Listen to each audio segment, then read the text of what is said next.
The Reconstruction of Religious Thought in Islam. By Muhammad Iqbal. Preface. The Quran is a book which emphasizes deed rather than idea. There are, however, men to whom it is not possible organically to assimilate an alien universe by reliving as a vital process that special type of inner experience on which religious faith ultimately rests. Moreover, the modern man, by developing habits of concrete thought, habits which Islam itself fostered at least in the earlier stages of its cultural career, has rendered himself less capable of that experience which he further suspects because of its liability to illusion. The more genuine schools of Sufism have, no doubt, done good work in shaping and directing the evolution of religious experience in Islam, but their latter-day representatives, owing to their ignorance of the modern mind, have become absolutely incapable of receiving any fresh inspiration from modern thought and experience. They are perpetuating methods which were created for generations, possessing a cultural outlook differing in important respects from our own. Your creation and resurrection, says the Quran, are like the creation and resurrection of a single soul.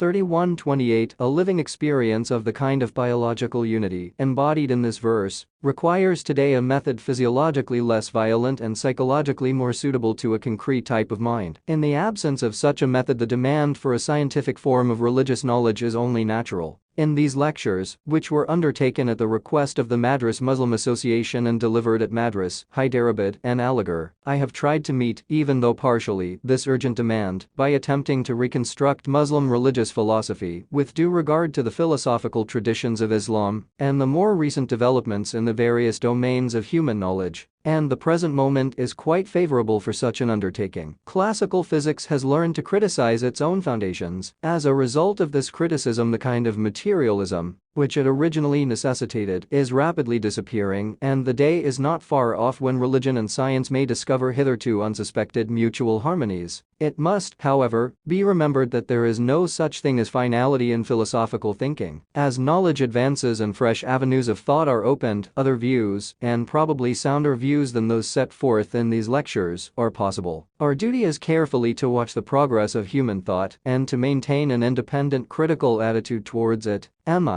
Knowledge and religious experience. What is the character and general structure of the universe in which we live? Is there a permanent element in the constitution of this universe? How are we related to it? What place do we occupy in it? And what is the kind of conduct that befits the place we occupy? These questions are common to religion, philosophy, and higher poetry. But the kind of knowledge that poetic inspiration brings is essentially individual in its character. It is figurative, vague, and indefinite. Religion, in its more advanced forms, rises higher than poetry. It moves from individual to society. In its attitude towards the ultimate reality, it is opposed to the limitations of man. It enlarges his claims and holds out the prospect of nothing less than a direct vision of reality. Is it then possible to apply the purely rational method of philosophy to religion? The spirit of philosophy is one of free inquiry. It suspects all authority. Its function is to trace the uncritical assumptions of human thought to their hiding places, and in this pursuit, it may finally end in denial or a frank admission of the incapacity of pure reason to reach the ultimate reality. The essence of religion, on the other hand, is faith, and faith, like the bird, sees its trackless way unattended by intellect which, in the words of the great mystic poet of Islam, only waylays the living heart of man and robs it of the invisible wealth of life that lies within. Yet it cannot be denied that faith is more than mere feeling. It has something like a cognitive content, and the existence of rival parties, scholastics and mystics in the history of religion, shows that idea is a vital element in religion. Apart from this, religion on its doctrinal side, as defined by Professor Whitehead, is a system of general truths which have the effect of transforming character when they are sincerely held and vividly apprehended. Now, since the transformation and guidance of man's inner and outer life is the essential aim of religion, it is obvious that the general truths which it embodies must not remain unsettled. No one would hazard action on the basis of a doubtful principle of conduct. Indeed, in view of its function, religion stands in greater need of a rational foundation of its ultimate principles than even the dogmas of science. Science may ignore a rational metaphysics, indeed, it has ignored it so far. Religion can hardly afford to ignore the search for a reconciliation of the oppositions of experience and a justification of the environment in which humanity finds itself. That is why Professor Whitehead has acutely remarked that the ages of faith are the ages of rationalism. But to rationalize faith is not to admit the superiority of philosophy over religion. Philosophy, no doubt, has jurisdiction to judge religion, but what is to be judged is of such a nature that it will not submit to the jurisdiction of philosophy, except on its own terms. While sitting in judgment on religion, philosophy cannot give religion an inferior place among its data. Religion is not a departmental affair, it is neither mere thought, nor mere feeling, nor mere action, it is an expression of the whole man. Thus, in the evaluation of religion, philosophy must recognize the central position of religion and has no other alternative but to admit it as something focal in the process of reflective synthesis. Nor is there any reason to suppose that thought and intuition are essentially opposed to each other. They spring up from the same root and complement each other. The one grasps reality piecemeal, the other grasps it in its wholeness. The one fixes its gaze on the eternal, the other on the temporal aspect of reality. The one is present enjoyment of the whole of reality, the other aims at traversing the whole by slowly specifying and closing up the various regions of the whole for exclusive observation. Both are in need of each other for mutual rejuvenation. Both seek visions of the same reality which reveals itself to them in accordance with their function in life. In fact, intuition, as Bergson rightly says, is only a higher kind of intellect. The search for rational foundations in Islam may be regarded to have begun with the Prophet himself. His constant prayer was, "God, grant me knowledge of the ultimate nature of things." The work of later mystics and non-mystic rationalists forms an exceedingly instructive chapter in the history of our culture inasmuch as it reveals a longing for a coherent system of ideas, a spirit of wholehearted devotion to truth, as well as the limitations of the age, which rendered the various theological movements in Islam less fruitful than they might have been in a different age. As we all know,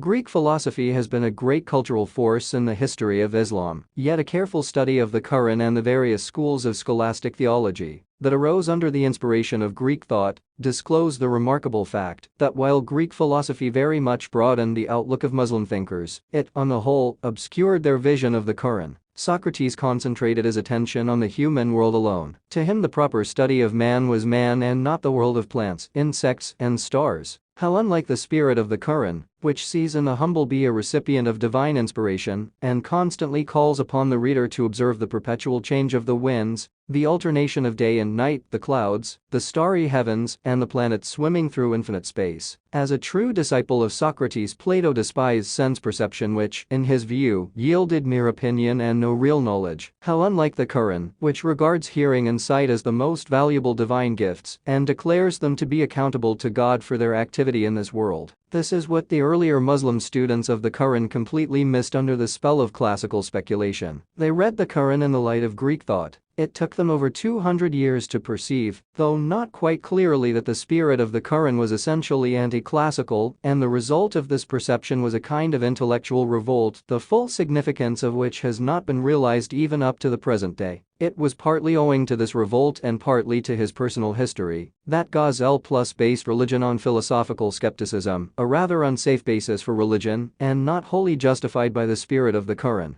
Ghazal Plus's chief opponent, Ibn Rushd, who defended Greek philosophy against the rebels, was led, through Aristotle, to what is known as the doctrine of immortality of active intellect, a doctrine which once wielded enormous influence on the intellectual life of France and Italy, but which, to my mind, is entirely opposed to the view that the Quran takes of the value and destiny of the human ego. Thus Ibn Rushd lost sight of a great and fruitful idea in Islam and unwittingly helped the growth of that enervating philosophy of life which obscures man's vision of himself, his God, and his world. The more constructive among the Asharite thinkers were no doubt on the right path and anticipated some of the more modern forms of idealism, yet, on the whole, the object of the Asharite movement was simply to defend orthodox opinion with the weapons of Greek dialectic. The Mu'tazila, conceiving religion merely as a body of doctrines and ignoring it as a vital fact, took no notice of non-conceptual modes of approaching reality and reduced religion to a mere system of logical concepts, ending in a purely negative attitude. They failed to see that in the domain of knowledge, scientific or religious, complete independence of thought from concrete experience is not possible. It cannot, however, be denied that Ghazal Plus's mission was almost apostolic, like that of Kant in Germany of the 18th century. In Germany, rationalism appeared as an ally of religion, but she soon realized that the dogmatic side of religion was incapable of demonstration. The only course open to her was to eliminate dogma from the sacred record. With the elimination of dogma came the utilitarian view of morality, and thus rationalism completed the reign of unbelief. Such was the state of theological thought in Germany when Kant appeared. His critique of pure reason revealed the limitations of human reason and reduced the whole work of the rationalists to a heap of ruins. And justly has he been described as God's greatest gift to his country. Gauss+'s philosophical skepticism, which, however, went a little too far, virtually did the same kind of work in the world of Islam in breaking the back of that proud but shallow rationalism, which moved in the same direction as pre-Kantian rationalism in Germany. There is, however, one important difference between Gauss+ and Kant. Kant, consistently with his principles, could not affirm the possibility of a knowledge of God. Gauss+, finding no hope in analytic thought, moved to mystic experience and there found an independent content for religion. In this way he succeeded in securing for religion the right to exist independently of science and metaphysics. But the revelation of the total infinite in mystic experience convinced him of the finitude and inconclusiveness of thought, and drove him to draw a line of cleavage between thought and intuition. He failed to see that thought and intuition are organically related and that thought must necessarily simulate finitude and inconclusiveness because of its alliance with serial time. The idea that thought is essentially finite and for this reason unable to capture the infinite is based on a mistaken notion of the movement of thought and knowledge. It is the inadequacy of the logical understanding which finds a multiplicity of mutually repellent individualities with no prospect of their ultimate reduction to a unity that makes us skeptical about the conclusiveness of thought. In fact, the logical understanding is incapable of seeing this multiplicity as a coherent universe. Its only method is generalization based on resemblances, but its generalizations are only fictitious unities, which do not affect the reality of concrete things. In its deeper movement, however, thought is capable of reaching an immanent infinite in whose self-unfolding movement the various finite concepts are merely moments. In its essential nature, then, thought is not static, it is dynamic and unfolds its internal infinitude in time like the seed which, from the very beginning, carries within itself the organic unity of the tree as a present fact. Thought is, therefore, the whole in its dynamic self-expression, appearing to the temporal vision as a series of definite specifications, which cannot be understood except by a reciprocal reference. Their meaning lies not in their self-identity, but in the larger whole of which they are the specific aspects. This larger whole is, to use a Quranic metaphor, a kind of preserved tablet which holds up the entire undetermined possibilities of knowledge as a present reality, revealing itself in serial time as a succession of finite concepts, appearing to reach a unity which is already present in them. It is in fact the presence of the total infinite in the movement of knowledge that makes finite thinking possible. Both Kant and Gauss+ failed to see that thought, in the very act of knowledge, passes beyond its own finitude. The finitudes of nature are reciprocally exclusive, not so the finitudes of thought, which is, in its essential nature, incapable of limitation and cannot remain imprisoned in the narrow circuit of its own individuality. In the wide world beyond itself, nothing is alien to it. It is in its progressive participation in the life of the apparently alien that thought demolishes the walls of its finitude and enjoys its potential infinitude. Its movement becomes possible only because of the implicit presence in its finite individuality of the infinite, which keeps alive within it the flame of aspiration and sustains it in its endless pursuit. It is a mistake to regard thought as inconclusive, for it too, in its own way, is a greeting of the finite with the infinite. During the last 500 years, religious thought in Islam has been practically stationary. There was a time when European thought received inspiration from the world of Islam. The most remarkable phenomenon of modern history, however, is the enormous rapidity with which the world of Islam is spiritually moving towards the West. There is nothing wrong in this movement, for European culture, on its intellectual side, is only a further development of some of the most important phases of the culture of Islam. Our only fear is that the dazzling exterior of European culture may arrest our movement, and we may fail to reach the true inwardness of that culture. During all the centuries of our intellectual stupor, Europe has been seriously thinking on the great problems in which the philosophers and scientists of Islam were so keenly interested. Since the Middle Ages, when the schools of Muslim theology were completed, infinite advance has taken place in the domain of human thought and experience. The extension of man's power over nature has given him a new faith and a fresh sense of superiority over the forces that constitute his environment. New points of view have been suggested, old problems have been restated in the light of fresh experience, and new problems have arisen.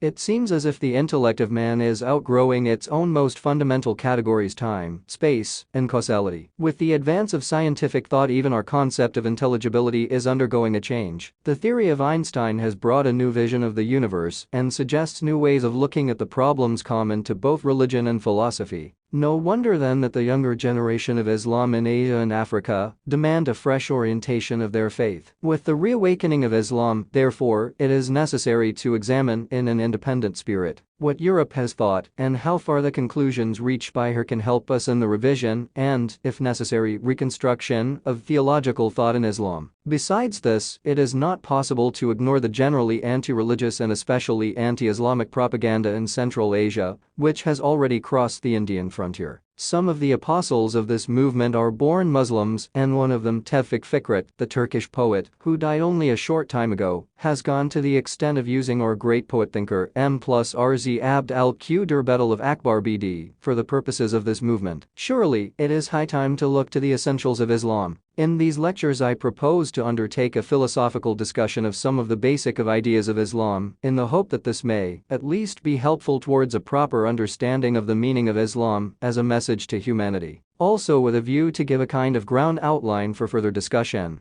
I propose, in this preliminary lecture, to consider the character of knowledge and religious experience. The main purpose of the Quran is to awaken in man the higher consciousness of his manifold relations with God and the universe. It is in view of this essential aspect of the Quranic teaching that Goethe, while making a general review of Islam as an educational force, said to Eckermann, "You see, this teaching never fails with all our systems. We cannot go, and generally speaking no man can go, farther than that." The problem of Islam was really suggested by the mutual conflict, and at the same time mutual attraction, presented by the two forces of religion and civilization. The same problem confronted early Christianity. The great point in Christianity is the search for an independent content for spiritual life, which, according to the insight of its founder, could be elevated not by the forces of a world external to the soul of man, but by the revelation of a new world within his soul. Islam fully agrees with this insight and supplements it by the further insight that the illumination of the new world thus revealed is not something foreign to the world of matter, but permeates it through and through.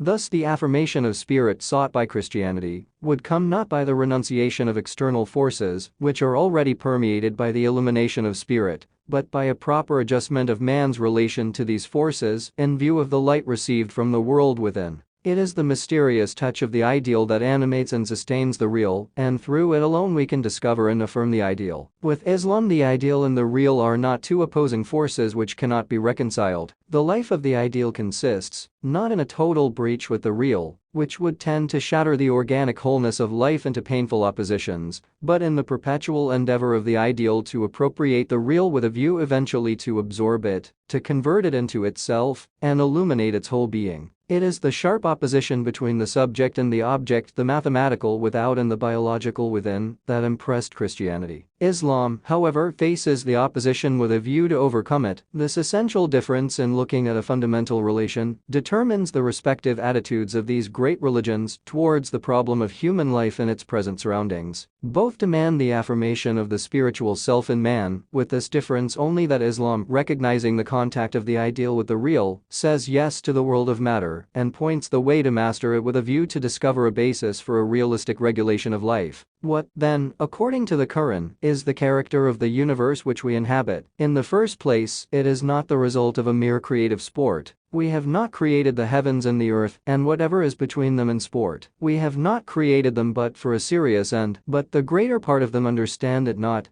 It is a reality to be reckoned with. Verily, in the creation of the heavens and of the earth, and in the succession of the night and of the day, are signs for men of understanding, who, standing and sitting and reclining, bear God in mind, and reflect on the creation of the heavens and of the earth, and say, "O, our Lord, thou hast not created this in vain." 3. 190-91. Again, the universe is so constituted that it is capable of extension. God adds to his creation what he wills. 35. 1. It is not a block universe, a finished product, immobile and incapable of change. Deep in its inner being lies, perhaps, the dream of a new birth. Say, go through the earth and see how God hath brought forth all creation, hereafter will he give it another birth. 29-20. In fact, this mysterious swing and impulse of the universe, this noiseless swim of time which appears to us, human beings, as the movement of day and night, is regarded by the Quran as one of the greatest signs of God. God causeth the day and the night to take their turn. Verily, and this is teaching for men of insight. 24:44. This is why the Prophet said, "Do not vilify time, for time is God," and this immensity of time and space carries in it the promise of a complete subjugation by man, whose duty is to reflect on the signs of God and thus discover the means of realizing his conquest of nature as an actual fact. See ye not how God hath put under you all that is in the heavens and all that is on the earth, and hath been bounteous to you of his favors, both in relation to the seen and the unseen. 31:20.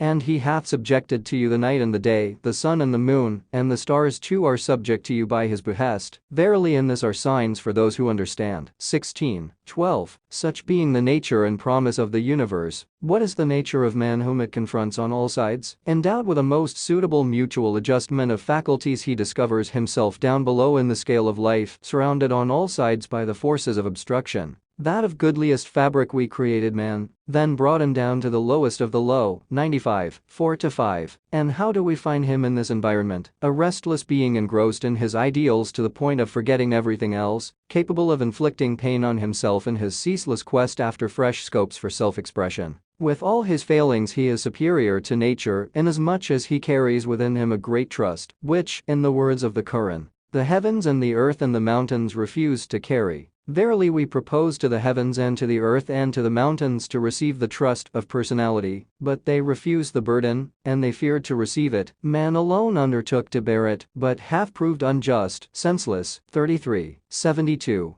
His career, no doubt, has a beginning, but he is destined, perhaps, to become a permanent element in the constitution of being. Thinketh man that he shall be thrown away as an object of no use? Was he not a mere embryo? Then he became thick blood, of which God formed him and fashioned him, and made him twain, male and female. Is not he powerful enough to quicken the dead? 75:36-40. When attracted by the forces around him, man has the power to shape and direct them. When thwarted by them, he has the capacity to build a much vaster world in the depths of his own inner being, wherein he discovers sources of infinite joy and inspiration. Hard is lot and frail his being, like a rose leaf, yet no form of reality is so powerful, so inspiring, and so beautiful as the spirit of man. Thus in his inmost being man, as conceived by the Quran, is a creative activity and ascending spirit who, in his onward march, rises from one state of being to another. But, nay, I swear by the sunset's redness and by the night in its gatherings and by the moon when at her full, that from state to state shall ye be surely carried onward. 84:16-19.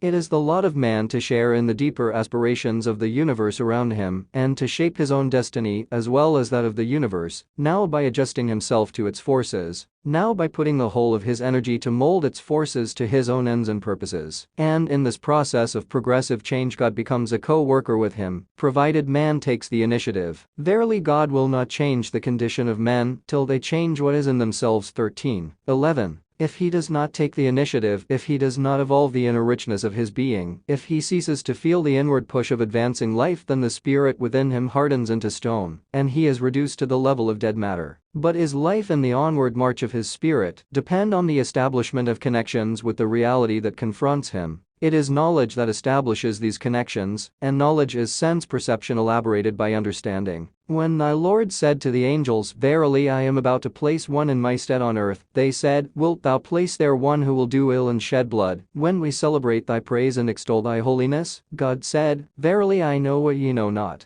And he taught Adam the names of all things, and then set them before the angels, and said, "Tell me the names of these if ye are endowed with wisdom." They said, "Praise be to thee, we have no knowledge, but what thou hast given us to know. Thou art the knowing, the wise." He said, "O Adam, inform them of the names." And when he had informed them of the names, God said, "Did I not say to you that I know the hidden things of the heavens and of the earth, and that I know what ye bring to light, and what ye hide?" 2:30-33. The point of these verses is that man is endowed with the faculty of naming things, that is to say, forming concepts of them, and forming concepts of them is capturing them. Thus the character of man's knowledge is conceptual, and it is with the weapon of this conceptual knowledge that man approaches the observable aspect of reality. The one noteworthy feature of the Quran is the emphasis that it lays on this observable aspect of reality. Let me quote here a few verses. Assuredly, in the creation of the heavens and of the earth, and in the alternation of night and day, and in the ships which pass through the sea with what is useful to man, and in the rain which God sendeth down from heaven, giving life to the earth after its death, and scattering over it all kinds of cattle, and in the change of the winds, and in the clouds that are made to do service between the heavens and the earth, are signs for those who understand. 2:164. And it is he who hath ordained for you that ye may be guided thereby in the darkness of the land and of the sea. Clear have we made our signs to men of knowledge. And it is he who hath created you of one breath, and hath provided you an abode and resting place in the womb. Clear have we made our signs for men of insight.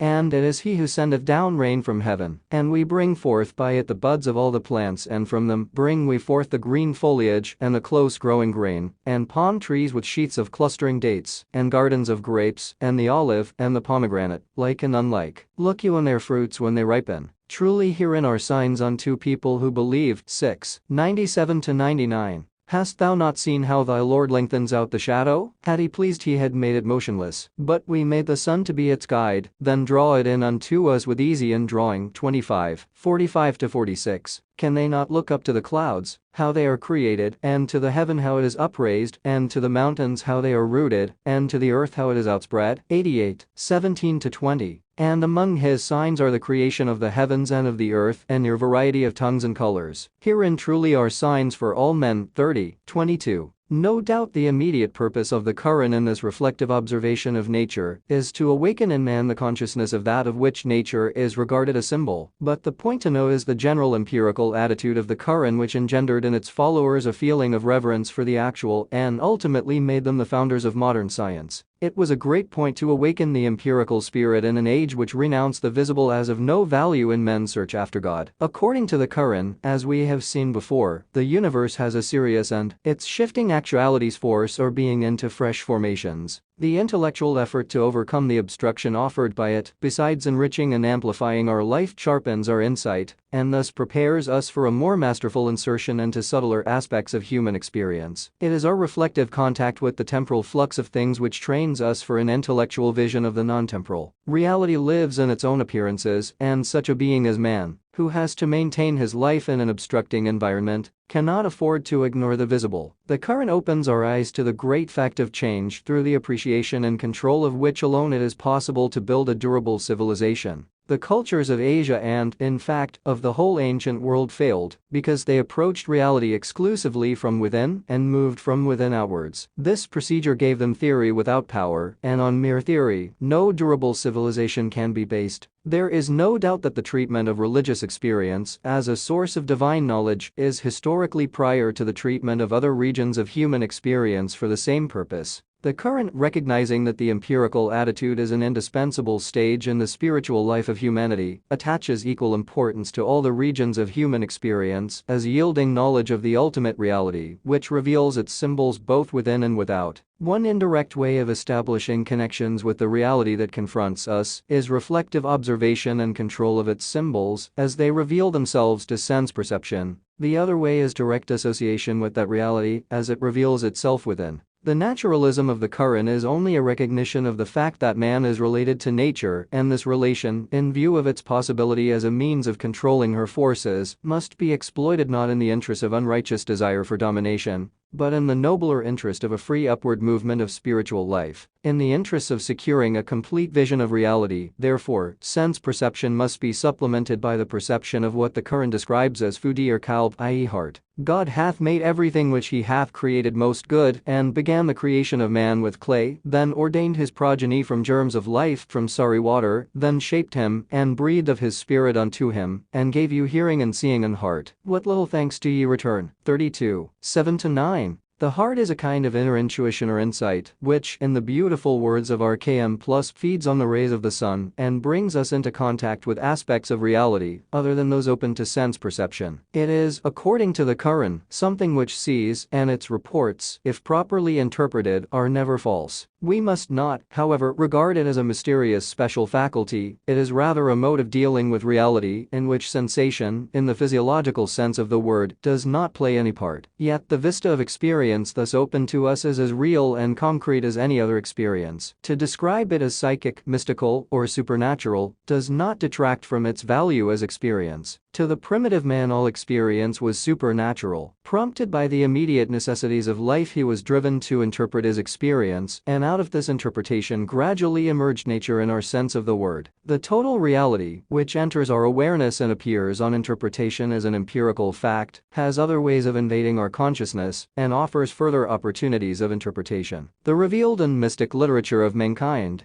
bears ample testimony to the fact that religious experience has been too enduring and dominant in the history of mankind to be rejected as mere illusion. There seems to be no reason, then, to accept the normal level of human experience as fact and reject its other levels as mystical and emotional. The facts of religious experience are facts among other facts of human experience, and, in the capacity of yielding knowledge by interpretation, one fact is as good as another. Nor is there anything irreverent in critically examining this region of human experience. The Prophet of Islam was the first critical observer of psychic phenomena. Bukhari Plus and other traditionists have given us a full account of his observation of the psychic Jewish youth Ibn Saidi, whose ecstatic moods attracted the Prophet's notice. He tested him, questioned him, and examined him in his various moods. Once he hid himself behind the stem of a tree to listen to his mutterings. The boy's mother, however, warned him of the approach of the Prophet. Thereupon the boy immediately shook off his mood, and the Prophet remarked, "If she had let him alone, the thing would have been cleared up."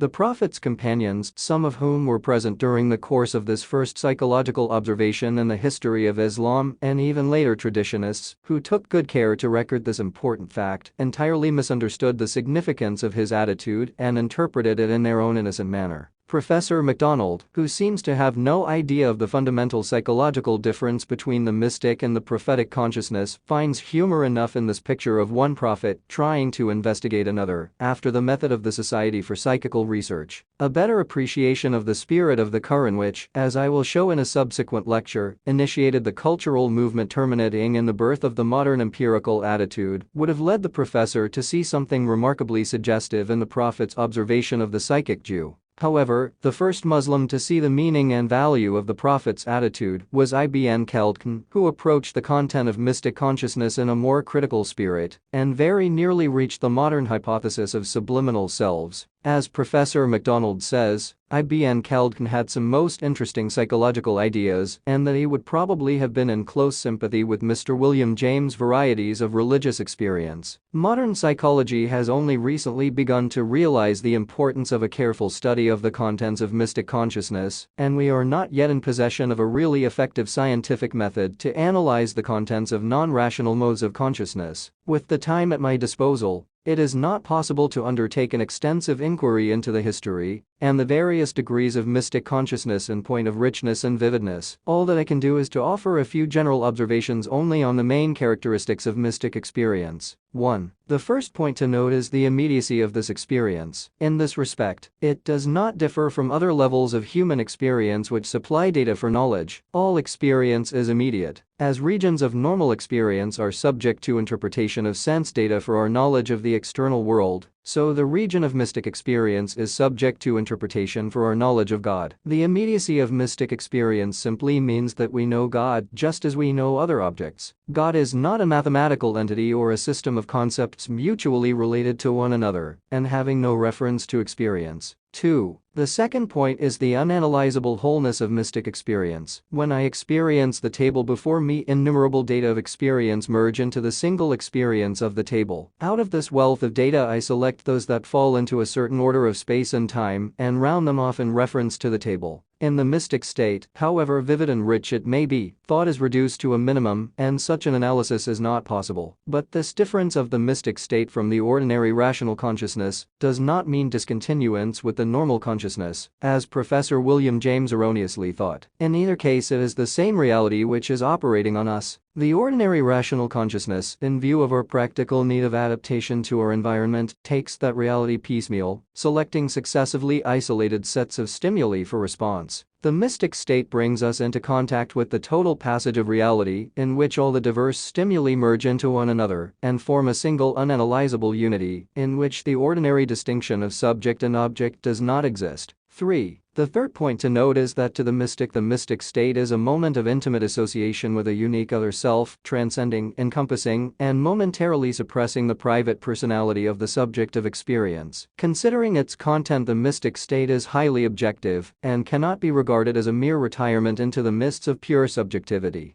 But you will ask me how immediate experience of God as an independent other self is at all possible. The mere fact that the mystic state is passive does not finally prove the veritable otherness of the self-experienced. This question arises in the mind because we assume, without criticism, that our knowledge of the external world through sense perception is the type of all knowledge. If this were so, we could never be sure of the reality of our own self. However, in reply to it, I suggest the analogy of our daily social experience. How do we know other minds in our social intercourse? It is obvious that we know our own self and nature by inner reflection and sense perception respectively. We possess no sense for the experience of other minds. The only ground of my knowledge of a conscious being before me is the physical movements similar to my own, from which I infer the presence of another conscious being. Or we may say, after Professor Royce, that our fellows are known to be real, because they respond to our signals, and thus constantly supply the necessary supplement to our own fragmentary meanings. Response, no doubt, is the test of the presence of a conscious self, and the Quran also takes the same view. And your Lord saith, call me and I respond to your call. 40:60. And when my servants ask thee concerning me, then I am nigh unto them and answer the cry of him that crieth unto me.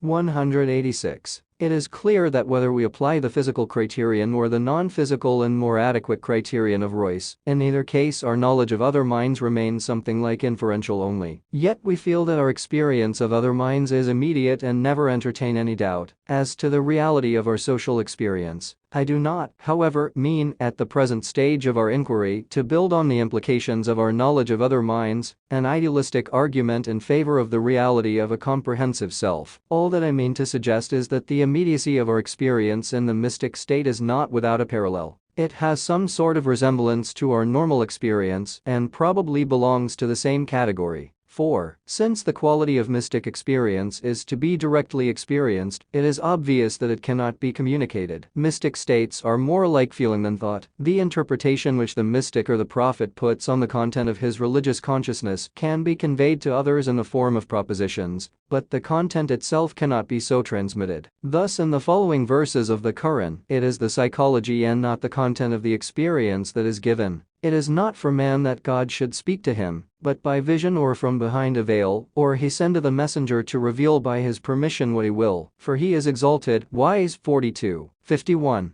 By the star when it setteth, your compatriot erreth not, nor is he led astray, neither speaketh he from mere impulse. The Quran is no other than the revelation revealed to him. One strong in power taught it him, endowed with wisdom with even balance stood he in the highest part of the horizon. Then came he nearer and approached, and was at the distance of 2 bows or even closer. And he revealed to the servant of God what he revealed. His heart falsified not what he saw. What, will ye then dispute with him as to what he saw? He had seen him also another time, near the Sidra tree which marks the boundary, near which is the garden of repose. When the Sidra tree was covered with what covered it, his eye turned not aside, nor did it wander, for he saw the greatest of the signs of the Lord. 53:1-18. The incommunicability of mystic experience is due to the fact that it is essentially a matter of an articulate feeling, untouched by discursive intellect. It must, however, be noted that mystic feeling, like all feeling, has a cognitive element also, and it is, I believe, because of this cognitive element that it lends itself to the form of idea. In fact, it is the nature of feeling to seek expression in thought. It would seem that the two, feeling and idea, are the non-temporal and temporal aspects of the same unit of inner experience. But on this point I cannot do better than quote Professor Hawking, who has made a remarkably keen study of feeling in justification of an intellectual view of the content of religious consciousness. What is that other than feeling in which feeling may end? I answer, consciousness of an object. Feeling is instability of an entire conscious self, and that which will restore the stability of this self lies not within its own border, but beyond it. Feeling is outward pushing, as idea is outward reporting, and no feeling is so blind as to have no idea of its own object. As a feeling possesses the mind, there also possesses the mind as an integral part of that feeling some idea of the kind of thing which will bring it to rest. A feeling without a direction is as impossible as an activity without a direction, and a direction implies some objective. There are vague states of consciousness in which we seem to be wholly without direction, but in such cases, it is remarkable that feeling is likewise in abeyance. For example, I may be dazed by a blow, neither realizing what has happened nor suffering any pain, and yet quite conscious that something has occurred. The experience waits an instant in the vestibule of consciousness, not as feeling but purely as fact, until idea has touched it and defined a course of response. At that same moment, it is felt as painful. If we are right, feeling is quite as much an objective consciousness as is idea. It refers always to something beyond the present self and has no existence save in directing the self toward that object in whose presence its own career must end. Thus you will see that it is because of this essential nature of feeling that while religion starts with feeling, it has never, in its history, taken itself as a matter of feeling alone, and has constantly striven after metaphysics. The mystic's condemnation of intellect as an organ of knowledge does not really find any justification in the history of religion, but Professor Hawking's passage just quoted has a wider scope than mere justification of idea in religion. The organic relation of feeling and idea throws light on the old theological controversy about verbal revelation, which once gave so much trouble to Muslim religious thinkers. Inarticulate feeling seeks to fulfill its destiny in idea, which, in its turn, tends to develop out of itself its own visible garment. It is no mere metaphor to say that idea and word both simultaneously emerge out of the womb of feeling, though logical understanding cannot but take them in a temporal order, and thus create its own difficulty by regarding them as mutually isolated. There is a sense in which the word is also revealed. 5. The mystic's intimate association with the eternal, which gives him a sense of the unreality of serial time, does not mean a complete break with serial time. The mystic state, in respect of its uniqueness, remains in some way related to common experience. This is clear from the fact that the mystic state soon fades away, though it leaves a deep sense of authority after it has passed away. Both the mystic and the prophet return to the normal levels of experience,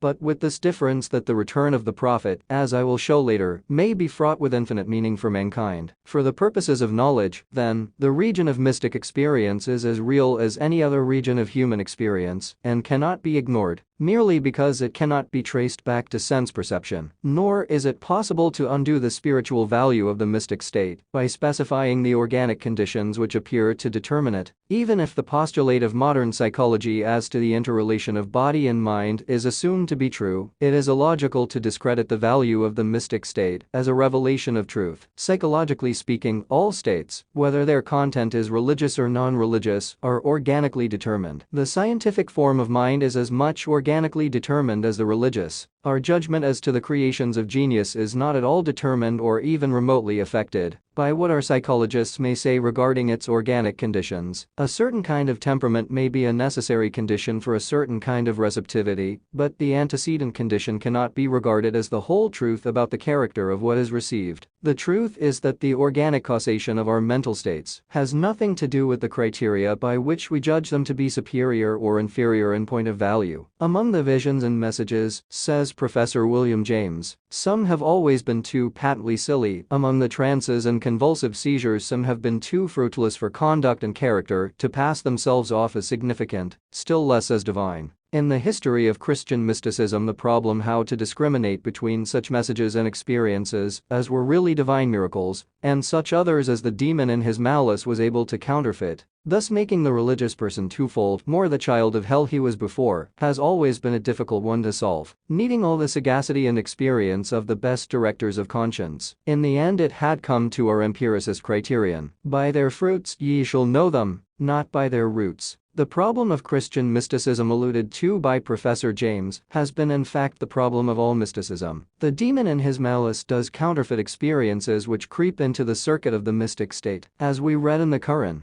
we have not sent any apostle or prophet before thee among whose desires Satan injected not some wrong desire, but God shall bring to naught that which Satan had suggested. Thus shall God affirm his revelations, for God is knowing and wise. 22:52. And it is in the elimination of the satanic from the divine that the followers of Freud have done inestimable service to religion, though I cannot help saying that the main theory of this newer psychology does not appear to me to be supported by any adequate evidence. If our vagrant impulses assert themselves in our dreams, or at other times we are not strictly ourselves, it does not follow that they remain imprisoned in a kind of lumber room behind the normal self. The occasional invasion of these suppressed impulses on the region of our normal self tends more to show the temporary disruption of our habitual system of responses rather than their perpetual presence in some dark corner of the mind. However, the theory is briefly this: during the process of our adjustment to our environment, we are exposed to all sorts of stimuli. Our habitual responses to these stimuli gradually fall into a relatively fixed system, constantly growing in complexity by absorbing some and rejecting other impulses, which do not fit in with our permanent system of responses. The rejected impulses recede into what is called the unconscious region of the mind, and there wait for a suitable opportunity to assert themselves and take their revenge on the focal self. They may disturb our plans of action, distort our thought, build our dreams and fantasies, or carry us back to forms of primitive behavior, which the evolutionary process has left far behind. Religion, it is said, is a pure fiction created by these repudiated impulses of mankind with a view to find a kind of fairyland for free unobstructed movement. Religious beliefs and dogmas, according to the theory, are no more than merely primitive theories of nature whereby mankind has tried to redeem reality from its elemental ugliness and to show it off as something nearer to the heart's desire than the facts of life would warrant. That there are religions and forms of art which provide a kind of cowardly escape from the facts of life, I do not deny. All that I contend is that this is not true of all religions. No doubt, religious beliefs and dogmas have a metaphysical significance,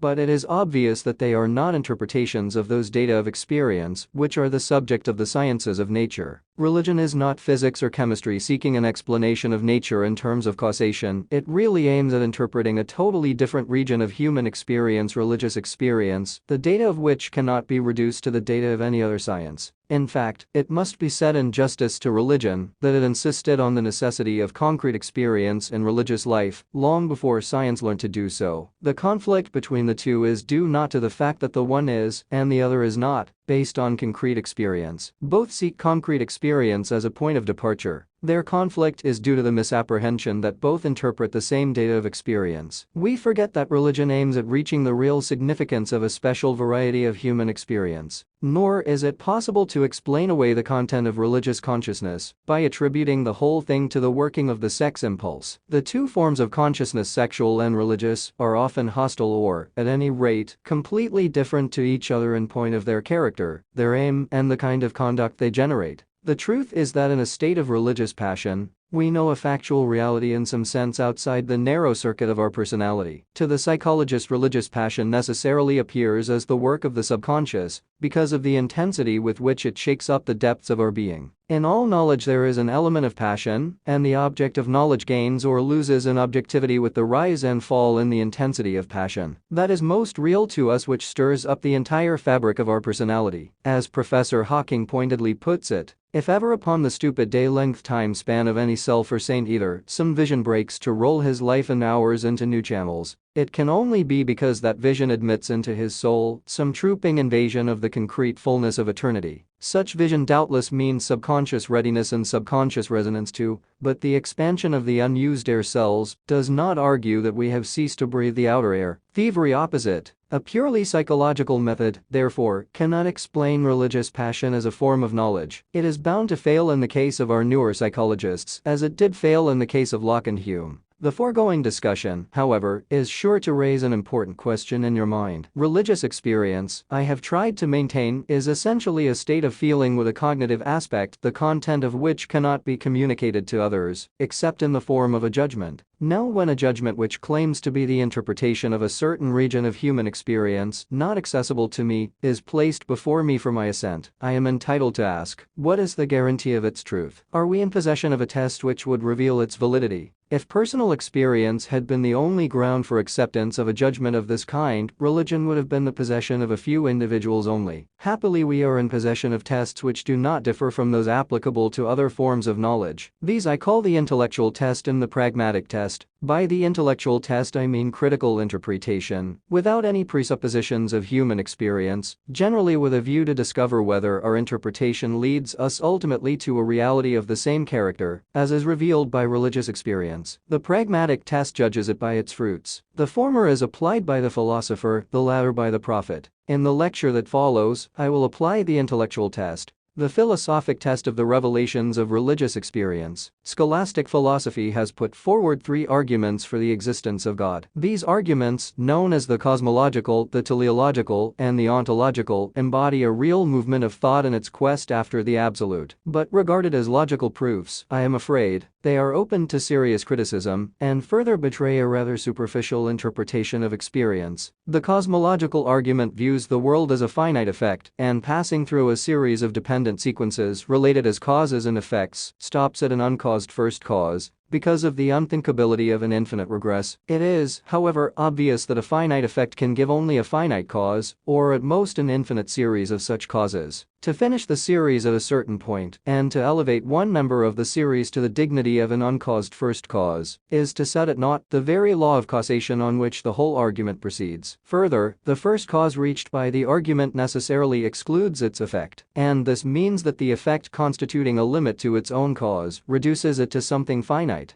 Again, the cause reached by the argument cannot be regarded as a necessary being for the obvious reason that in the relation of cause and effect, the two terms of the relation are equally necessary to each other. Nor is the necessity of existence identical with the conceptual necessity of causation, which is the utmost that this argument can prove. The argument really tries to reach the infinite by merely negating the finite, but the infinite reached by contradicting the finite is a false infinite, which neither explains itself nor the finite, which is thus made to stand in opposition to the infinite. The true infinite does not exclude the finite, it embraces the finite without effacing its finitude and explains and justifies its being. Logically speaking, then, the movement from the finite to the infinite as embodied in the cosmological argument is quite illegitimate, and the argument fails in toto. The teleological argument is no better. It scrutinizes the effect with a view to discover the character of its cause. From the traces of foresight, purpose, and adaptation in nature, it infers the existence of a self-conscious being of infinite intelligence and power. At best, it gives us a skillful external contriver working on a pre-existing dead and intractable material, the elements of which are, by their own nature, incapable of orderly structures and combinations. The argument gives us a contriver only and not a creator, and even if we suppose him to be also the creator of his material, it does no credit to his wisdom to create his own difficulties by first creating intractable material and then overcoming its resistance by the application of methods alien to its original nature. The designer regarded as external to his material must always remain limited by his material, and hence a finite designer whose limited resources compel him to overcome his difficulties after the fashion of a human mechanician. The truth is that the analogy on which the argument proceeds is of no value at all. There is really no analogy between the work of the human artificer and the phenomena of nature. The human artificer cannot work out his plan, except by selecting and isolating his materials from their natural relations and situations. Nature, however, constitutes a system of wholly interdependent members. Her processes present no analogy to the architect's work which, depending on a progressive isolation and integration of its material, can offer no resemblance to the evolution of organic wholes in nature. The ontological argument, which has been presented in various forms by various thinkers, has always appealed most to the speculative mind. The Cartesian form of the argument runs thus: to say that an attribute is contained in the nature or in the concept of a thing is the same as to say that the attribute is true of this thing, and that it may be affirmed to be in it. But necessary existence is contained in the nature or the concept of God. Hence it may be with truth affirmed that necessary existence is in God, or that God exists. Descartes supplements this argument by another: we have the idea of a perfect being in our mind. What is the source of the idea? It cannot come from nature, for nature exhibits nothing but change. It cannot create the idea of a perfect being. Therefore, corresponding to the idea in our mind, there must be an objective counterpart, which is the cause of the idea of a perfect being in our mind. This argument is somewhat of the nature of the cosmological argument which I have already criticized, but whatever may be the form of the argument, it is clear that the conception of existence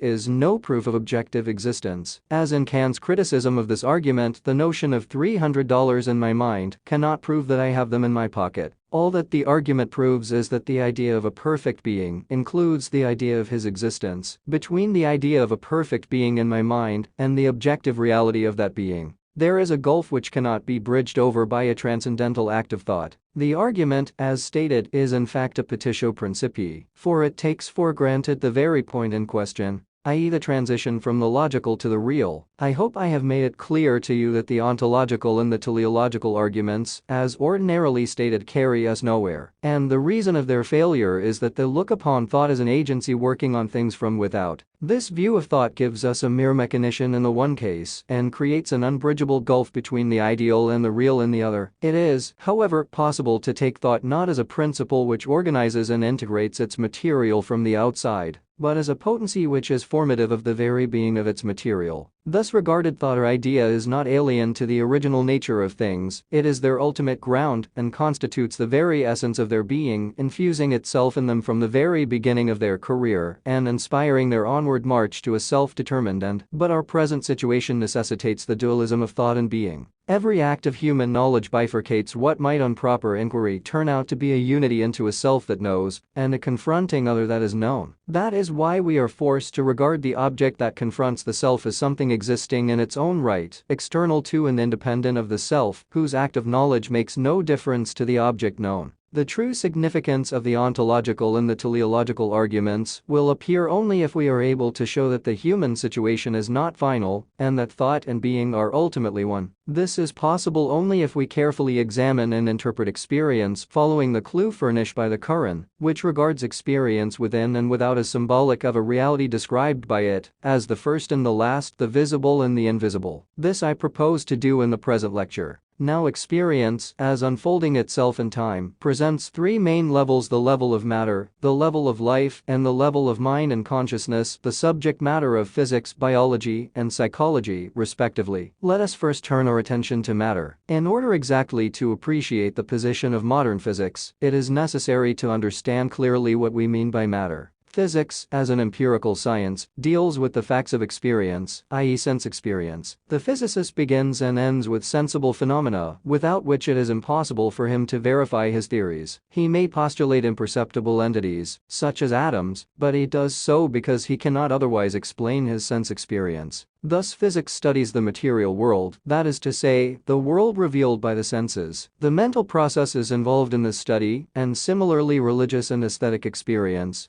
though part of the total range of experience, are excluded from the scope of physics for the obvious reason that physics is restricted to the study of the material world, by which we mean the world of things we perceive. But when I ask you what are the things you perceive in the material world, you will, of course, mention the familiar things around you, e.g. earth, sky, mountains, chairs, tables, etc. When I further ask you what exactly you perceive of these things, you will answer their qualities. It is clear that in answering such a question, we are really putting an interpretation on the evidence of our senses. The interpretation consists in making a distinction between the thing and its qualities. This really amounts to a theory of matter, i.e. of the nature of sense data, their relation to the perceiving mind and their ultimate causes. The substance of this theory is as follows. The sense objects, colors, sounds, etc. are states of the perceiver's mind and as such excluded from nature, regarded as something objective. For this reason they cannot be in any proper sense qualities of physical things. When I say the sky is blue, it can only mean that the sky produces a blue sensation in my mind and not that the color blue is a quality found in the sky. As mental states they are impressions, that is to say, they are effects produced in us. The cause of these effects is matter, or material things acting through our sense organs, nerves, and brain on our mind. This physical cause acts by contact or impact, hence it must possess the qualities of shape, size, solidity and resistance. It was the philosopher Berkeley who first undertook to refute the theory of matter as the unknown cause of our sensations. In our own times, Professor Whitehead, an eminent mathematician and scientist, has conclusively shown that the traditional theory of materialism is wholly untenable. It is obvious that, on the theory, colors, sounds, etc. are subjective states only and form no part of nature. What enters the eye and the ear is not color or sound, but invisible ether waves and inaudible air waves. Nature is not what we know her to be, our perceptions are illusions, and cannot be regarded as genuine disclosures of nature, which, according to the theory, is bifurcated into mental impressions, on the one hand, and the unverifiable, imperceptible entities producing these impressions, on the other. If physics constitutes a really coherent and genuine knowledge of perceptively known objects, the traditional theory of matter must be rejected for the obvious reason that it reduces the evidence of our senses, on which alone the physicist, as observer and experimenter, must rely, to the mere impressions of the observer's mind. Between nature and the observer of nature, the theory creates a gulf which he is compelled to bridge over by resorting to the doubtful hypothesis of an imperceptible something, occupying an absolute space like a thing in a receptacle, and causing our sensation by some kind of impact. In the words of Professor Whitehead, the theory reduces one half of nature to a dream and the other half to a conjecture. Thus physics, finding it necessary to criticize its own foundations, has eventually found reason to break its own idol, and the empirical attitude which appeared to necessitate scientific materialism has finally ended in a revolt against matter. Since objects, then, are not subjective states caused by something imperceptible called matter, they are genuine phenomena which constitute the very substance of nature, and which we know as they are in nature. But the concept of matter has received the greatest blow from the hand of Einstein, another eminent physicist,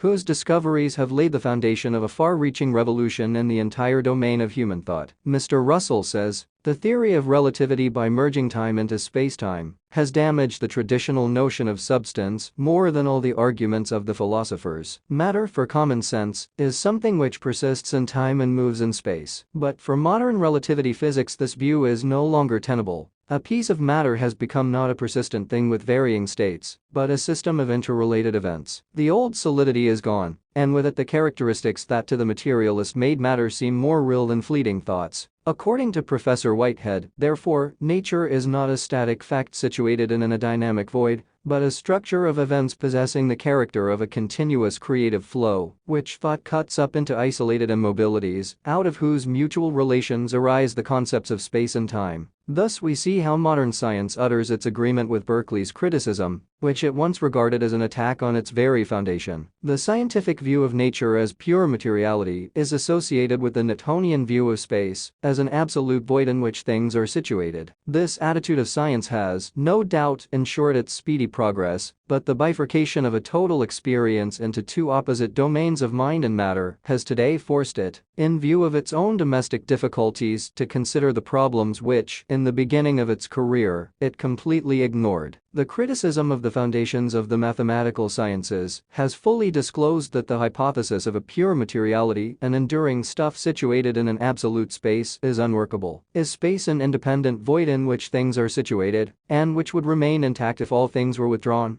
The ancient Greek philosopher Zeno approached the problem of space through the question of movement in space. His arguments for the unreality of movement are well known to the students of philosophy, and ever since his days the problem has persisted in the history of thought and received the keenest attention from successive generations of thinkers. Two of these arguments may be noted here. Zeno, who took space to be infinitely divisible, argued that movement in space is impossible. Before the moving body can reach the point of its destination, it must pass through half the space intervening between the point of start and the point of destination, and before it can pass through that half, it must travel through the half of the half, and so on to infinity. We cannot move from one point of space to another without passing through an infinite number of points in the intervening space, but it is impossible to pass through an infinity of points in a finite time. He further argued that the flying arrow does not move, because at any time during the course of its flight, it is at rest in some point of space. Thus Zeno held that movement is only a deceptive appearance and that reality is one and immutable. The unreality of movement means the unreality of an independent space. Muslim thinkers of the school of al-Ashar did not believe in the infinite divisibility of space and time. With them space-time and motion are made up of points and instants, which cannot be further subdivided. Thus they proved the possibility of movement on the assumption that infinitesimals do exist, for if there is a limit to the divisibility of space and time, movement from one point of space to another point is possible in a finite time. Ibn Hazm, however, rejected the Asharite notion of infinitesimals, and modern mathematics has confirmed his view. The Asharite argument, therefore, cannot logically resolve the paradox of Zeno. Of modern thinkers, the French philosopher Bergson and the British mathematician Bertrand Russell have tried to refute Zeno's arguments from their respective standpoints. To Bergson, movement, as true change, is the fundamental reality. The paradox of Zeno is due to a wrong apprehension of space and time, which are regarded by Bergson only as intellectual views of movement. It is not possible to develop here the argument of Bergson without a fuller treatment of the metaphysical concept of life on which the whole argument is based. Bertrand Russell's argument proceeds on Cantor's theory of mathematical continuity, which he looks upon as one of the most important discoveries of modern mathematics. Zeno's argument is obviously based on the assumption that space and time consist of infinite number of points and instants. On this assumption, it is easy to argue that since between 2 points the moving body will be out of place, motion is impossible, for there is no place for it to take place. Cantor's discovery shows that space and time are continuous. Between any 2 points in space there is an infinite number of points, and in an infinite series, no 2 points are next to each other.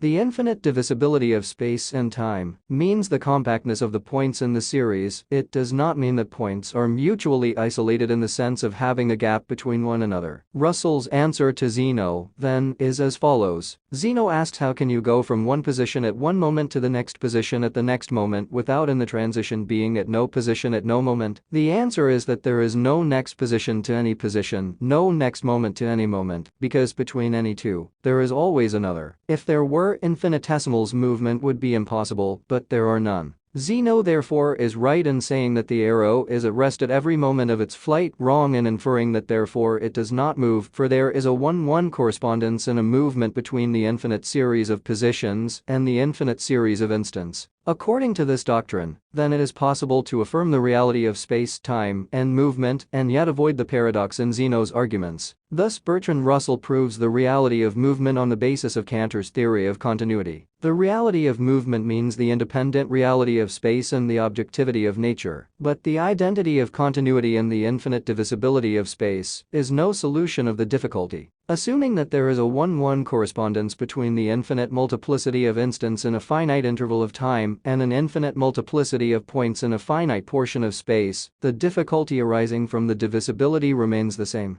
The mathematical conception of continuity as infinite series applies not to movement regarded as an act, but rather to the picture of movement as viewed from the outside. The act of movement, i.e., movement as lived and not as thought, does not admit of any divisibility. The flight of the arrow observed as a passage in space is divisible, but its flight regarded as an act, apart from its realization in space, is one and incapable of partition into a multiplicity. In partition lies its destruction. With Einstein, space is real, but relative to the observer. He rejects the Newtonian concept of an absolute space. The object observed is variable, it is relative to the observer, its mass, shape, and size change as the observer's position and speed change. Movement and rest, too, are relative to the observer. There is, therefore, no such thing as a self-subsistent materiality of classical physics. It is, however, necessary here to guard against a misunderstanding. The use of the word observer in this connection has misled Wildencar into the view that the theory of relativity inevitably leads to monadistic idealism. It is true that according to the theory the shapes, sizes, and durations of phenomena are not absolute, but as Professor Nunn points out, the space-time frame does not depend on the observer's mind, it depends on the point of the material universe to which his body isotaked. In fact, the observer can be easily replaced by a recording apparatus. Personally, I believe that the ultimate character of reality is spiritual, but in order to avoid a widespread misunderstanding, it is necessary to point out that Einstein's theory, which, as a scientific theory, deals only with the structure of things, throws no light on the ultimate nature of things which possess that structure. The philosophical value of the theory is twofold. First, it destroys not the objectivity of nature, but the view of substance as simple location in space, a view which led to materialism in classical physics. Substance for modern relativity physics is not a persistent thing with variable states, but a system of interrelated events. In Whitehead's presentation of the theory, the notion of matter is entirely replaced by the notion of organism. Secondly, the theory makes space dependent on matter. The universe, according to Einstein, is not a kind of island in an infinite space. It is finite but boundless. Beyond it, there is no empty space. In the absence of matter, the universe would shrink to a point. Looking, however, at the theory from the standpoint that I have taken in these lectures, Einstein's relativity presents one great difficulty, i.e., the unreality of time. A theory which takes time to be a kind of fourth dimension of space must, it seems, regard the future as something already given, as indubitably fixed as the past. Time as a free creative movement has no meaning for the theory.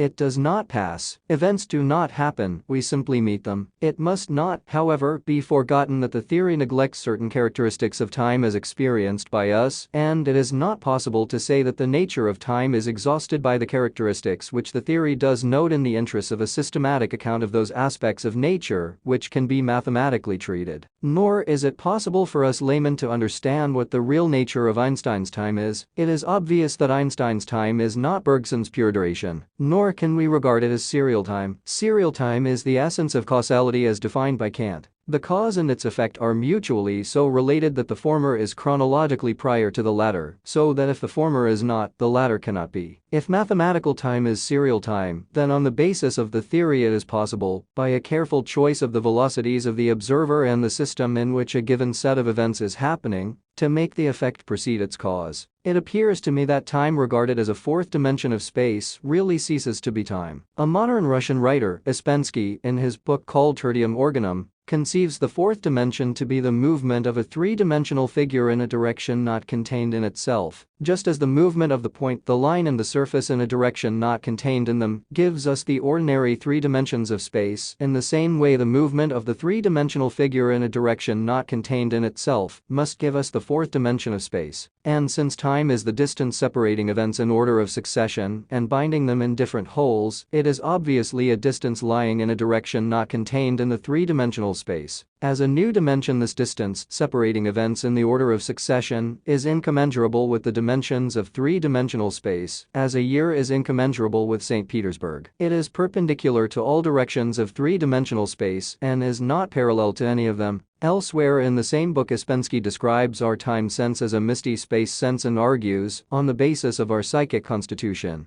that to one, two, or three-dimensional beings, the higher dimension must always appear as succession in time. This obviously means that what appears to us three-dimensional beings as time is in reality an imperfectly sensed space dimension, which in its own nature does not differ from the perfectly sensed dimensions of Euclidean space. In other words, time is not a genuine creative movement, and that what we call future events are not fresh happenings, but things already given and located in an unknown space. Yet in his search for a fresh direction, other than the three Euclidean dimensions, Ouspensky needs a real serial time, i.e. a distance separating events in the order of succession. Thus time, which was needed and consequently viewed as succession for the purposes of one stage of the argument, is quietly divested, at a later stage, of its serial character and reduced to what does not differ in anything from the other lines and dimensions of space. It is because of the serial character of time that Ouspensky was able to regard it as a genuinely new direction in space. If this characteristic is in reality an illusion, how can it fulfill Ouspensky's requirements of an original dimension? Passing now to other levels of experience, life and consciousness. Consciousness may be imagined as a deflection from life. Its function is to provide a luminous point in order to enlighten the forward rush of life. It is a case of tension, a state of self-concentration, by means of which life manages to shut out all memories and associations which have no bearing on a present action. It has no well-defined fringes, it shrinks and expands as the occasion demands. To describe it as an epiphenomenon of the processes of matter is to deny it as an independent activity, and to deny it as an independent activity is to deny the validity of all knowledge, which is only a systematized expression of consciousness. Thus consciousness is a variety of the purely spiritual principle of life, which is not a substance, but an organizing principle, a specific mode of behavior essentially different to the behavior of an externally worked machine. Since, however, we cannot conceive of a purely spiritual energy, except in association with a definite combination of sensible elements through which it reveals itself, we are apt to take this combination as the ultimate ground of spiritual energy. The discoveries of Newton in the sphere of matter and those of Darwin in the sphere of natural history reveal a mechanism. All problems, it was believed, were really the problems of physics. Energy and atoms, with the properties self-existing in them, could explain everything including life, thought, will, and feeling. The concept of mechanism, a purely physical concept, claimed to be the all-embracing explanation of nature, and the battle for and against mechanism is still being fiercely fought in the domain of biology. The question, then, is whether the passage to reality through the revelations of sense perception necessarily leads to a view of reality, essentially opposed to the view that religion takes of its ultimate character. Is natural science finally committed to materialism? There is no doubt that the theories of science constitute trustworthy knowledge, because they are verifiable and enable us to predict and control the events of nature. But we must not forget that what is called science is not a single systematic view of reality. It is a mass of sectional views of reality, fragments of a total experience, which do not seem to fit together. Natural science deals with matter, with life, and with mind, but the moment you ask the question how matter, life, and mind are mutually related, you begin to see the sectional character of the various sciences that deal with them, and the inability of these sciences, taken singly, to furnish a complete answer to your question. In fact, the various natural sciences are like so many vultures falling on the dead body of nature, and each running away with a piece of its flesh. Nature as the subject of science is a highly artificial affair, and this artificiality is the result of that selective process to which science must subject her in the interests of precision. The moment you put the subject of science in the total of human experience, it begins to disclose a different character. Thus religion, which demands the whole of reality and for this reason must occupy a central place in any synthesis of all the data of human experience, has no reason to be afraid of any sectional views of reality. Natural science is by nature sectional. It cannot, if it is true to its own nature and function, set up its theory as a complete view of reality. The concepts we use in the organization of knowledge are, therefore, sectional in character, and their application is relative to the level of experience to which they are applied. The concept of cause, for instance, the essential feature of which is priority to the effect,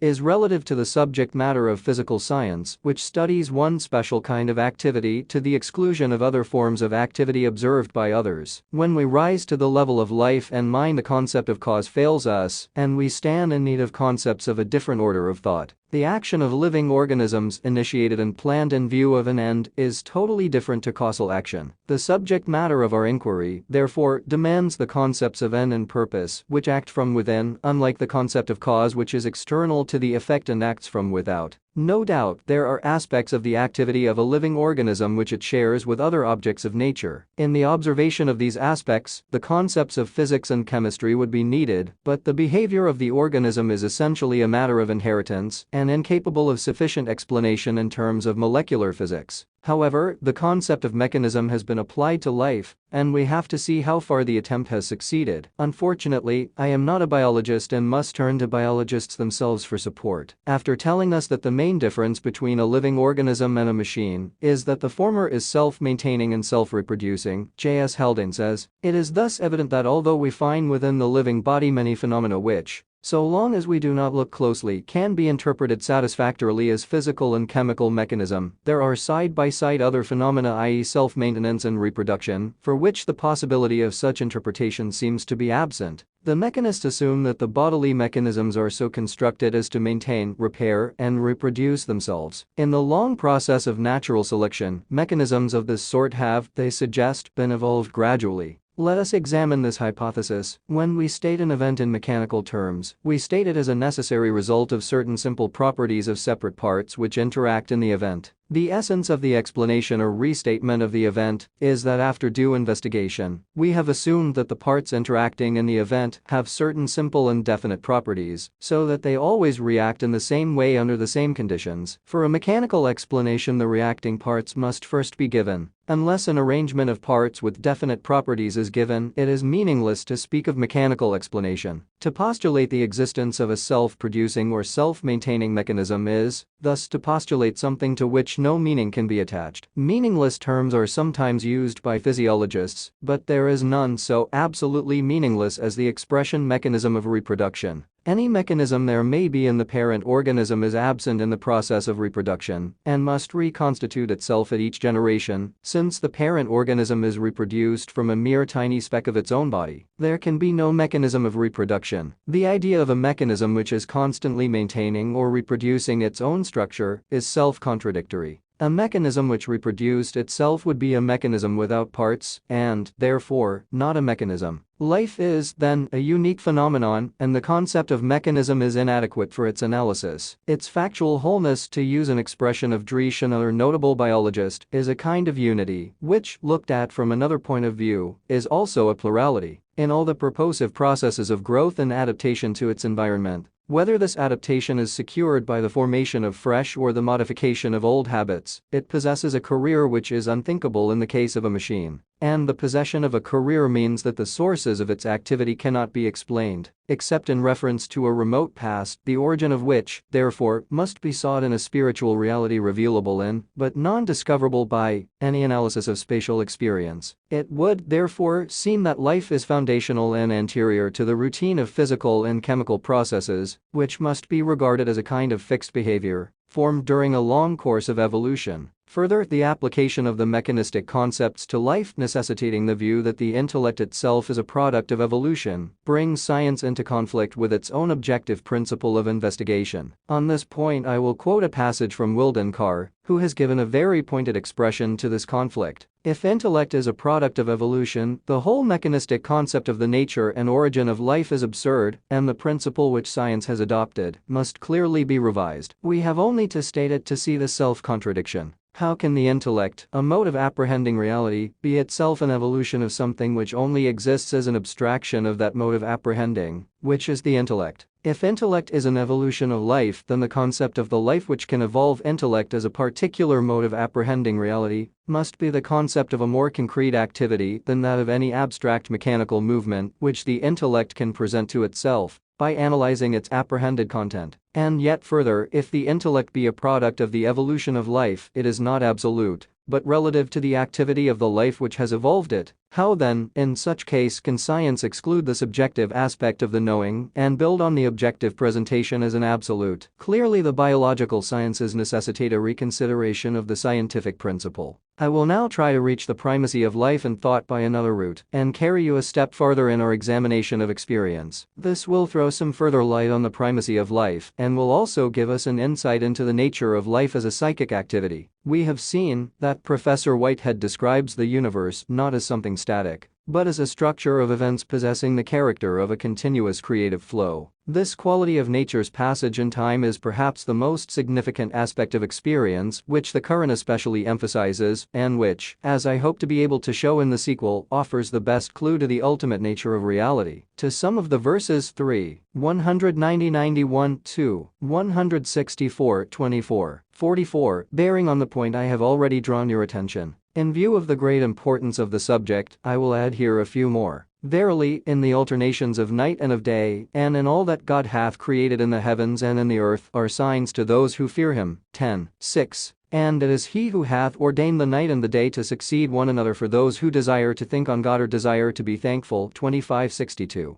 Seest thou not that God causeth the night to come in upon the day, and the day to come in upon the night, and that he hath subjected the sun and the moon to laws by which each speedeth along to an appointed goal. 31:29. It is of him that the night returneth on the day, and that the day returneth on the night. 39:5. And of him is the change of the night and of the day. 23:80. There is another set of verses which, indicating the relativity of our reckoning of time, suggests the possibility of unknown levels of consciousness, but I will content myself with a discussion of the familiar, yet deeply significant, aspect of experience alluded to in the verses quoted above. Among the representatives of contemporary thought, Bergson is the only thinker who has made a keen study of the phenomenon of duration and time. I will first briefly explain to you his view of duration, and then point out the inadequacy of his analysis in order fully to bring out the implications of a completer view of the temporal aspect of existence. The ontological problem before us is how to define the ultimate nature of existence. That the universe persists in time is not open to doubt, yet, since it is external to us, it is possible to be skeptical about its existence. In order completely to grasp the meaning of this persistence in time, we must be in a position to study some privileged case of existence which is absolutely unquestionable and gives us the further assurance of a direct vision of duration. Now my perception of things that confront me is superficial and external, but my perception of my own self is internal, intimate, and profound. It follows, therefore, that conscious experience is that privileged case of existence in which we are in absolute contact with reality, and an analysis of this privileged case is likely to throw a flood of light on the ultimate meaning of existence. What do I find when I fix my gaze on my own conscious experience? In the words of Bergson, I pass from state to state. I am warm or cold. I am merry or sad. I work or I do nothing. I look at what is around me, or I think of something else. Sensations, feelings, volitions, ideas, such are the changes into which my existence is divided and which color it in turns. I change then, without ceasing. Thus, there is nothing static in my inner life, all is a constant mobility and unceasing flux of states, a perpetual flow in which there is no halt or resting place. Constant change, however, is unthinkable without time. On the analogy of our inner experience, then, conscious existence means life in time. A keener insight into the nature of conscious experience, however, reveals that the self in its inner life moves from the center outwards. It has, so to speak, two sides which may be described as appreciative and efficient. On its efficient side, it enters into relation with what we call the world of space.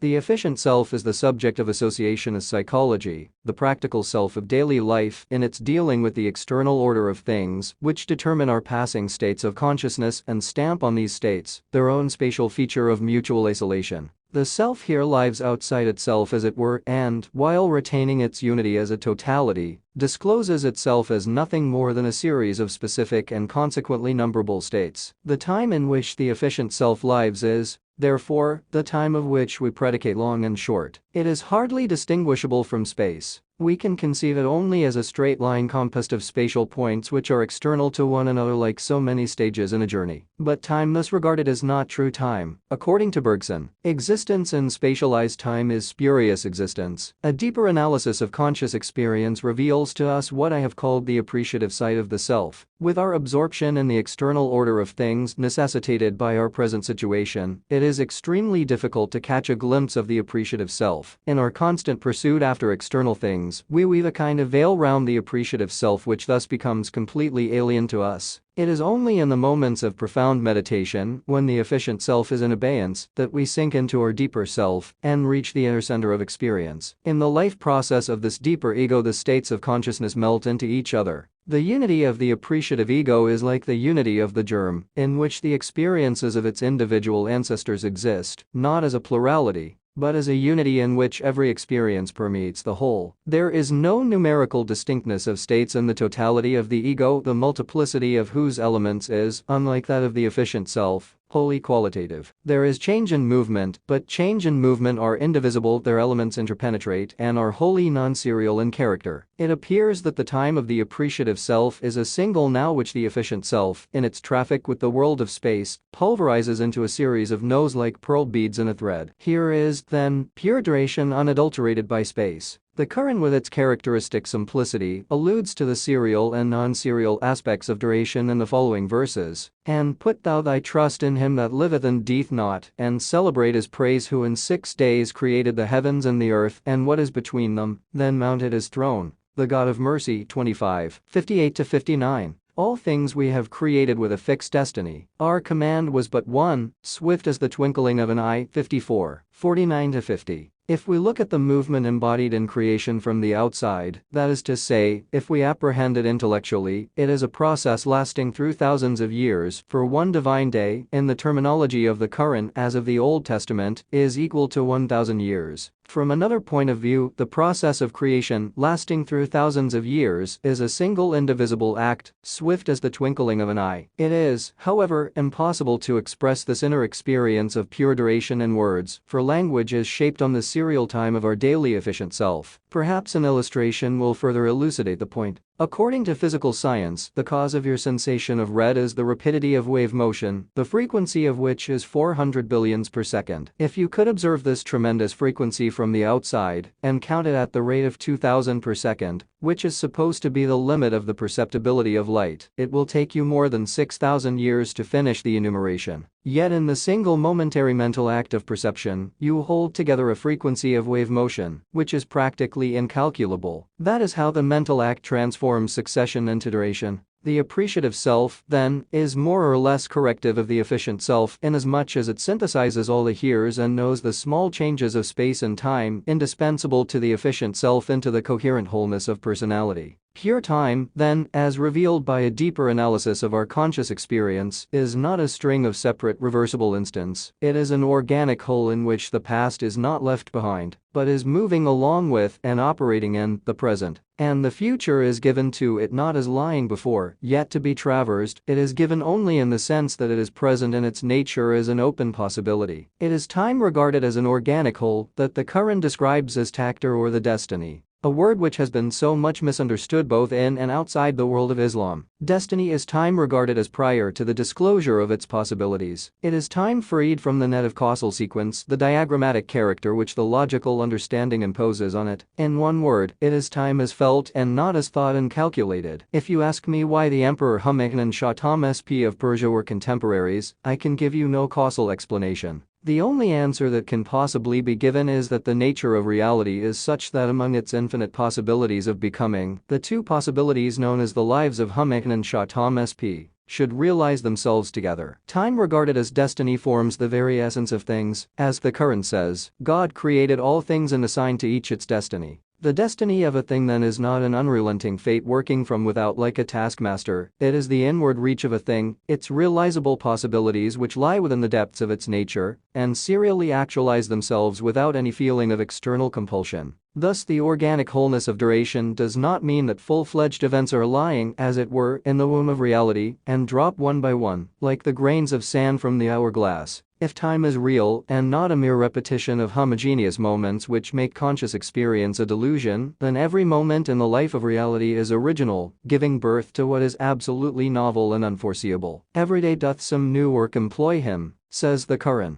To exist in real time is not to be bound by the fetters of serial time, but to create it from moment to moment and to be absolutely free and original in creation. In fact, all creative activity is free activity. Creation is opposed to repetition, which is a characteristic of mechanical action. That is why it is impossible to explain the creative activity of life in terms of mechanism. Science seeks to establish uniformities of experience, i.e. the laws of mechanical repetition. Life with its intense feeling of spontaneity constitutes a center of indetermination and thus falls outside the domain of necessity. Hence science cannot comprehend life. The biologist who seeks a mechanical explanation of life is led to do so because he confines his study to the lower forms of life, whose behavior discloses resemblances to mechanical action. If he studies life as manifested in himself, i.e. his own mind freely choosing, rejecting, reflecting, surveying the past and the present, and dynamically imagining the future, he is sure to be convinced of the inadequacy of his mechanical concepts. On the analogy of our conscious experience, then, the universe is a free creative movement. But how can we conceive a movement independent of a concrete thing that moves? The answer is that the notion of thing is derivative. We can derive things from movement, we cannot derive movement from immobile things. If, for instance, we suppose material atoms, such as the atoms of Democritus, to be the original reality, we must import movement into them from the outside, as something alien to their nature. Whereas if we take movement as original, static things may be derived from it. In fact, physical science has reduced all things to movement. The essential nature of the atom in modern science is electricity and not something electrified. Apart from this, things are not given an immediate experience, as things already possessing definite contours for immediate experience is a continuity without any distinctions in it. What we call things are events in the continuity of nature which thought spatializes and thus regards as mutually isolated for purposes of action. The universe, which seems to us to be a collection of things, is not a solid stuff occupying a void. It is not a thing but an act. The nature of thought, according to Bergson, is serial. It cannot deal with movement, except by viewing it as a series of stationary points. It is, therefore, the operation of thought, working with static concepts, that gives the appearance of a series of immobilities to what is essentially dynamic in its nature. The coexistence and succession of these immobilities is the source of what we call space and time. According to Bergson, then, reality is a free, unpredictable, creative, vital impetus of the nature of volition, which thought spatializes and views as a plurality of things. A full criticism of this view cannot be undertaken here. Suffice it to say that the vitalism of Bergson ends in an insurmountable dualism of will and thought.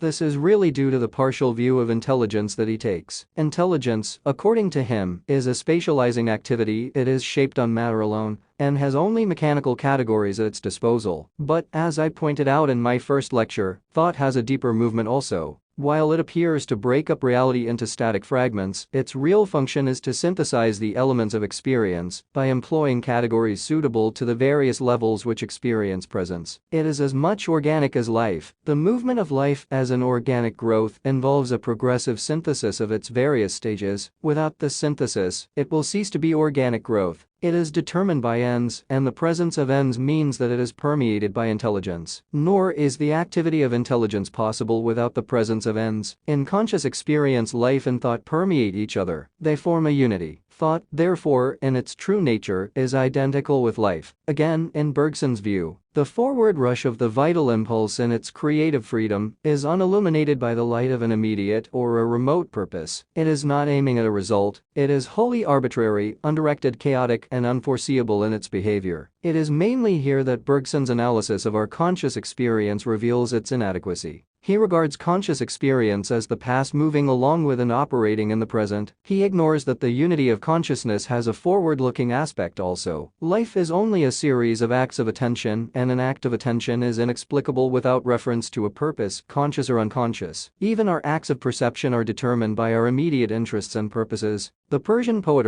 Plus has given a beautiful expression to this aspect of human perception. He says, "If your heart is not deceived by the mirage, be not proud of the sharpness of your understanding, for your freedom from this optical illusion is due to your imperfect thirst." The poet means to say that if you had a vehement desire for drink, the sands of the desert would have given you the impression of a lake. Your freedom from the illusion is due to the absence of a keen desire for water. You have perceived the thing as it is because you were not interested in perceiving it as it is not. Thus, ends and purposes, whether they exist as conscious or subconscious tendencies, form the warp and woof of our conscious experience. And the notion of purpose cannot be understood except in reference to the future. The past, no doubt, abides and operates in the present, but this operation of the past in the present is not the whole of consciousness. The element of purpose discloses a kind of forward look in consciousness. Purposes not only color our present states of consciousness, but also reveal its future direction. In fact, they constitute the forward push of our life, and thus in a way anticipate and influence the states that are yet to be. To be determined by an end is to be determined by what ought to be. Thus past and future both operate in the present state of consciousness, and the future is not wholly undetermined, as Bergson's analysis of our conscious experience shows. A state of attentive consciousness involves both memory and imagination as operating factors. On the analogy of our conscious experience, therefore, reality is not a blind vital impulse wholly unilluminated by idea. Its nature is through and through teleological. Bergson, however, denies the teleological character of reality on the ground that teleology makes time unreal. According to him, the portals of the future must remain wide open to reality. Otherwise, it will not be free and creative. No doubt, if teleology means the working out of a plan in view of a predetermined end or goal, it does make time unreal. It reduces the universe to a mere temporal reproduction of a pre-existing eternal scheme or structure in which individual events have already found their proper places, waiting, as it were, for their respective turns to enter into the temporal sweep of history. All is already given somewhere in eternity. The temporal order of events is nothing more than a mere imitation of the eternal mold. Such a view is hardly distinguishable from mechanism, which we have already rejected. In fact, it is a kind of veiled materialism in which fate or destiny takes the place of rigid determinism, leaving no scope for human or even divine freedom. The world regarded as a process realizing a preordained goal is not a world of free, responsible moral agents. It is only a stage on which puppets are made to move by a kind of pull from behind. There is, however, another sense of teleology. From our conscious experience we have seen that to live is to shape and change ends and purposes, and to be governed by them. Mental life is teleological in the sense that, while there is no far-off distant goal towards which we are moving, there is a progressive formation of fresh ends, purposes, and ideal scales of value. As the process of life grows and expands, we become by ceasing to be what we are. Life is a passage through a series of deaths, but there is a system in the continuity of this passage. Its various stages, in spite of the apparently abrupt changes in our evaluation of things, are organically related to one another. The life history of the individual is, on the whole, a unity and not a mere series of mutually ill-adapted events.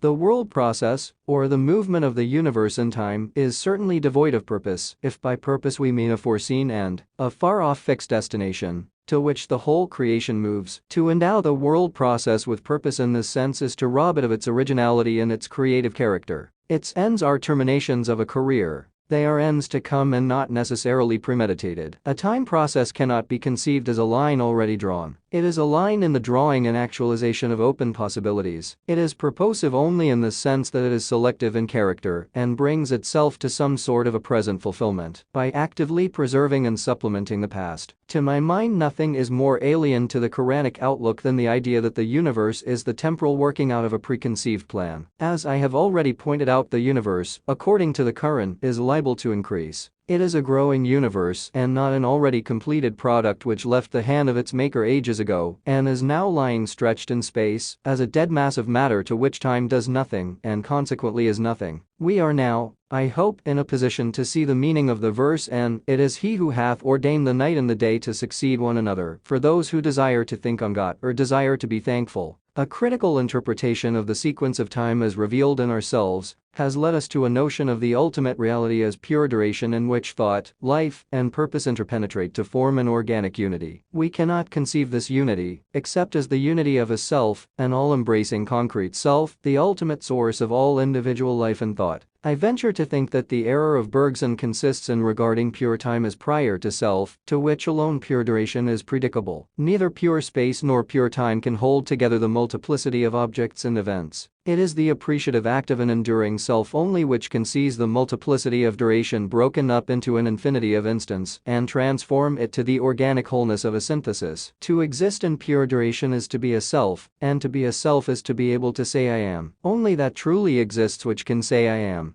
It is the degree of the intuition of I amness that determines the place of a thing in the scale of being. We too say I am, but our I amness is dependent and arises out of the distinction between the self and the not self. The ultimate self, in the words of the Quran, can afford to dispense with all the worlds. To him the not self does not present itself as a confronting other, or else it would have to be, like our finite self, in spatial relation with the confronting other. What we call nature or the not self is only a fleeting moment in the life of God. His I amness is independent, elemental, absolute. Of such a self it is impossible for us to form an adequate conception. As the Quran says, naught is like him. Yet he hears and sees. Now a self is unthinkable without a character, i.e. a uniform mode of behavior. Nature, as we have seen, is not a mass of pure materiality occupying a void. It is a structure of events, a systematic mode of behavior, and as such organic to the ultimate self. Nature is to the divine self as character is to the human self. In the picturesque phrase of the Quran, it is the habit of Allah. From the human point of view, it is an interpretation which, in our present situation, we put on the creative activity of the absolute ego. At a particular moment in its forward movement it is finite, but since the self to which it is organic is creative, it is liable to increase and is consequently boundless in the sense that no limit to its extension is final. Its boundlessness is potential, not actual. Nature, then, must be understood as a living, ever-growing organism, whose growth has no final external limits. Its only limit is internal, i.e. the immanent self which animates and sustains the whole. As the Quran says, and verily unto thy Lord is the limit. 53:42.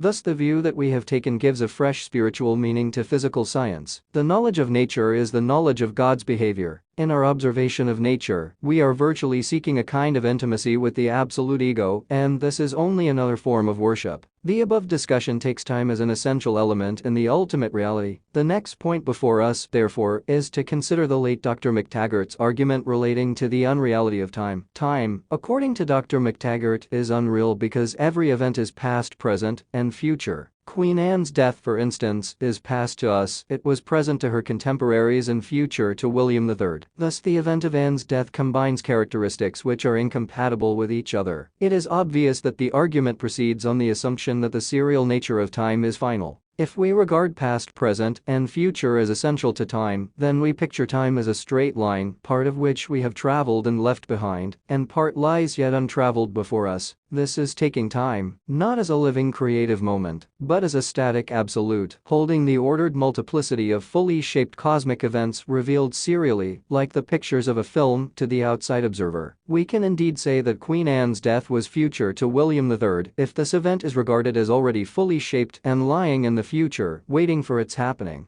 But a future event, as Broad justly points out, cannot be characterized as an event. Before the death of Anne, the event of her death did not exist at all. During Anne's life, the event of her death existed only as an unrealized possibility in the nature of reality, which included it as an event only when, in the course of its becoming, it reached the point of the actual happening of that event. The answer to Dr. McTaggart's argument is that the future exists only as an open possibility and not as a reality, nor can it be said that an event combines incompatible characteristics when it is described both as past and present. When an event X does happen, it enters into an unalterable relation with all the events that have happened before it. These relations are not at all affected by the relations of X with other events which happen after X, by the further becoming of reality. No true or false proposition about these relations will ever become false or true. Hence there is no logical difficulty in regarding an event as both past and present. It must be confessed, however, that the point is not free from difficulty and requires much further thinking. It is not easy to solve the mystery of time. Augustine's profound words are as true today as they were when they were uttered. If no one questions me of time, I know it. If I would explain to a questioner, I know it not. Personally, I am inclined to think that time is an essential element in reality, but real time is not serial time, to which the distinction of past, present, and future is essential. It is pure duration, i.e. change without succession, which McTaggart's argument does not touch. Serial time is pure duration pulverized by thought, a kind of device by which reality exposes its ceaseless creative activity to quantitative measurement. It is in this sense that the current says, "And of him is the change of the night and of the day." But the question you are likely to ask is, can change be predicated of the ultimate ego? We, as human beings, are functionally related to an independent world process. The conditions of our life are mainly external to us. The only kind of life known to us is desire, pursuit, failure, or attainment, a continuous change from one situation to another. From our point of view, life is change, and change is essentially imperfection. At the same time, since our conscious experience is the only point of departure for all knowledge, we cannot avoid the limitation of interpreting facts in the light of our own inner experience. An anthropomorphic conception is especially unavoidable in the apprehension of life, for life can be apprehended from within only. As the poet N. Sir Al Plus of Sirhind imagines the idol saying to the Brahmin, "Thou hast made me after thine own image. After all, what hast thou seen beyond thyself?" It was the fear of conceiving divine life after the image of human life that the Spanish Muslim theologian Ibn Hazm hesitated to predicate life of God and ingeniously suggested that God should be described as living, not because he is living in the sense of our experience of life, but only because he is so described in the Quran. Confining himself to the surface of our conscious experience and ignoring its deeper phases, Ibn Hazm must have taken life as a serial change, a succession of attitudes towards an obstructing environment. Serial change is obviously a mark of imperfection, and, if we confine ourselves to this view of change, the difficulty of reconciling divine perfection with divine life becomes insuperable. Ibn Hazm must have felt that the perfection of God can be retained only at the cost of his life. There is, however, a way out of the difficulty. The absolute ego, as we have seen, is the whole of reality. He is not so situated as to take a perspective view of an alien universe. Consequently, the phases of his life are wholly determined from within. Change, therefore, in the sense of a movement from an imperfect to a relatively perfect state, or vice versa, is obviously inapplicable to his life. But change in this sense is not the only possible form of life. A deeper insight into our conscious experience shows that beneath the appearance of serial duration, there is true duration.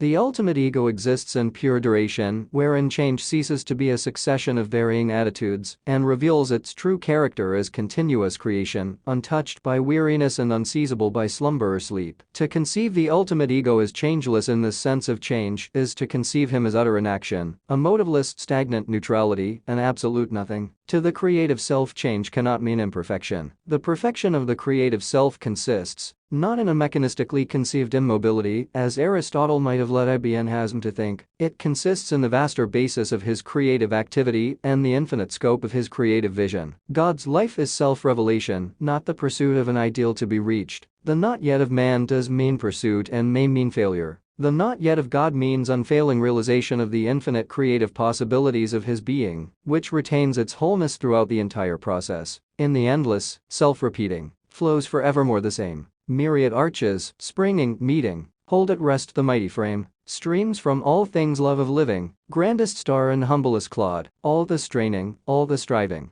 is eternal peace in God. Goethe. Thus a comprehensive philosophical criticism of all the facts of experience on its efficient as well as appreciative side brings us to the conclusion that the ultimate reality is a rationally directed creative life. To interpret this life as an ego is not to fashion God after the image of man. It is only to accept the simple fact of experience that life is not a formless fluid, but an organizing principle of unity, a synthetic activity which holds together and focalizes the dispersing dispositions of the living organism for a constructive purpose. The operation of thought, which is essentially symbolic in character, veils the true nature of life and can picture it only as a kind of universal current flowing through all things. The result of an intellectual view of life, therefore, is necessarily pantheistic. But we have a first-hand knowledge of the appreciative aspect of life from within. Intuition reveals life as a centralizing ego. This knowledge, however imperfect as giving us only a point of departure, is a direct revelation of the ultimate nature of reality. Thus, the facts of experience justify the inference that the ultimate nature of reality is spiritual and must be conceived as an ego. But the aspiration of religion soars higher than that of philosophy. Philosophy is an intellectual view of things, and, as such, does not care to go beyond a concept which can reduce all the rich variety of experience to a system. It sees reality from a distance, as it were. Religion seeks a closer contact with reality. The one is theory, the other is living experience, association, intimacy. In order to achieve this intimacy, thought must rise higher than itself and find its fulfillment in an attitude of mind which religion describes as prayer, one of the last words on the lips of the Prophet of Islam.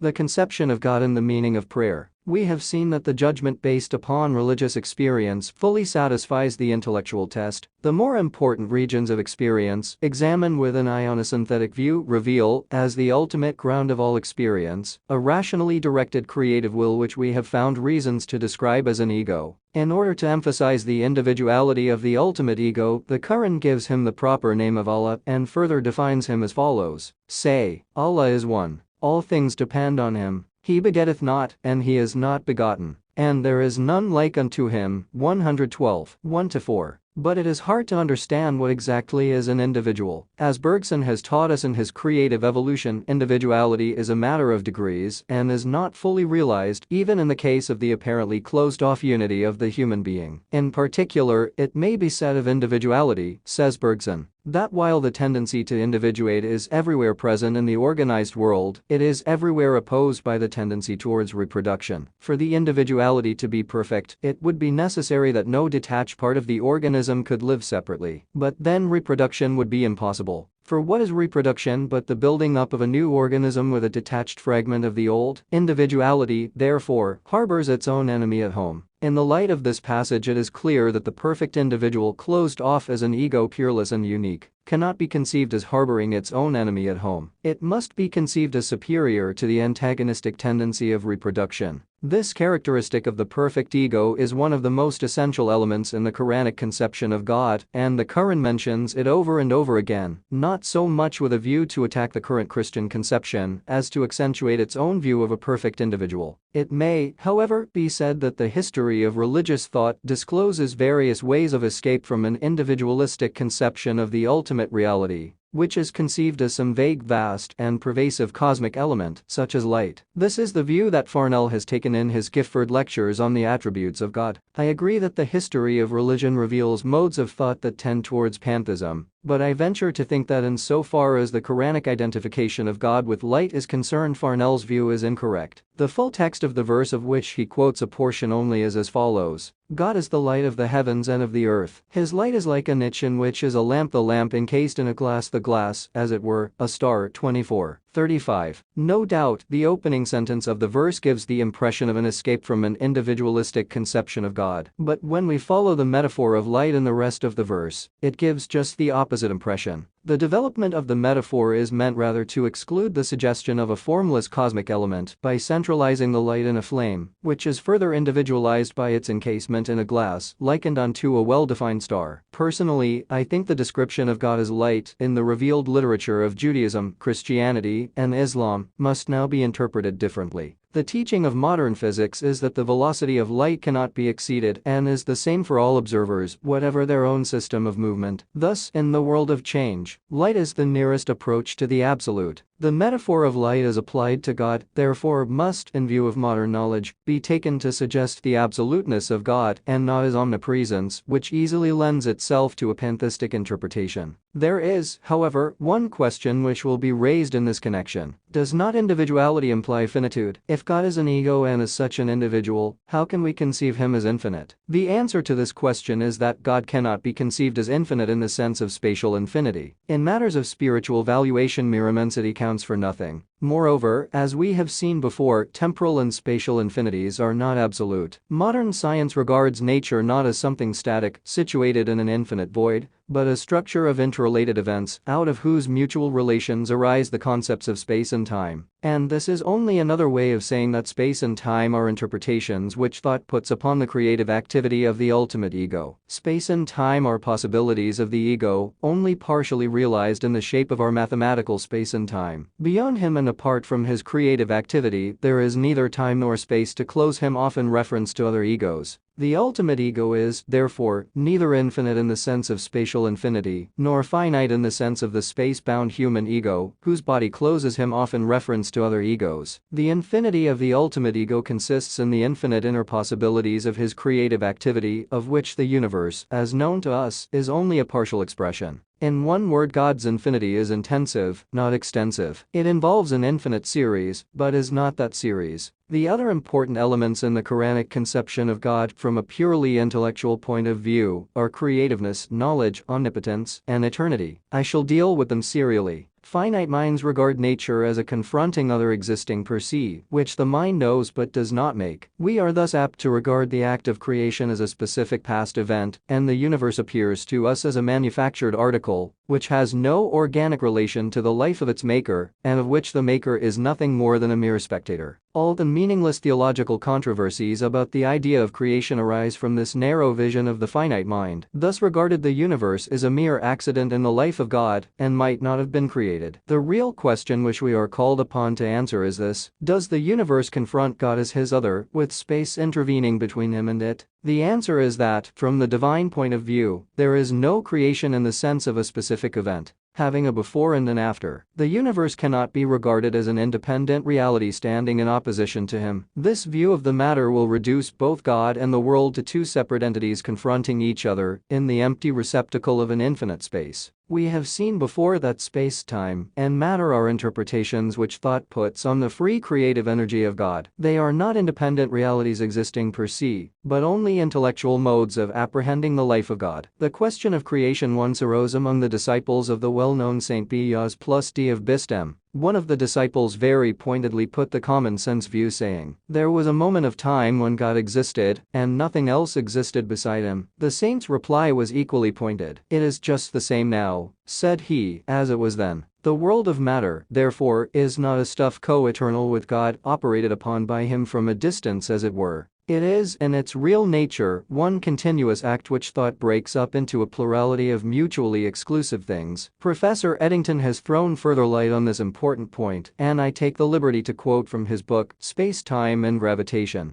We have a world of point events with their primary interval relations. Out of these, an unlimited number of more complicated relations and qualities can be built up mathematically, describing various features of the state-of world. These exist in nature in the same sense as an unlimited number of walks exist on an open moor. But the existence is, as it were, latent unless someone gives significance to the walk by following it, and in the same way the existence of any one of these qualities off-world only acquires significance above its fellows if a mind singles it out for recognition. Mind filters out matter from the meaningless jumble of qualities, as the prism filters out the colors of the rainbow from the chaotic pulsations of white light. Mind exalts the permanent and ignores the transitory, and it appears from the mathematical study of relations that the only way in which mind can achieve her object is by picking out one particular quality as the permanent substance of perceptual world, partitioning a perceptual time and space for it to be permanent in, and, as a necessary consequence of this Hobson's choice, the laws of gravitation and mechanics and geometry have to be obeyed. Is it too much to say that the mind's search for permanence has created the world of physics? The last sentence in this passage is one of the deepest things in Professor Eddington's book. The physicist has yet to discover by his own methods that the passing show of the apparently permanent world of physics which the mind has created in its search for permanence is rooted in something more permanent, conceivable only as a self which alone combines the opposite attributes of change and permanence, and can thus be regarded as both constant and variable. There is, however, one question which we must answer before we proceed further. In what manner does the creative activity of God proceed to the work of creation? The most orthodox and still popular school of Muslim theology, the Asharite, hold that the creative method of divine energy is atomic, and they appear to have based their doctrine on the following verse of the Quran. And no one thing is here, but with us are its storehouses, and we send it not down, but in fixed quantities. 15:21. The rise and growth of atomism in Islam, the first important indication of an intellectual revolt against the Aristotelian idea of a fixed universe, forms one of the most interesting chapters in the history of Muslim thought. The views of the school of Basra were first shaped by Abkate Shim, AD 933, and those of the school of Baghdad by that most exact and daring theological thinker Abu Bakr Killan plus, AD 1013. Later, in the beginning of the 13th century, we find a thoroughly systematic description in a book called The Guide of the Perplexed by Moses Maimonides, a Jewish theologian who was educated in the Muslim universities of Spain. A French translation of this book was made by Monk in 1866,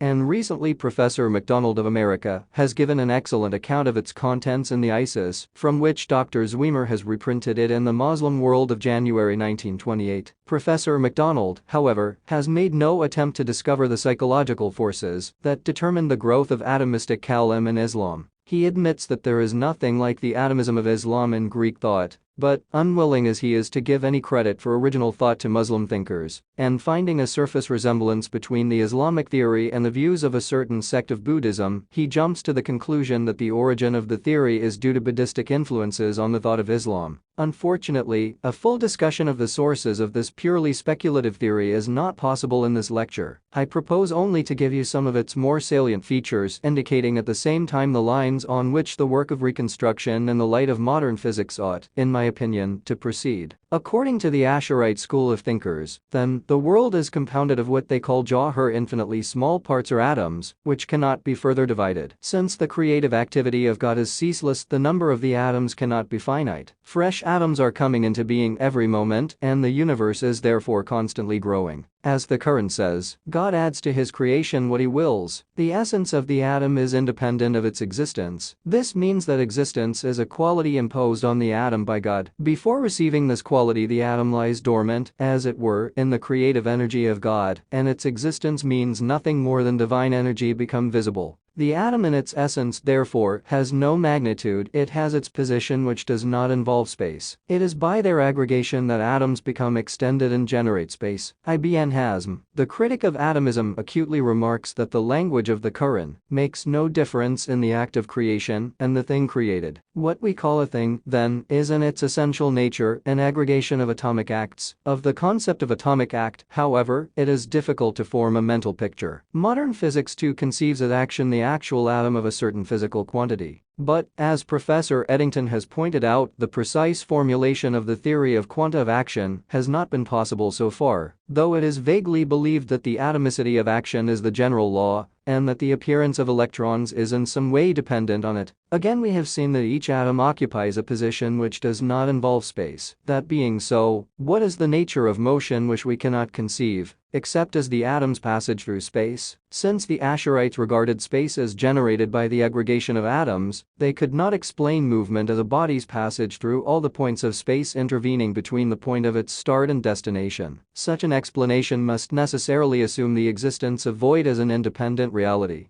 In order, therefore, to get over the difficulty of empty space, Nazem resorted to the notion of tafra or jump and imagined the moving body, not as passing through all the discrete positions in space, but as jumping over the void between one position and another. Thus, according to him, a quick motion and a slow motion possess the same speed, but the latter has more points of rest. I confess I do not quite understand this solution of the difficulty. It may, however, be pointed out that modern atomism has found a similar difficulty and a similar solution has been suggested. In view of the experiments relating to Planck's theory of quanta, we cannot imagine the moving atom as continuously traversing its path in space. One of the most hopeful lines of explanation, says Professor Whitehead in his Science and the Modern World, is to assume that an electron does not continuously traverse its path in space. The alternative notion as to its mode of existence is that it appears at a series of discrete positions in space, which it occupies for successive durations of time. It is as though an automobile, moving at the average rate of 30 miles an hour along a road, did not traverse the road continuously but appeared successively at the successive milestones, remaining for 2 minutes at each milestone. Another feature of this theory of creation is the doctrine of accident, on the perpetual creation of which depends the continuity of the atom as an existent. If God ceases to create the accidents, the atom ceases to exist as an atom. The atom possesses inseparable positive or negative qualities. These exist in opposed couples, as life and death, motion and rest, and possess practically no duration. Two propositions follow from this, i.e. nothing has a stable nature, i.e. there is a single order of atoms, i.e. what we call the soul is either a finer kind of matter, or only an accident. I am inclined to think that in view of the idea of continuous creation which the Asherite intended to establish, there is an element of truth in the first proposition. I have said before that in my opinion the spirit of the Quran is on the whole anti-classical. I regard the Asherite thought on this point as a genuine effort to develop on the basis of an ultimate will or energy, a theory of creation, which, with all its shortcomings, is far more true to the spirit of the Quran than the Aristotelian idea of a fixed universe. The duty of the future theologians of Islam is to reconstruct this purely speculative theory and to bring it into closer contact with modern science, which appears to be moving in the same direction. The second proposition looks like pure materialism. It is my belief that the Asherite view that the nafs is an accident is opposed to the real trend of their own theory, which makes the continuous existence of the atom dependent on the continuous creation of accidents in it. It is obvious that motion is inconceivable without time. And since time comes from psychic life, the latter is more fundamental than motion. No psychic life, no time. No time, no motion. Thus it is really what the Asherite call the accident,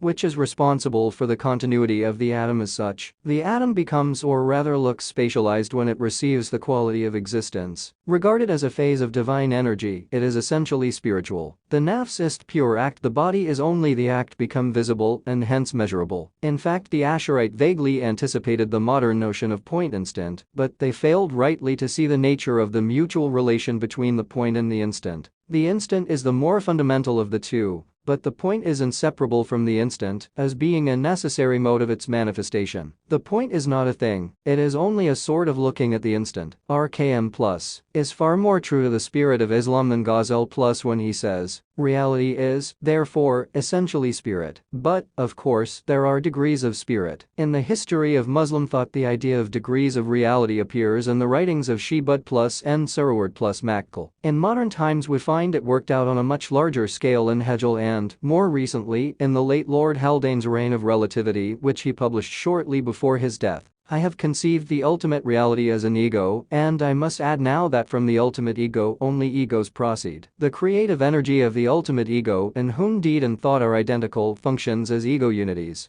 The world, in all its details, from the mechanical movement of what we call the atom of matter to the free movement of thought in the human ego, is the self-revelation of the great I Am. Every atom of divine energy, however low in the scale of existence, is an ego. But there are degrees in the expression of egohood. Throughout the entire gamut of being runs the gradually rising note of egohood until it reaches its perfection in man. That is why the Quran declares the ultimate ego to be nearer to man than his own neck vein. Like pearls do we live and move and have our being in the perpetual flow of divine life. Thus a criticism, inspired by the best traditions of Muslim thought, tends to turn the Asherite scheme of atomism into a spiritual pluralism, the details of which will have to be worked out by the future theologians of Islam. It may, however, be asked whether atomicity has a real seat in the creative energy of God, or presents itself to us as such only because of our finite mode of apprehension. From a purely scientific point of view, I cannot say what the final answer to this question will be. From the psychological point of view, one thing appears to me to be certain, only that is, strictly speaking, real, which is directly conscious of its own reality. The degree of reality varies with the degree of the feeling of egohood. The nature of the ego is such that, in spite of its capacity to respond to other egos, it is self-centered and possesses a private circuit of individuality, excluding all egos other than itself. In this alone consists its reality as an ego. Man, therefore, in whom egohood has reached its relative perfection, occupies a genuine place in the heart of divine creative energy, and thus possesses a much higher degree of reality than things around him. Of all the creations of God, he alone is capable of consciously participating in the creative life of his Maker. Endowed with the power to imagine a better world and to mold what is into what ought to be, the ego in him aspires, in the interests of an increasingly unique and comprehensive individuality, to exploit all the various environments on which he may be called upon to operate during the course of an endless career. But I would ask you to wait for a fuller treatment of this point till my lecture on the immortality and freedom of the ego. In the meantime, I want to say a few words about the doctrine of atomic time, which I think is the weakest part of the Asherite theory of creation. It is necessary to do so for a reasonable view of the divine attribute of eternity. The problem of time has always drawn the attention of Muslim thinkers and mystics. This seems to be due partly to the fact that, according to the Quran,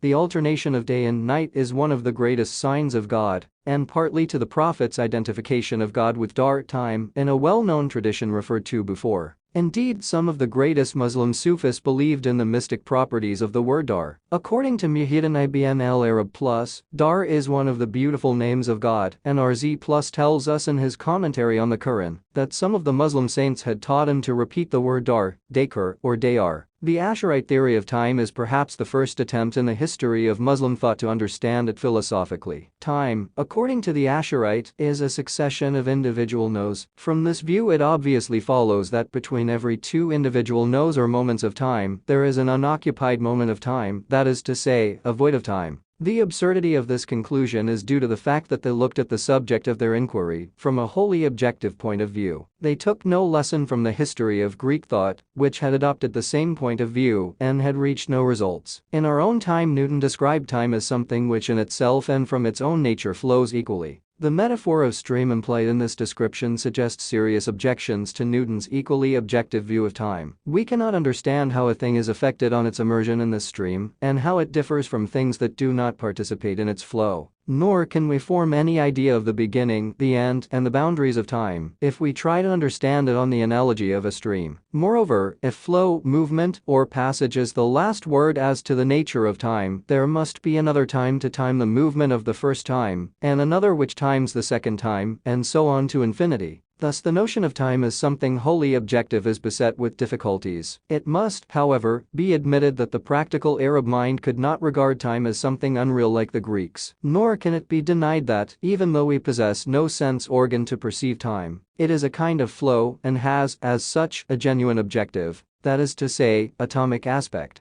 In fact, the verdict of modern science is exactly the same as that of the Asherite, for recent discoveries in physics regarding the nature of time assume the discontinuity of matter. The following passage from Professor Rougier's Philosophy and New Physics is noteworthy in this connection. Contrary to the ancient adage natura nihil facit per saltum, nature hates all sudden changes. It becomes apparent that the universe varies by sudden jumps and not by imperceptible degrees. A physical system is capable of only a finite number of distinct states.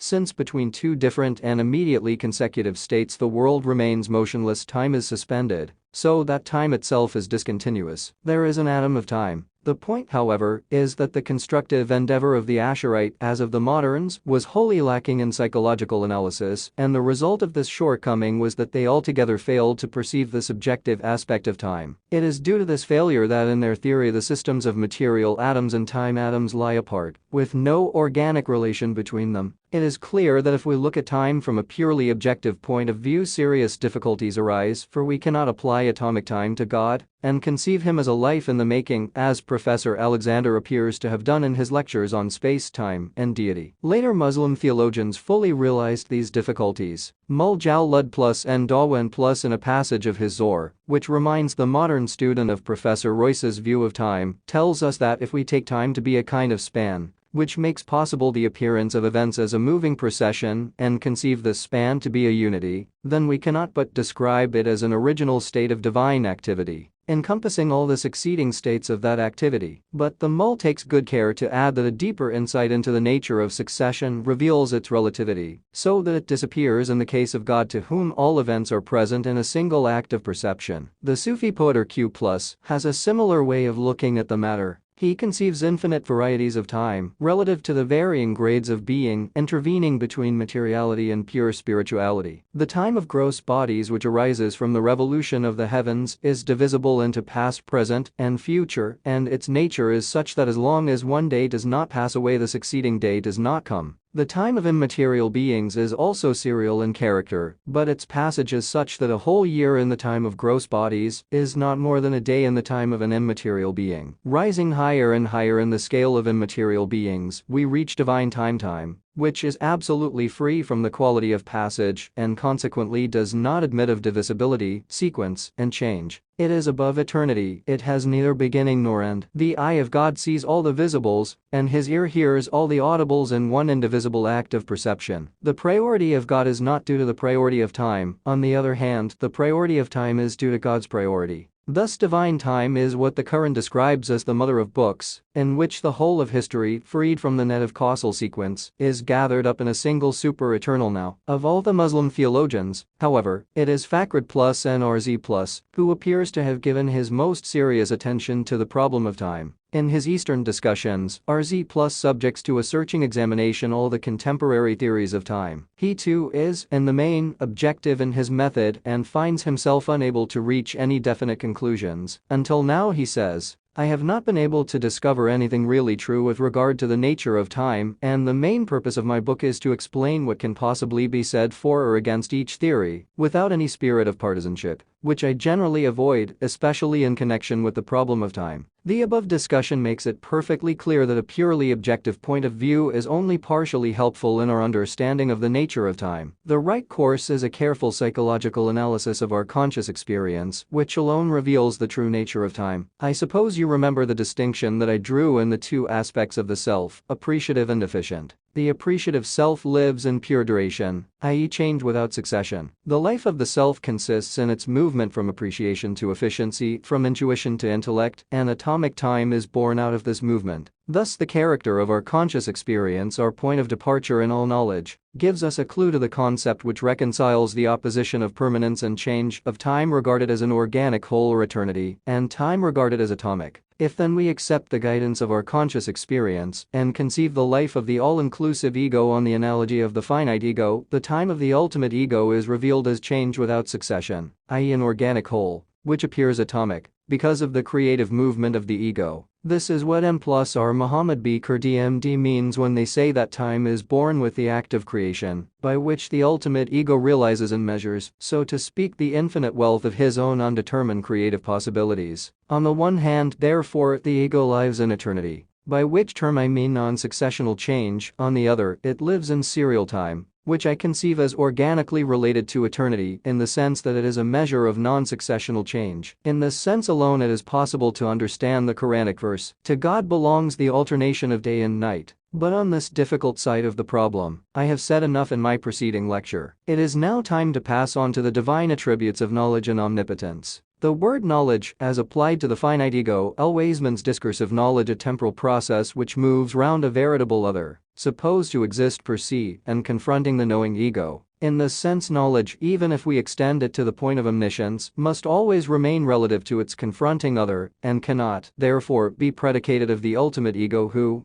being all-inclusive, cannot be conceived as having a perspective like the finite ego. The universe, as we have seen before, is not an other existing per se in opposition to God. It is only when we look at the act of creation as a specific event in the life history of God that the universe appears as an independent other. From the standpoint of the all-inclusive ego, there is no other. In him, thought and deed, the act of knowing and the act of creating, are identical. It may be argued that the ego, whether finite or infinite, is inconceivable without a confronting non-ego, and if there is nothing outside the ultimate ego cannot be conceived as an ego. The answer to this argument is that logical negations are of no use in forming a positive concept, which must be based on the character of reality, as revealed in experience. Our criticism of experience reveals the ultimate reality to be a rationally directed life, which, in view of our experience of life, cannot be conceived except as an organic whole, a something closely knit together, and possessing a central point of reference. This being the character of life, the ultimate life can be conceived only as an ego. Knowledge, in the sense of discursive knowledge, however infinite, cannot, therefore, be predicated of an ego who knows and, at the same time, forms the ground of the object known. Unfortunately, language does not help us here. We possess no word to express the kind of knowledge which is also creative of its object, The alternative concept of divine knowledge is omniscience in the sense of a single indivisible act of perception, which makes God immediately aware of the entire sweep of history, regarded as an order of specific events in an eternal now. This is how Jal Lud plus and Darwin plus or Q plus and Professor Royce in our own times conceive God's knowledge. There is an element of truth in this conception, but it suggests a closed universe, a fixed futurity, a predetermined, unalterable order of specific events, which, like a superior fate, has once for all determined the directions of God's creative activity. In fact, divine knowledge regarded as a kind of passive omniscience is nothing more than the inert void of pre-Einsteinian physics, which confers a semblance of unity on things by holding them together, a sort of mirror passively reflecting the details of an already finished structure of things, which the finite consciousness reflects in fragments only.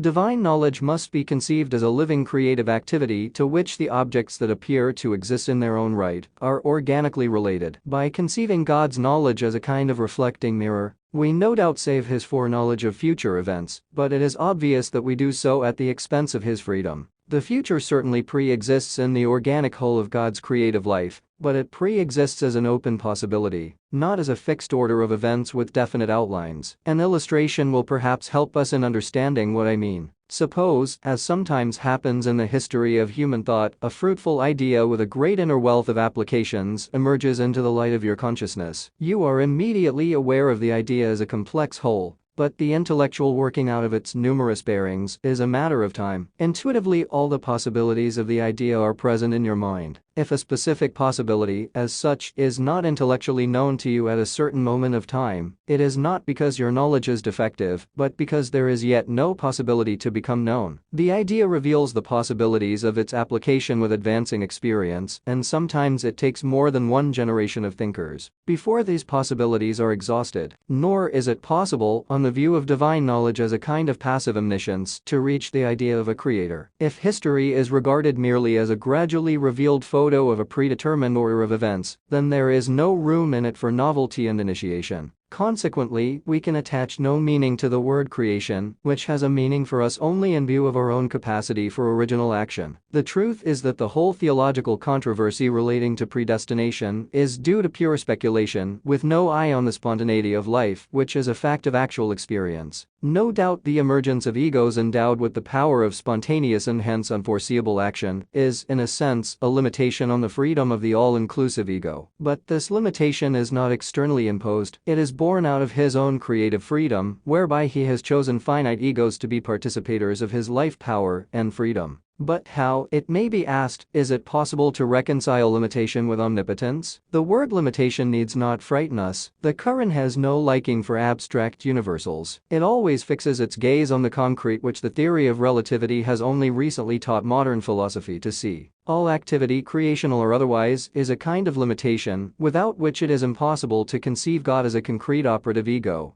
Omnipotence, abstractly conceived, is merely a blind, capricious power without limits. The Quran has a clear and definite conception of nature as a cosmos of mutually related forces. It, therefore, views divine omnipotence as intimately related to divine wisdom and finds the infinite power of God revealed not in the arbitrary and the capricious, but in the recurrent, the regular, and the orderly. At the same time, the Quran conceives God as holding all goodness in his hands. If, then, the rationally directed divine will is good, a very serious problem arises. The course of evolution, as revealed by modern science, involves almost universal suffering and wrongdoing. No doubt, wrongdoing is confined to man only, but the fact of pain is almost universal, though it is equally true that men can suffer and have suffered the most excruciating pain for the sake of what they have believed to be good. Thus the two facts of moral and physical evil stand out prominent in the life of nature, nor can the relativity of evil in the presence of forces that tend to transmute it be a source of consolation to us, for, in spite of all this relativity and transmutation, there is something terribly positive about it. How is it, then, possible to reconcile the goodness and omnipotence of God with the immense volume of evil in his creation? This painful problem is really the crux of theism. No modern writer has put it more accurately than Naumann in his brief Uberg Religion. We possess, he says, A knowledge of the world which teaches us a God of power and strength who sends out life and death as simultaneously as shadow and light, and a revelation, a faith as to salvation, which declares the same God to be Father. The following of the world God produces the morality of the struggle for existence, and the service of the Father of Jesus Christ produces the morality of compassion. And yet they are not two gods, but one God. Somehow or other, their arms intertwine. Only no mortal can say where and how this occurs. To the optimist Browning, all is well with the world. To the pessimist Schopenhauer, the world is one perpetual winter, wherein a blind will expresses itself in an infinite variety of living things, which bemoan their emergence for a moment and then disappear forever. The issue thus raised between optimism and pessimism cannot be finally decided at the present stage of our knowledge of the universe. Our intellectual constitution is such that we can take only a piecemeal view of things. We cannot understand the full import of the great cosmic forces which work havoc and at the same time sustain and amplify life. The teaching of the Quran, which believes in the possibility of improvement in the behavior of man and his control over natural forces, is neither optimism nor pessimism. It is meliorism, which recognizes a growing universe and is animated by the hope of man's eventual victory over evil. But the clue to a better understanding of our difficulty is given in the legend relating to what is called the fall of man. In this legend, the Quran partly retains the ancient symbols, but the legend is materially transformed with a view to put an entirely fresh meaning into it.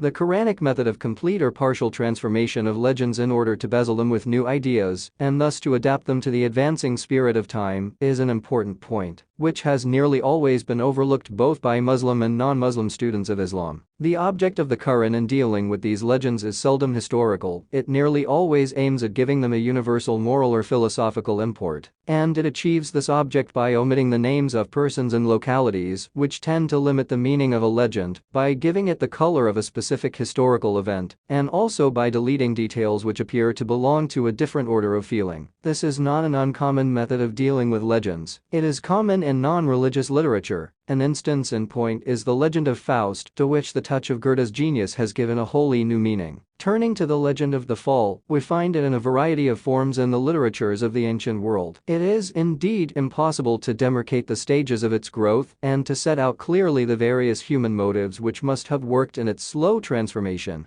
But confining ourselves to the Semitic form of the myth, it is highly probable that it arose out of the primitive man's desire to explain to himself the infinite misery of his plight in an uncongenial environment, which abounded in disease and death and obstructed him on all sides in his endeavor to maintain himself. Having no control over the forces of nature, a pessimistic view of life was perfectly natural to him. Thus, in an old Babylonian inscription, we find the serpent phallic symbol, the tree, and the woman offering an apple, symbol of virginity, to the man. The meaning of the myth is clear. The fall of man from a supposed state of bliss was due to the original sexual act of the human pair. The way in which the Quran handles this legend becomes clear when we compare it with the narration of the Book of Genesis. The remarkable points of difference between the Quranic and the biblical narrations suggest unmistakably the purpose of the Quranic narration. 1. The Quran omits the serpent and the rib story altogether. The former omission is obviously meant to free the story from its phallic setting and its original suggestion of a pessimistic view of life. The latter omission is meant to suggest that the purpose of the Quranic narration is not historical, as in the case of the Old Testament, which gives us an account of the origin of the first human pair,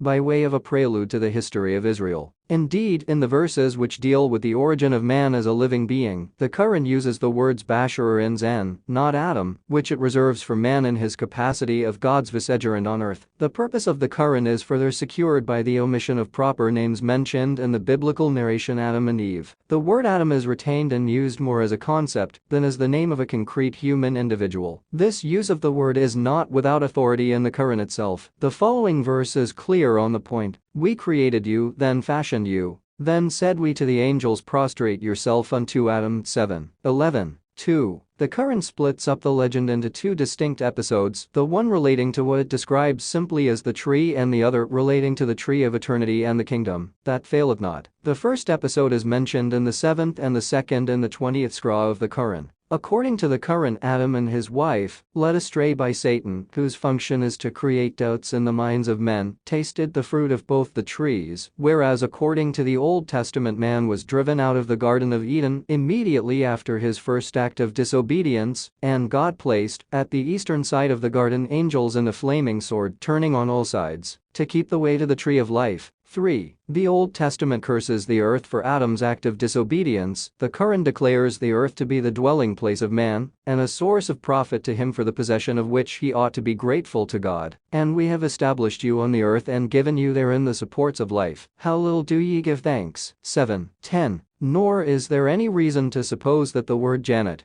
garden, as used here, means the supersensual paradise from which man is supposed to have fallen on this earth. According to the Quran, man is not a stranger on this earth, and we have caused you to grow from the earth, says the Quran. The Jannat mentioned in the legend cannot mean the eternal abode of the righteous. In the sense of the eternal abode of the righteous, Jannat is described by the Quran to be the place wherein the righteous will pass to one another the cup which shall engender no light discourse, no motive to sin. It is further described to be the place wherein no weariness shall reach the righteous, nor forth from it shall they be cast. In the Jannat mentioned in the legend, however, the very first event that took place was man's sin of disobedience followed by his expulsion. In fact, the Quran itself explains the meaning of the word as used in its own narration. In the second episode of the legend, the garden is described as a place where there is neither hunger nor thirst, neither heat nor nakedness. I am, therefore, inclined to think that the Jannat in the Quranic narration is the conception of a primitive state in which man is practically unrelated to his environment and consequently does not feel the sting of human wants, the birth of which alone marks the beginning of human culture. Thus we see that the Quranic legend of the fall has nothing to do with the first appearance of man on this planet. Its purpose is rather to indicate man's rise from a primitive state of instinctive appetite to the conscious possession of a free self capable of doubt and disobedience. The fall does not mean any moral depravity, it is man's transition from simple consciousness to the first flash of self-consciousness, a kind of waking from the dream of nature with a throb of personal causality in one's own being. Nor does the Quran regard the earth as a torture hall, where an elementally wicked humanity is imprisoned for an original act of sin. Man's first act of disobedience was also his first act of free choice, and that is why, according to the Quranic narration, Adam's first transgression was forgiven. Now, goodness is not a matter of compulsion, it is the self's free surrender to the moral ideal and arises out of a willing cooperation of free egos. A being whose movements are wholly determined like a machine cannot produce goodness. Freedom is thus a condition of goodness, but to permit the emergence of a finite ego who has the power to choose, after considering the relative values of several courses of action open to him, is really to take a great risk. For the freedom to choose good involves also the freedom to choose what is the opposite of good. That God has taken this risk shows his immense faith in man. It is for man now to justify this faith. Perhaps such a risk alone makes it possible to test and develop the potentialities of a being who was created of the goodliest fabric and then brought down to be the lowest of the low. As the Quran says, and for trial will we test you with evil and with good. 21:35. Good and evil, therefore, though opposites, must fall within the same whole. There is no such thing as an isolated fact, for facts are systematic wholes, the elements of which must be understood by mutual reference. Logical judgment separates the elements of a fact only to reveal their interdependence. Further, it is the nature of the self to maintain itself as a self. For this purpose it seeks knowledge, self-multiplication, and power, or, in the words of the Quran,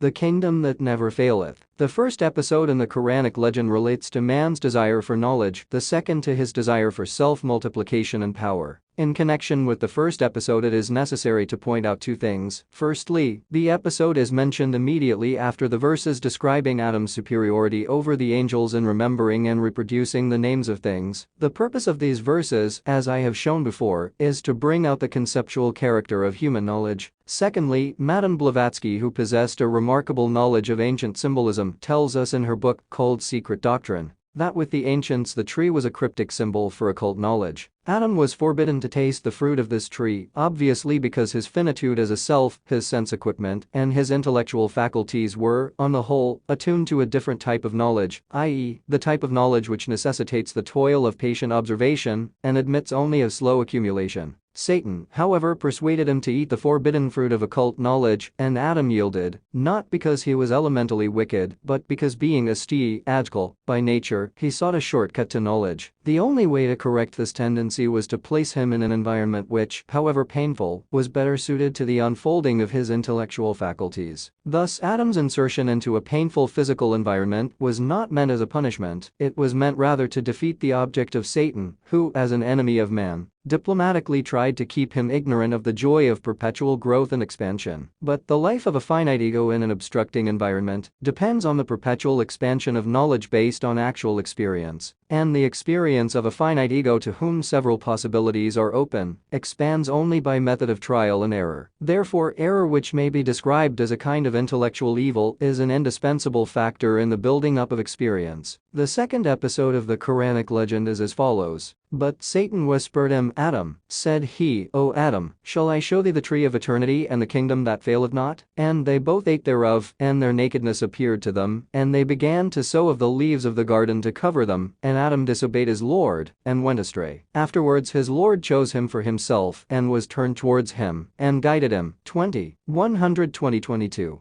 The central idea here is to suggest life's irresistible desire for a lasting dominion, an infinite career as a concrete individual. As a temporal being fearing the termination of its career by death, the only course open to it is to achieve a kind of collective immortality by self-multiplication. The eating of the forbidden fruit of the tree of eternity is life's resort to sex differentiation, by which it multiplies itself with a view to circumvent total extinction. It is as if life says to death, if you sweep away one generation of living things, I will produce another. The Quran rejects the phallic symbolism of ancient art, but suggests the original sexual act by the birth of the sense of shame, disclosed in Adam's anxiety to cover the nakedness of his body. Now to live is to possess a definite outline, a concrete individuality. It is in the concrete individuality, manifested in the countless varieties of living forms, that the ultimate ego reveals the infinite wealth of his being. Yet the emergence and multiplication of individualities, each fixing its gaze on the revelation of its own possibilities and seeking its own dominion, inevitably brings in its wake the awful struggle of ages. Descend ye as enemies of one another, says the Quran. This mutual conflict of opposing individualities is the world pain which both illuminates and darkens the temporal career of life. In the case of man, in whom individuality deepens into personality, opening up possibilities of wrongdoing, the sense of the tragedy of life becomes much more acute. But the acceptance of selfhood as a form of life involves the acceptance of all the imperfections that flow from the finitude of selfhood. The Quran represents man as having accepted at his peril the trust of personality which the heavens, the earth, and the mountains refuse to bear. Verily we propose to the heavens and to the earth and to the mountains to receive the trust, but they refused the burden, and they feared to receive it. Man undertook to bear it, but hath proved unjust, senseless. 33:72. Shall we, then, say no or yes to the trust of personality with all its attendant ills? True manhood, according to the Quran, consists in patience under ills and hardships. At the present stage of the evolution of selfhood, however, we cannot understand the full import of the discipline which the driving power of pain brings. Perhaps it hardens the self against a possible dissolution.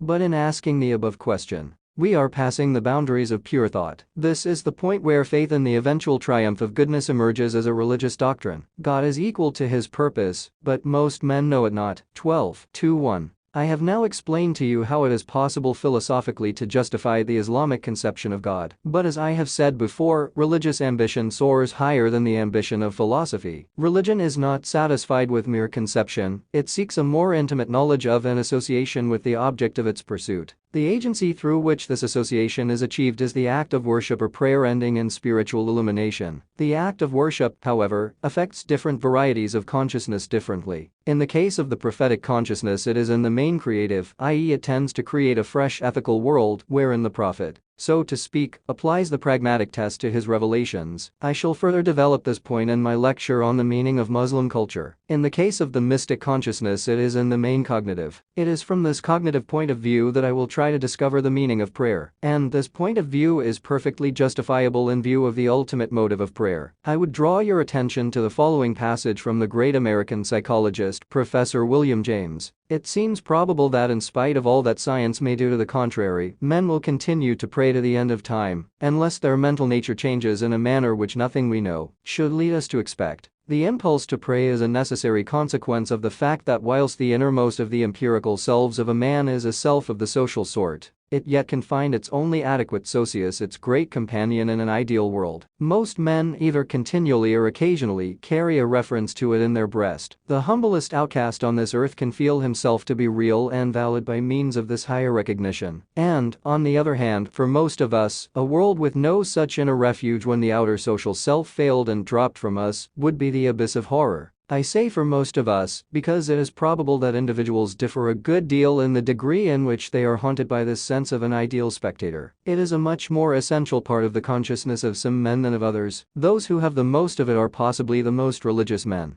But I am sure that even those who say they are altogether without it deceive themselves and really have it in some degree. Thus you will see that, psychologically speaking, prayer is instinctive in its origin. The act of prayer as aiming at knowledge resembles reflection, yet prayer at its highest is much more than abstract reflection. Like reflection, it too is a process of assimilation, but the assimilative process in the case of prayer draws itself closely together and thereby acquires a power unknown to pure thought. In thought, the mind observes and follows the working of reality. In the act of prayer, it gives up its career as a seeker of slow-footed universality and rises higher than thought to capture reality itself with a view to become a conscious participator in its life. There is nothing mystical about it. Prayer as a means of spiritual illumination is a normal vital act by which the little island of our personality suddenly discovers its situation in a larger whole of life. Do not think I am talking of autosuggestion. Autosuggestion has nothing to do with the opening up of the sources of life that lie in the depths of the human ego. Unlike spiritual illumination, which brings fresh power by shaping human personality, it leaves no permanent life effects behind. Nor am I speaking of some occult and special way of knowledge. All that I mean is to fix your attention on a real human experience, which has a history behind it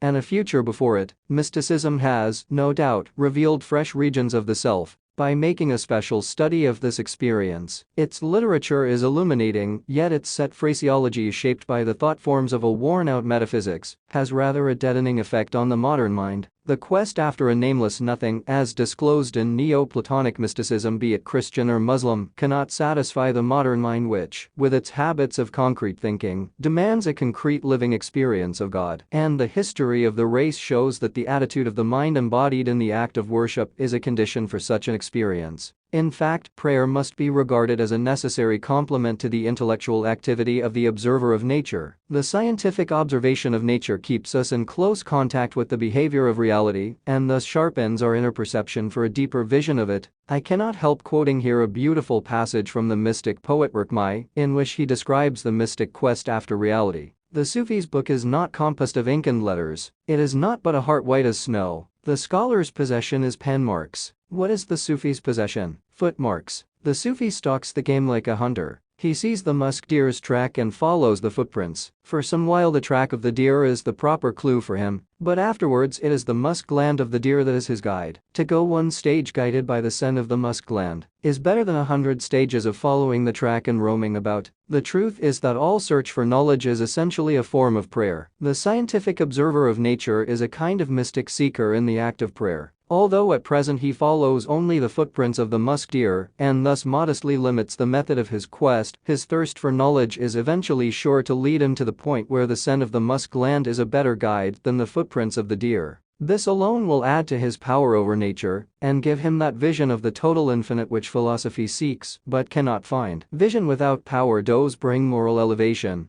but cannot give a lasting culture. Power without vision tends to become destructive and inhuman. Both must combine for the spiritual expansion of humanity. The real object of prayer, however, is better achieved when the act of prayer becomes congregational. The spirit of all true prayer is social. Even the hermit abandons the society of men in the hope of finding, in a solitary abode, the fellowship of God. A congregation is an association of men who, animated by the same aspiration, concentrate themselves on a single object and open up their inner selves to the working of a single impulse. It is a psychological truth that association multiplies the normal man's power of perception, deepens his emotion, and dynamizes his will to a degree unknown to him in the privacy of his individuality. Indeed, regarded as a psychological phenomenon, prayer is still a mystery, for psychology has not yet discovered the laws relating to the enhancement of human sensibility in a state of association. With Islam, however, this socialization of spiritual illumination through associative prayer is a special point of interest. As we pass from the daily congregational prayer to the annual ceremony round the central mosque of Mecca, you can easily see how the Islamic institution of worship gradually enlarges the sphere of human association. Prayer, then, whether individual or associative, is an expression of man's inner yearning for a response in the awful silence of the universe. It is a unique process of discovery whereby the searching ego affirms itself in the very moment of self-negation and thus discovers its own worth and justification as a dynamic factor in the life of the universe. True to the psychology of mental attitude in prayer, the form of worship in Islam symbolizes both affirmation and negation. Yet, in view of the fact borne out by the experience of the race, that prayer, as an inner act, has found expression in a variety of forms, the Quran says, "To every people have we appointed ways of worship which they observe, therefore let them not dispute this matter with thee, but bid them to thy Lord, for thou art on the right way. But if they debate with thee, then say, God best knoweth what ye do. He will judge between you on the day of resurrection, as to the matters wherein ye differ." 22. 67-69.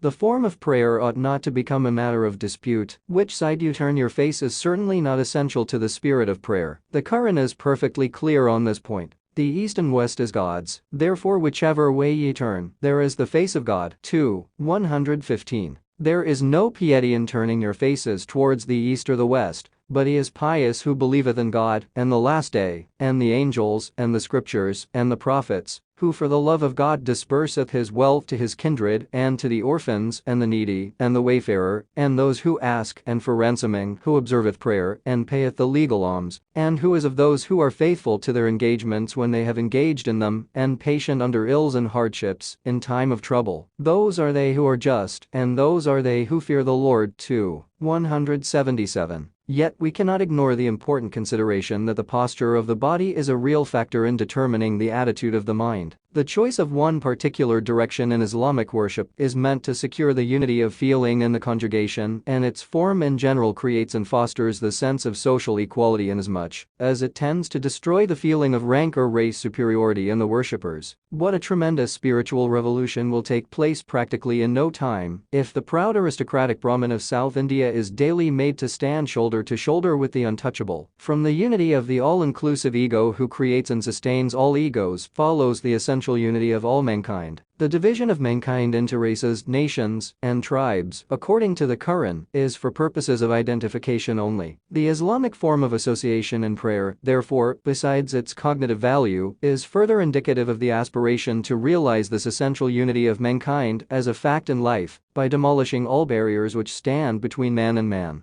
The human ego, his freedom and immortality. The Quran in its simple, forceful manner emphasizes the individuality and uniqueness of man, and has, I think, a definite view of his destiny as a unity of life. It is in consequence of this view of man as a unique individuality, which makes it impossible for one individual to bear the burden of another, and entitles him only to what is due to his own personal effort, that the Quran is led to reject the idea of redemption. Three things are perfectly clear from the Quran.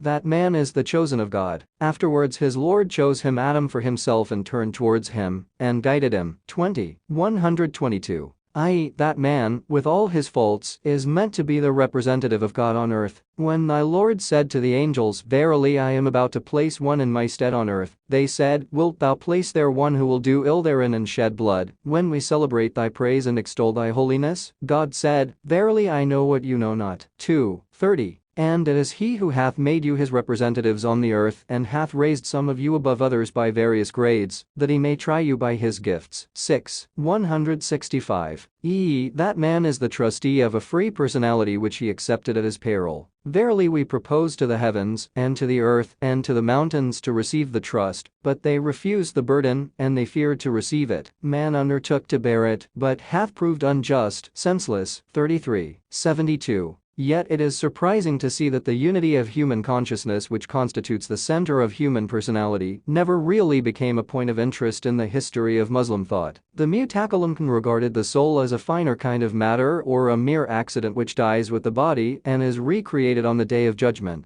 The philosophers of Islam received inspiration from Greek thought. In the case of other schools, it must be remembered that the expansion of Islam brought within its fold peoples belonging to different creed communities, such as Nestorians, Jews, Zoroastrians, whose intellectual outlook had been formed by the concepts of a culture which had long dominated the whole of Middle and Western Asia. This culture, on the whole Magian in its origin and development, has a structurally dualistic soul picture. which we find more or less reflected in the theological thought of Islam. Devotional Sufism alone tried to understand the meaning of the unity of inner experience, which the Quran declares to be one of the three sources of knowledge, the other two being history and nature. The development of this experience in the religious life of Islam reached its culmination in the well-known words of Hal-J, "I am the creative truth." The contemporaries of Hal-J, as well as his successors, interpreted these words pantheistically, but the fragments of Hal-J, collected and published by the French Orientalist L. Massignon, leave no doubt that the martyr saint could not have meant to deny the transcendence of God. The true interpretation of his experience, therefore, is not the drop slipping into the sea,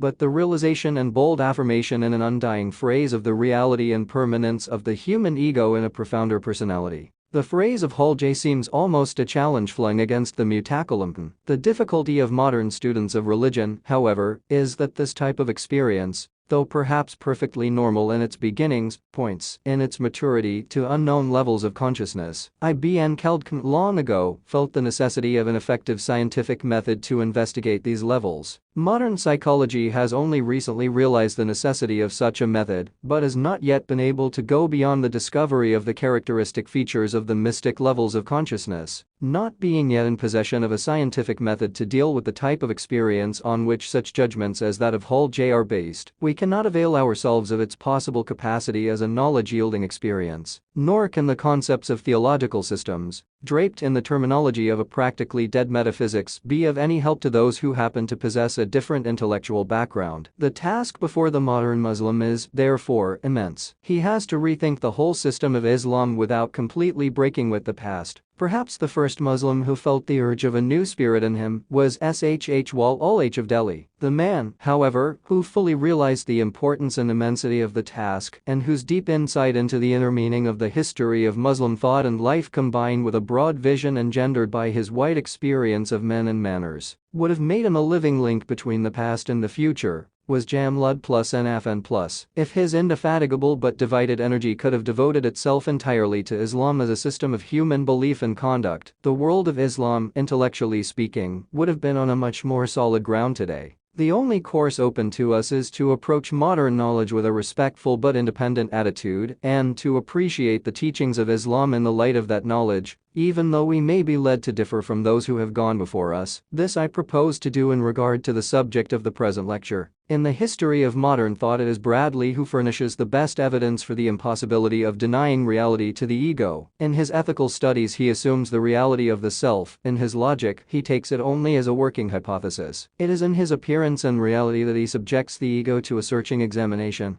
Indeed, his 2 chapters on the meaning and reality of the self may be regarded as a kind of modern Upanishad on the unreality of the Jivatma. According to him, the test of reality is freedom from contradiction, and since his criticism discovers the finite center of experience to be infected with irreconcilable oppositions of change and permanence, unity and diversity, the ego is a mere illusion. Whatever may be our view of the self-feeling, self-identity, soul, well, it can be examined only by the canons of thought, which in its nature is relational, and all relations involve contradictions. Yet, in spite of the fact that his ruthless logic has shown the ego to be a mass of confusion, Bradley has to admit that the self must be in some sense real, in some sense an indubitable fact. We may easily grant that the ego, in its finitude, is imperfect as a unity of life. Indeed, its nature is wholly aspiration after a unity more inclusive, more effective, more balanced, and unique. Who knows how many different kinds of environment it needs for its organization as a perfect unity. At the present stage of its organization, it is unable to maintain the continuity of its tension without constant relaxation of sleep. An insignificant stimulus may sometimes disrupt its unity and nullify it as a controlling energy. Yet, however thought may dissect and analyze, our feeling of egohood is ultimate and is powerful enough to extract from Professor Bradley the reluctant admission of its reality.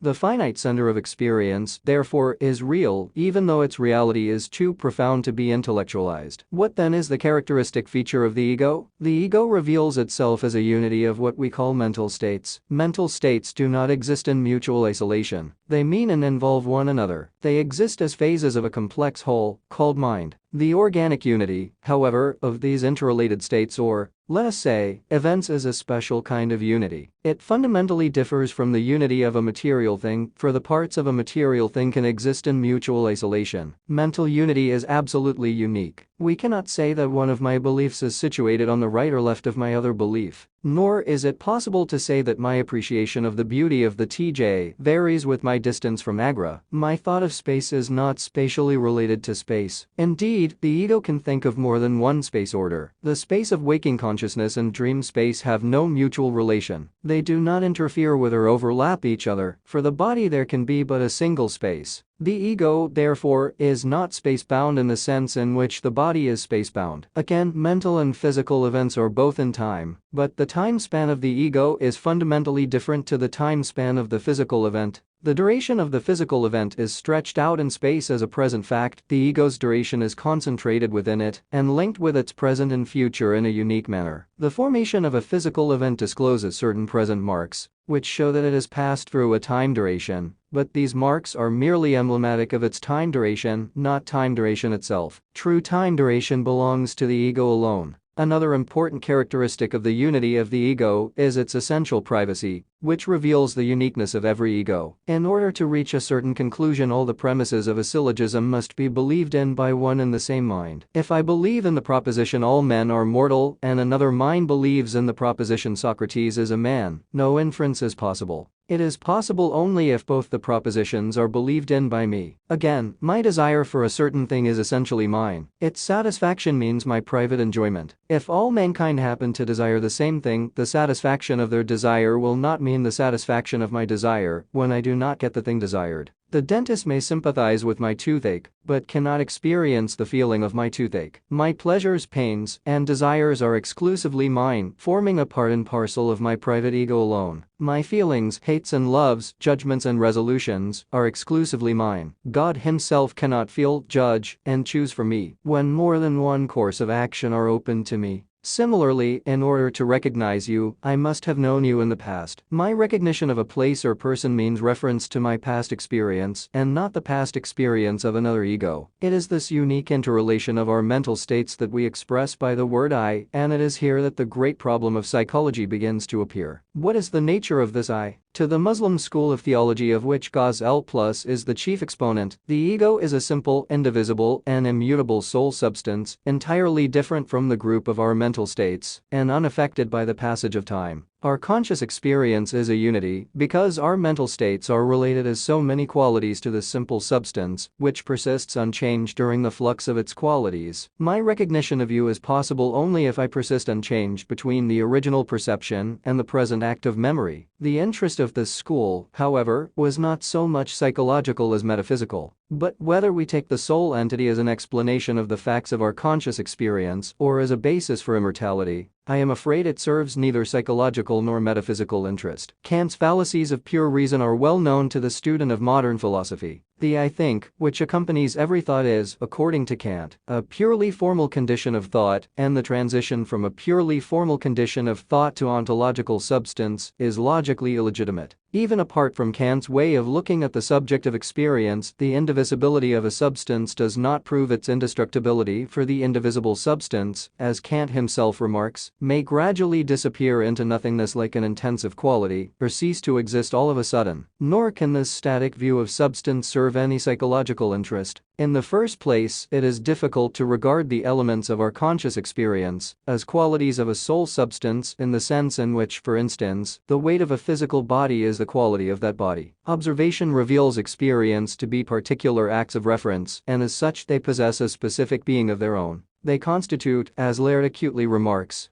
a new world and not merely new features in an old world. Secondly, even if we regard experiences as qualities, we cannot discover how they inhere in the soul substance. Thus we see that our conscious experience can give us no clue to the ego regarded as a soul substance, for by hypothesis, the soul substance does not reveal itself in experience. And it may further be pointed out that in view of the improbability of different soul substances controlling the same body at different times, the theory can offer no adequate explanation of phenomena such as alternating personality, formerly explained by the temporary possession of the body by evil spirits. Yet the interpretation of our conscious experience is the only road by which we can reach the ego, if at all. Let us, therefore, turn to modern psychology and see what light it throws on the nature of the ego. William James conceives consciousness as a stream of thought, a conscious flow of changes with a felt continuity. He finds a kind of gregarious principle working in our experiences which have, as it were, hooks on them, and thereby catch up one another in the flow of mental life. The ego consists of the feelings of personal life and is, as such, part of the system of thought. Every pulse of thought, present or perishing, is an indivisible unity which knows and recollects. The appropriation of the passing pulse by the present pulse of thought, and that of the present by its successor, is the ego. This description of our mental life is extremely ingenious, but not, I venture to think, true to consciousness as we find it in ourselves. Consciousness is something single presupposed in all mental life, and not bits of consciousness, mutually reporting to one another. This view of consciousness, far from giving us any clue to the ego, entirely ignores the relatively permanent element in experience. There is no continuity of being between the passing thoughts. When one of these is present, the other has totally disappeared, and how can the passing thought, which is irrevocably lost, be known and appropriated by the present thought?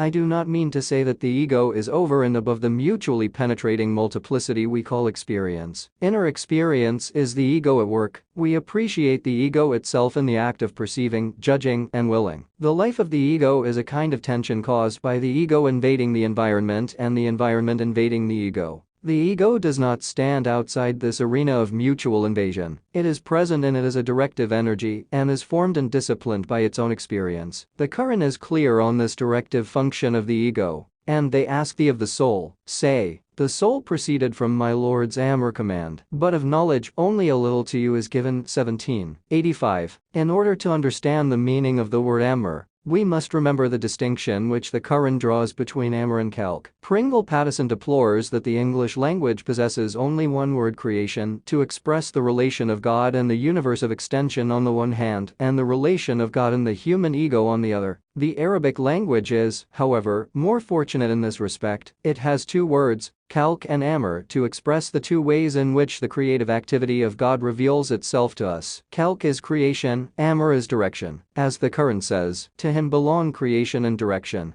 The verse quoted above means that the essential nature of the soul is directive, as it proceeds from the directive energy of God, though we do not know how divine amr functions as ego unities. The personal pronoun used in the expression Rabbi, my Lord, throws further light on the nature and behavior of the ego. It is meant to suggest that the soul must be taken as something individual and specific, with all the variations in the range, balance, and effectiveness of its unity. Every man acteth after his own manner, but your Lord well knoweth who is best guided in the path. 1784. Thus my real personality is not a thing, it is an act. My experience is only a series of acts, mutually referring to one another, and held together by the unity of a directive purpose. My whole reality lies in my directive attitude. You cannot perceive me like a thing in space, or a set of experiences in temporal order. You must interpret, understand, and appreciate me in my judgments, in my will, attitudes, aims, and aspirations. The next question is, how does the ego emerge within the spatio-temporal order? The teaching of the Quran is perfectly clear on this point. Now of fine clay have we created man, then we placed him, a moist germ, in a safe abode, then made we the moist germ, a clot of blood, then made the clotted blood into a piece of flesh, then made the piece of flesh into bones, and we clothed the bones with flesh, then brought forth man of yet another make. Blessed, therefore, be God the most excellent of makers. 23, 12-14.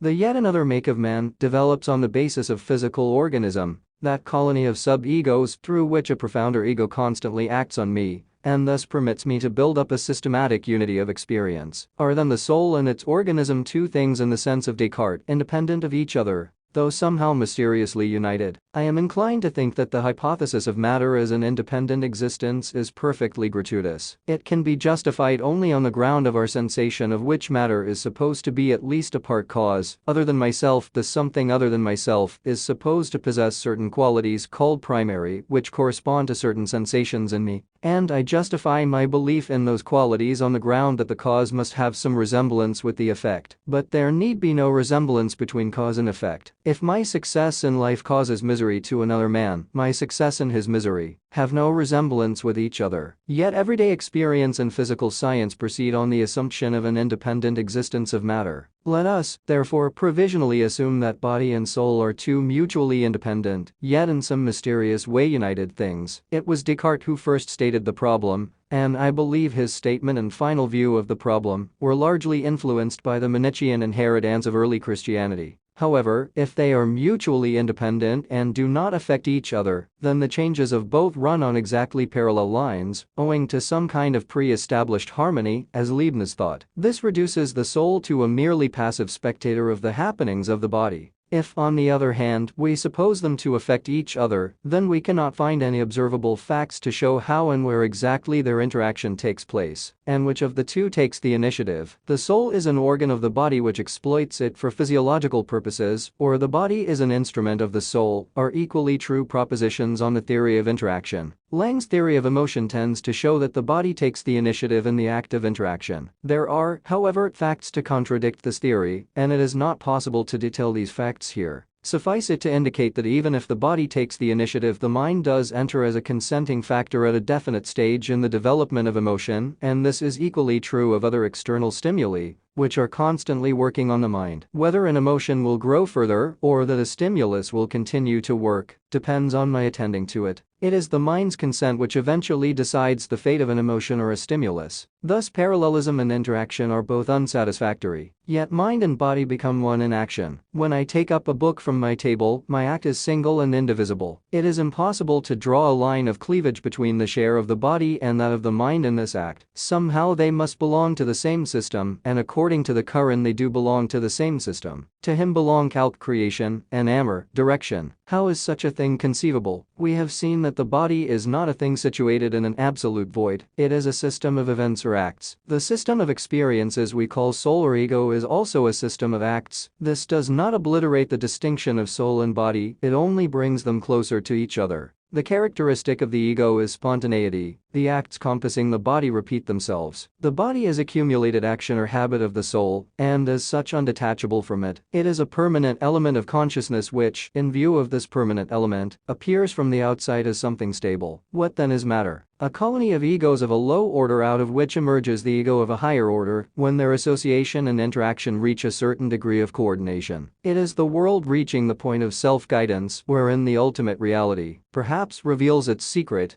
and furnishes a clue to its ultimate nature. The fact that the higher emerges out of the lower does not rob the higher of its worth and dignity. It is not the origin of a thing that matters, it is the capacity, the significance, and the final reach of the emergent that matters. Even if we regard the basis of soul life as purely physical, it by no means follows that the emergent can be resolved into what has conditioned its birth and growth. The emergent, as the advocates of the emergent evolution teach us, is an unforeseeable and novel fact on its own plane of being, and cannot be explained mechanistically. Indeed, the evolution of life shows that, though in the beginning the mental is dominated by the physical, the mental, as it grows in power, tends to dominate the physical and may eventually rise to a position of complete independence. Nor is there such a thing as a purely physical level in the sense of possessing a materiality elementally incapable of evolving the creative synthesis we call life and mind, and needing a transcendental deity to impregnate it with the sentient and the mental. The ultimate ego that makes the emergent emerge is immanent in nature and is described by the Quran as the first and the last, the visible and the invisible. This view of the matter raises a very important question. We have seen that the ego is not something rigid. It organizes itself in time and is formed and disciplined by its own experience. It is further clear that streams of causality flow into it from nature and from it to nature. Does the ego then determine its own activity? If so, how is the self-determination of the ego related to the determinism of the spatio-temporal order? Is personal causality a special kind of causality, or only a disguised form of the mechanism of nature? It is claimed that the two kinds of determinism are not mutually exclusive and that the scientific method is equally applicable to human action. The human act of deliberation is understood to be a conflict of motives which are conceived not as the ego's own present or inherited tendencies of action or inaction,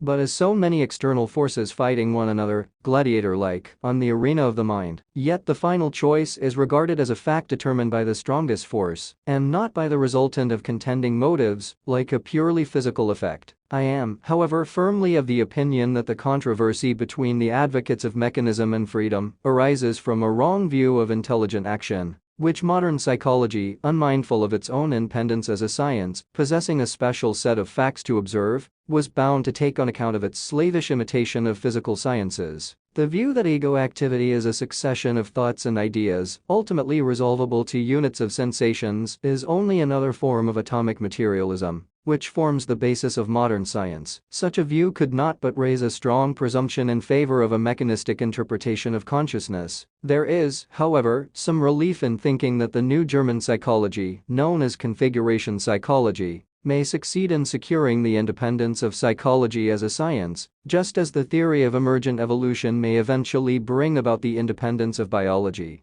This newer German psychology teaches us that a careful study of intelligent behavior discloses the fact of insight over and above the mere succession of sensations. This insight is the ego's appreciation of temporal, spatial, and causal relation of things, the choice, that is to say of data in a complex whole, in view of the goal or purpose which the ego has set before itself for the time being. It is the sense of striving and the experience of purposive action and the success which I actually achieve in reaching my ends that convinces me of my efficiency as a personal cause. The essential feature of a purposive act is its vision of a future situation, which does not appear to admit any explanation in terms of physiology. The truth is that the causal chain wherein we try to find a place for the ego is itself an artificial construction of the ego for its own purposes. The ego is called upon to live in a complex environment, and he cannot maintain his life in it without reducing it to a system which would give him some kind of assurance as to the behavior of things around him. The view of his environment as a system of cause and effect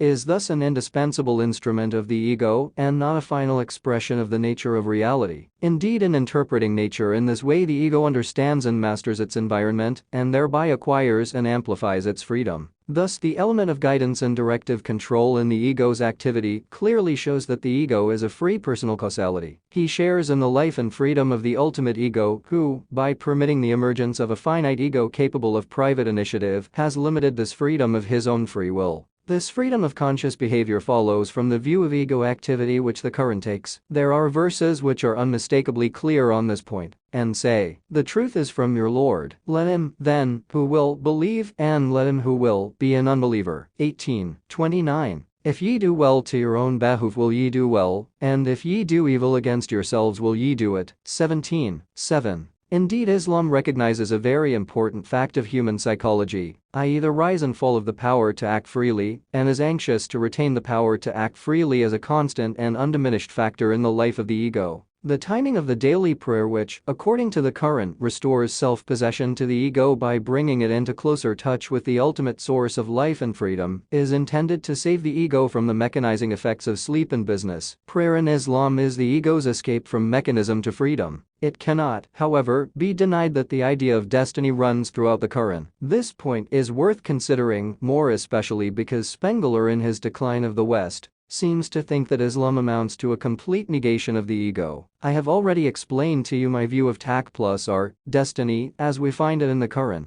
As Spengler himself points out, there are two ways of making the world our own. The one is intellectual, the other, for want of a better expression, we may call vital. The intellectual way consists in understanding the world as a rigid system of cause and effect. The vital is the absolute acceptance of the inevitable necessity of life regarded as a whole, which in evolving its inner richness creates serial time. This vital way of appropriating the universe is what the Quran describes as imn, is not merely a passive belief in one or more propositions of a certain kind, it is living assurance begotten of a rare experience. Strong personalities alone are capable of rising to this experience, and the higher fatalism implied in it. Napoleon is reported to have said, "I am a thing, not a person." This is one way in which unitive experience expresses itself in the history of religious experience in Islam, which, according to the Prophet, consists in the creation of divine attributes in man. This experience has found expression in such phrases as "I am the creative truth," Paul J. "I am time," Muhammad, "I am the speaking Quran," Al plus, "Glory to me, be Yaz plus D." In the higher Sufism of Islam, unitive experience is not the finite ego effacing its own identity by some sort of absorption into the infinite ego, it is rather the infinite passing into the loving embrace of the finite. As RKM Plus says,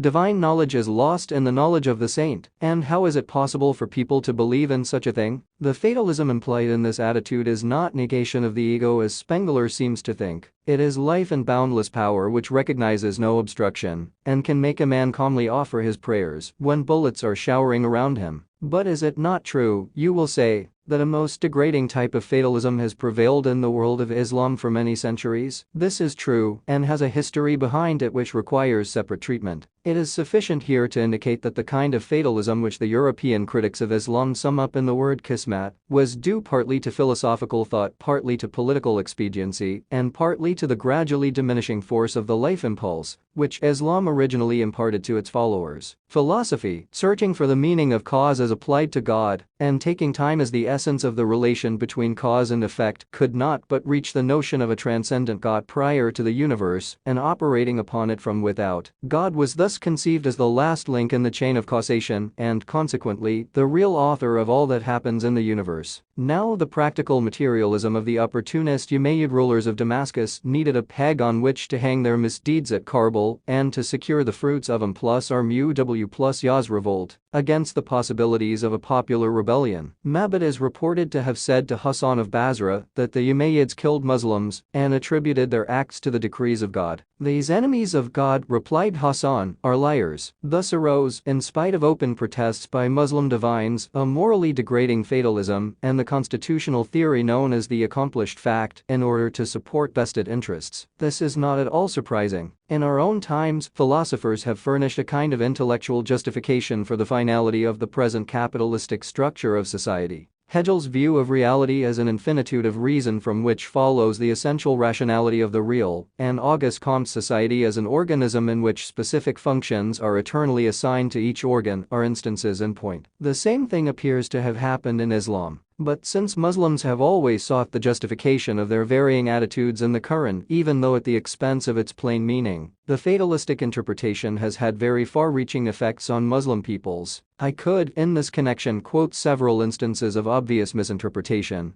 but the subject requires special treatment, and it is time now to turn to the question of immortality. No age has produced so much literature on the question of immortality as our own, and this literature is continually increasing, in spite of the victories of modern materialism. Purely metaphysical arguments, however, cannot give us a positive belief in personal immortality. In the history of Muslim thought, Ibn Rushd approached the question of immortality from a purely metaphysical point of view and, I venture to think, achieved no results. He drew a distinction between sense and intelligence, probably because of the expressions nafs and rkh used in the Quran. These expressions, apparently suggesting a conflict between two opposing principles in man, have misled many a thinker in Islam. However, if Ibn Rushd's dualism was based on the Quran, then I am afraid he was mistaken, for the word nafs does not seem to have been used in the Quran in any technical sense of the kind imagined by Muslim theologians. Intelligence, according to Ibn Rushd, is not a form of the body, it belongs to a different order of being and transcends individuality. It is, therefore, one, universal, and eternal. This obviously means that, since unitary intellect transcends individuality, its appearance as so many unities in the multiplicity of human persons is a mere illusion.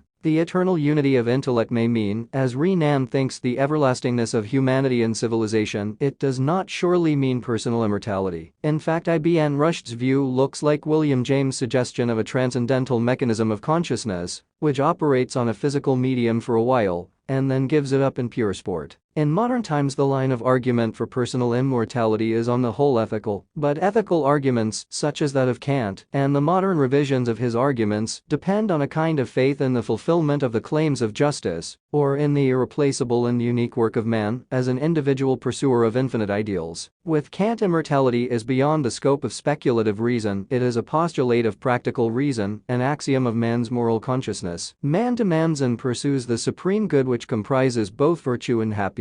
But virtue and happiness, duty and inclination, are, according to Kant, heterogeneous notions. Their unity cannot be achieved within the narrow span of the pursuer's life in this sensible world. We are, therefore, driven to postulate a mortal life for the person's progressive completion of the unity of the mutually exclusive notions of virtue and happiness, and the existence of God eventually to effectuate this confluence. It is not clear, however, why the consummation of virtue and happiness should take infinite time, and how God can effectuate the confluence between mutually exclusive notions. This inconclusiveness of metaphysical arguments has led many thinkers to confine themselves to meeting the objections of modern materialism. which rejects immortality, holding that consciousness is merely a function of the brain and therefore ceases with the cessation of the brain process. William James thinks that this objection to immortality is valid only if the function in question is taken to be productive. The mere fact that certain mental changes vary concomitantly with certain bodily changes does not warrant the inference that mental changes are produced by bodily changes. The function is not necessarily productive, it may be permissive or transmissive, like the function of the trigger of a crossbow or that of a reflecting lens. This view, which suggests that our inner life is due to the operation in us of a kind of transcendental mechanism of consciousness, somehow choosing a physical medium for a short period of sport, does not give us any assurance of the continuance of the content of our actual experience. I have already indicated in these lectures the proper way to meet materialism. Science must necessarily select for study certain specific aspects of reality only and exclude others. It is pure dogmatism on the part of science to claim that the aspects of reality selected by it are the only aspects to be studied. No doubt man has a spatial aspect, but this is not the only aspect of man. There are other aspects of man, such as evaluation, the unitary character of purposive experience, and the pursuit of truth, which science must necessarily exclude from its study,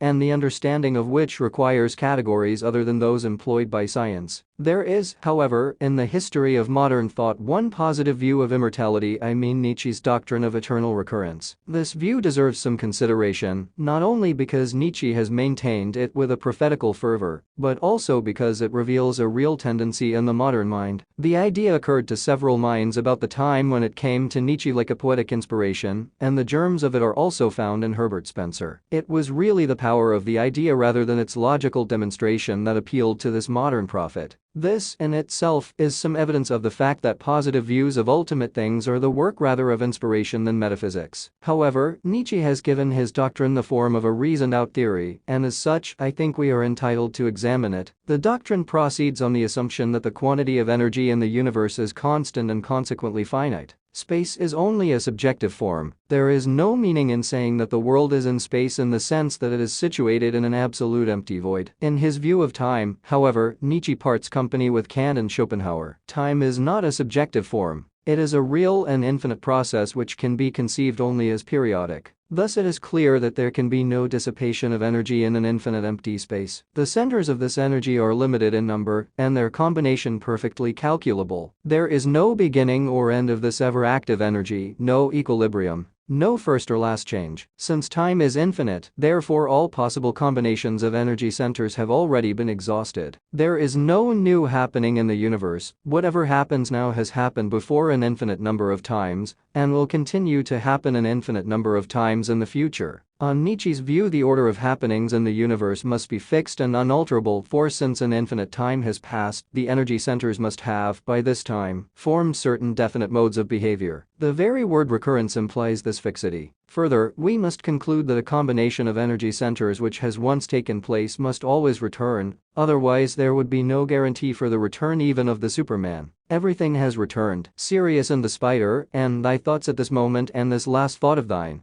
that all things will return, fellow man. Your whole life, like a sand glass, will always be reversed, and will ever run out again. This ring in which you are but a grain will glitter afresh forever. Such is Nietzsche's eternal recurrence. It is only a more rigid kind of mechanism based not on an ascertained fact, but only on a working hypothesis of science. Nor does Nietzsche seriously grapple with the question of time. He takes it objectively and regards it merely as an infinite series of events returning to itself over and over again. Now time, regarded as a perpetual circular movement, makes immortality absolutely intolerable. Nietzsche himself feels this and describes his doctrine not as one of immortality, but rather as a view of life which would make immortality endurable. And what makes immortality bearable, according to Nietzsche? It is the expectation that a recurrence of the combination of energy centers which constitutes my personal existence is a necessary factor in the birth of that ideal combination, which he calls Superman. But the Superman has been an infinite number of times before. His birth is inevitable. How can the prospect give me any aspiration? We can aspire only for what is absolutely new, and the absolutely new is unthinkable on Nietzsche's view, which is nothing more than a fatalism worse than the one summed up in the word kismet.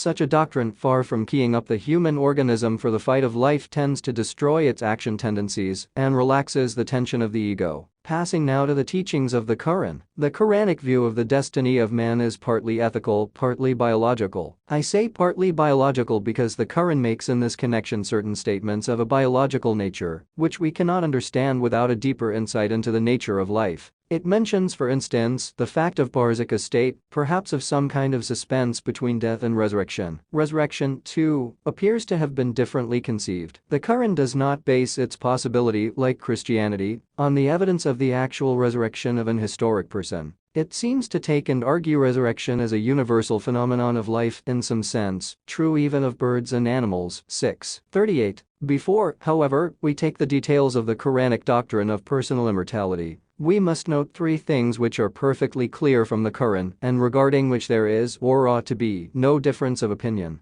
That the ego has a beginning in time and did not pre-exist its emergence in the spatio-temporal order. This is clear from the verse which I cited a few minutes ago, that according to the Quranic view, there is no possibility of return to this earth. This is clear from the following verses. When death overtaketh one of them, he saith, Lord, send me back again, that I may do the good that I have left undone. By no means, these are the very words which he shall speak, but behind them is a barrier, barzakh, until the day when they shall be raised again. 23:99-100. And by the moon when at her full, that from state to state shall ye be surely carried onward. 84:18-19. The germs of life, is it ye who create them, or are we their creator? It is we who have decreed that death should be among you, yet we are not thereby hindered from replacing you with others, your likes, or from creating you again in forms which ye know not. 56:58-61. That finitude is not a misfortune. Verily there is none in the heavens and in the earth, but shall approach the God of mercy as a servant. He hath taken note of them and numbered them with exact numbering, and each of them shall come to him on the day of resurrection as a single individual. 19:93-95. This is a very important point, and must be properly understood with a view to secure a clear insight into the Islamic theory of salvation. It is with the irreplaceable singleness of his individuality that the finite ego will approach the infinite ego to see for himself the consequences of his past action and to judge the possibilities of his future. And every man's fate have we fastened about his neck, and on the day of resurrection will we bring forthwith to him a book which shall be proffered to him wide open. Read thy book, there needeth none but thyself to make out an account against thee this day. 17:13-14. Whatever may be the final fate of man, it does not mean the loss of individuality. The Quran does not contemplate complete liberation from finitude as the highest state of human bliss. The unceasing reward of man consists in his gradual growth in self-possession, in uniqueness and intensity of his activity as an ego. Even the scene of universal destruction immediately preceding the day of judgment cannot affect the perfect calm of a full-grown ego. And there shall be a blast on the trumpet, and all who are in the heavens and all who are in the earth shall faint away, save those in whose case God wills otherwise. 39:68. Who can be the subject of this exception but those in whom the ego has reached the very highest point of intensity, and the climax of this development is reached when the ego is able to retain full self-possession, even in the case of a direct contact with the all-embracing ego. As the Quran says of the Prophet's vision of the ultimate ego, his eye turned not aside, nor did it wander. 53:17. This is the ideal of perfect manhood in Islam. Nowhere has it found a better literary expression than in a Persian verse which speaks of the Holy Prophet's experience of divine illumination. Moses fainted away by a mere surface illumination of reality. Thou seest the very substance of reality with a smile. Pantheistic Sufism obviously cannot favor such a view and suggests difficulties of a philosophical nature. How can the infinite and the finite egos mutually exclude each other? Can the finite ego, as such, retain its finitude besides the infinite ego? This difficulty is based on a misunderstanding of the true nature of the infinite. True infinity does not mean infinite extension, which cannot be conceived without embracing all available finite extensions. Its nature consists in intensity and not extensity, and the moment we fix our gaze on intensity,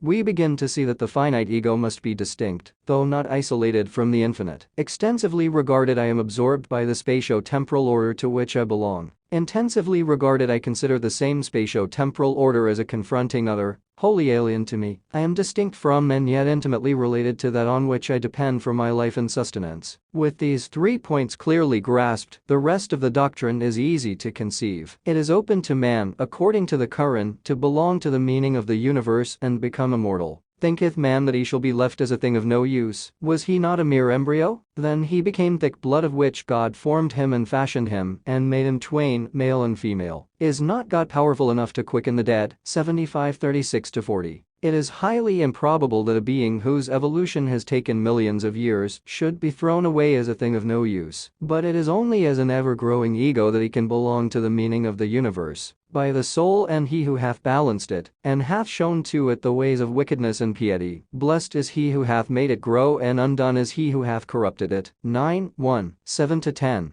And how to make the soul grow and save it from corruption? By action. Blessed be he in whose hand is the kingdom, and over all things is he potent, who hath created death and life to test which of you is the best in point of deed, and he is the mighty in forgiving. 67, 1-2. Life offers a scope for ego activity, and death is the first test of the synthetic activity of the ego. There are no pleasure-giving and pain-giving acts, there are only ego-sustaining and ego-dissolving acts. It is the deed that prepares the ego for dissolution, or disciplines him for a future career. The principle of the ego-sustaining deed is respect for the ego in myself, as well as in others. Personal immortality, then, is not ours as of right, it is to be achieved by personal effort. Man is only a candidate for it. The most depressing error of materialism is the supposition that finite consciousness exhausts its object. Philosophy and science are only one way of approaching that object. There are other ways of approach open to us, and death, if present action has sufficiently fortified the ego against the shock that physical dissolution brings, is only a kind of passage to what the Quran describes as barzakh. The records of Sufistic experience indicate that barzakh is a state of consciousness characterized by a change in the ego's attitude towards time and space. There is nothing improbable in it. It was Helmholtz who first discovered that nervous excitation takes time to reach consciousness. If this is so, our present physiological structure is at the bottom of our present view of time, and if the ego survives the dissolution of this structure, a change in our attitude towards time and space seems perfectly natural. Nor is such a change wholly unknown to us. The enormous condensation of impressions which occurs in our dream life and the exaltation of memory, which sometimes takes place at the moment of death, disclose the ego's capacity for different standards of time. The state of barzakh, therefore, does not seem to be merely a passive state of expectation. It is a state in which the ego catches a glimpse of fresh aspects of reality and prepares himself for adjustment to these aspects. It must be a state of great psychic unhingement, especially in the case of full-grown egos who have naturally developed fixed modes of operation on a specific spatio-temporal order, and may mean dissolution to less fortunate ones. However, the ego must continue to struggle until he is able to gather himself up and win his resurrection. The resurrection, therefore, is not an external event. It is the consummation of a life process within the ego. Whether individual or universal, it is nothing more than a kind of stock-taking of the ego's past achievements and his future possibilities. The Quran argues the phenomenon of re-emergence of the ego on the analogy of his first emergence. Man saith, "What, after I am dead, shall I in the end be brought forth alive? Doth not man bear in mind that we made him at first when he was not?" 19, 66-67. It is we who have decreed that death should be among you, yet we are not thereby hindered from replacing you with others your likes, or from producing you in a form which ye know not. Ye have known the first creation, will you not reflect? 56, 60-62. How did man first emerge? This suggestive argument embodied in the last verses of the two passages quoted above did in fact open a new vista to Muslim philosophers. It was J. His D. 255 AH who first hinted at the changes in animal life caused by migrations and environment generally. The association known as the Brethren of Purity further amplified the views of J. His. Ibn Mascaway D. 421 AH, however, was the first Muslim thinker to give a clear and in many respects thoroughly modern theory of the origin of man. It was only natural and perfectly consistent with the spirit of the Quran that RKM+ regarded the question of immortality as one of biological evolution and not a problem to be decided by arguments of purely metaphysical nature, as some philosophers of Islam had thought. The theory of evolution, however, has brought despair and anxiety instead of hope and enthusiasm for life to the modern world. The reason is to be found in the unwarranted modern assumption that man's present structure, mental as well as physiological, is the last word in biological evolution and that death, regarded as a biological event, has no constructive meaning. The world of today needs RKM+ to create an attitude of hope and to kindle the fire of enthusiasm for life. His inimitable lines may be quoted here. First man appeared in the class of inorganic things, next he passed therefrom into that of plants. For years he lived as one of the plants, remembering naught of his inorganic state so different, and when he passed from the vegetative to the animal state, he had no remembrance of his state as a plant, except the inclination he felt to the world of plants, especially at the time of spring and sweet flowers, like the inclination of infants towards their mothers, which know not the cause of their inclination to the breast. Again, the great Creator, as you know, drew man out of the animal into the human state, thus man passed from one order of nature to another, till he became wise and knowing and strong as he is now. Of his first souls he has now no remembrance, and he will be again changed from his present soul. The point, however, which has caused much difference of opinion among Muslim philosophers and theologians, is whether the re-emergence of man involves the re-emergence of his former physical medium. Most of them, including Shh. Wali ul-H, the last great theologian of Islam, are inclined to think that it does involve at least some kind of physical medium suitable to the ego's new environment. It seems to me that this view is mainly due to the fact that the ego, as an individual, is inconceivable without some kind of local reference or empirical background. The following verses, however, throws some light on the point. What, when dead and turned to dust, shall we rise again? Remote is such a return. Now know we what the earth consumeth of them, and with us is a book in which account is kept. 50. 3-4. To my mind, these verses clearly suggest that the nature of the universe is such that it is open to it to maintain in some other way the kind of individuality necessary for the final working out of human action, even after the disintegration of what appears to specify his individuality in his present environment. What that other way is we do not know.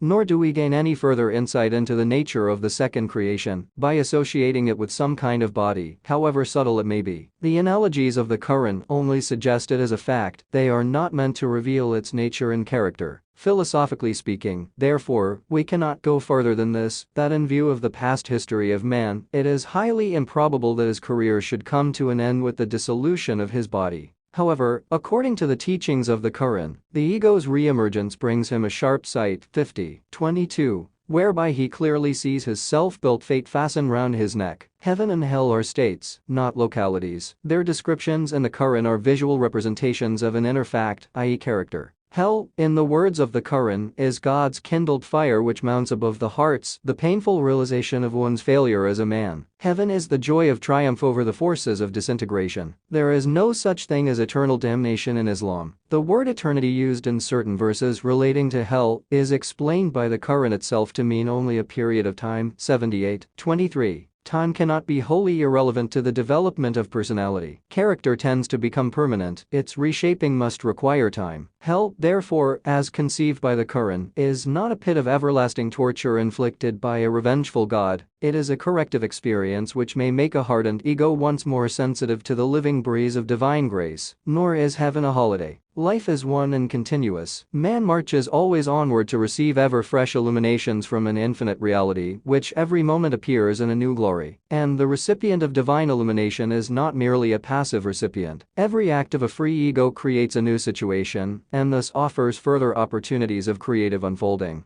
The spirit of Muslim culture. Muhammad of Arabia ascended the highest heaven and returned. I swear by God that if I had reached that point, I should never have returned. These are the words of a great Muslim saint, Abd al-Quds of Gango. In the whole range of Sufi literature, it will be probably difficult to find words which, in a single sentence, disclose such an acute perception of the psychological difference between the prophetic and the mystic types of consciousness. The mystic does not wish to return from the repose of unitary experience, and even when he does return, as he must, his return does not mean much for mankind at large. The prophet's return is creative. He returns to insert himself into the sweep of time with a view to control the forces of history, and thereby to create a fresh world of ideals. For the mystic, the repose of unitary experience is something final. For the prophet, it is the awakening, within him, of world-shaking psychological forces, calculated to completely transform the human world. The desire to see his religious experience transformed into a living world force is supreme in the prophet. Thus his return amounts to a kind of pragmatic test of the value of his religious experience. In its creative act, the prophet's will judges both itself and the world of concrete fact, in which it endeavors to objectify itself. In penetrating the impervious material before him, the prophet discovers himself for himself, and unveils himself to the eye of history.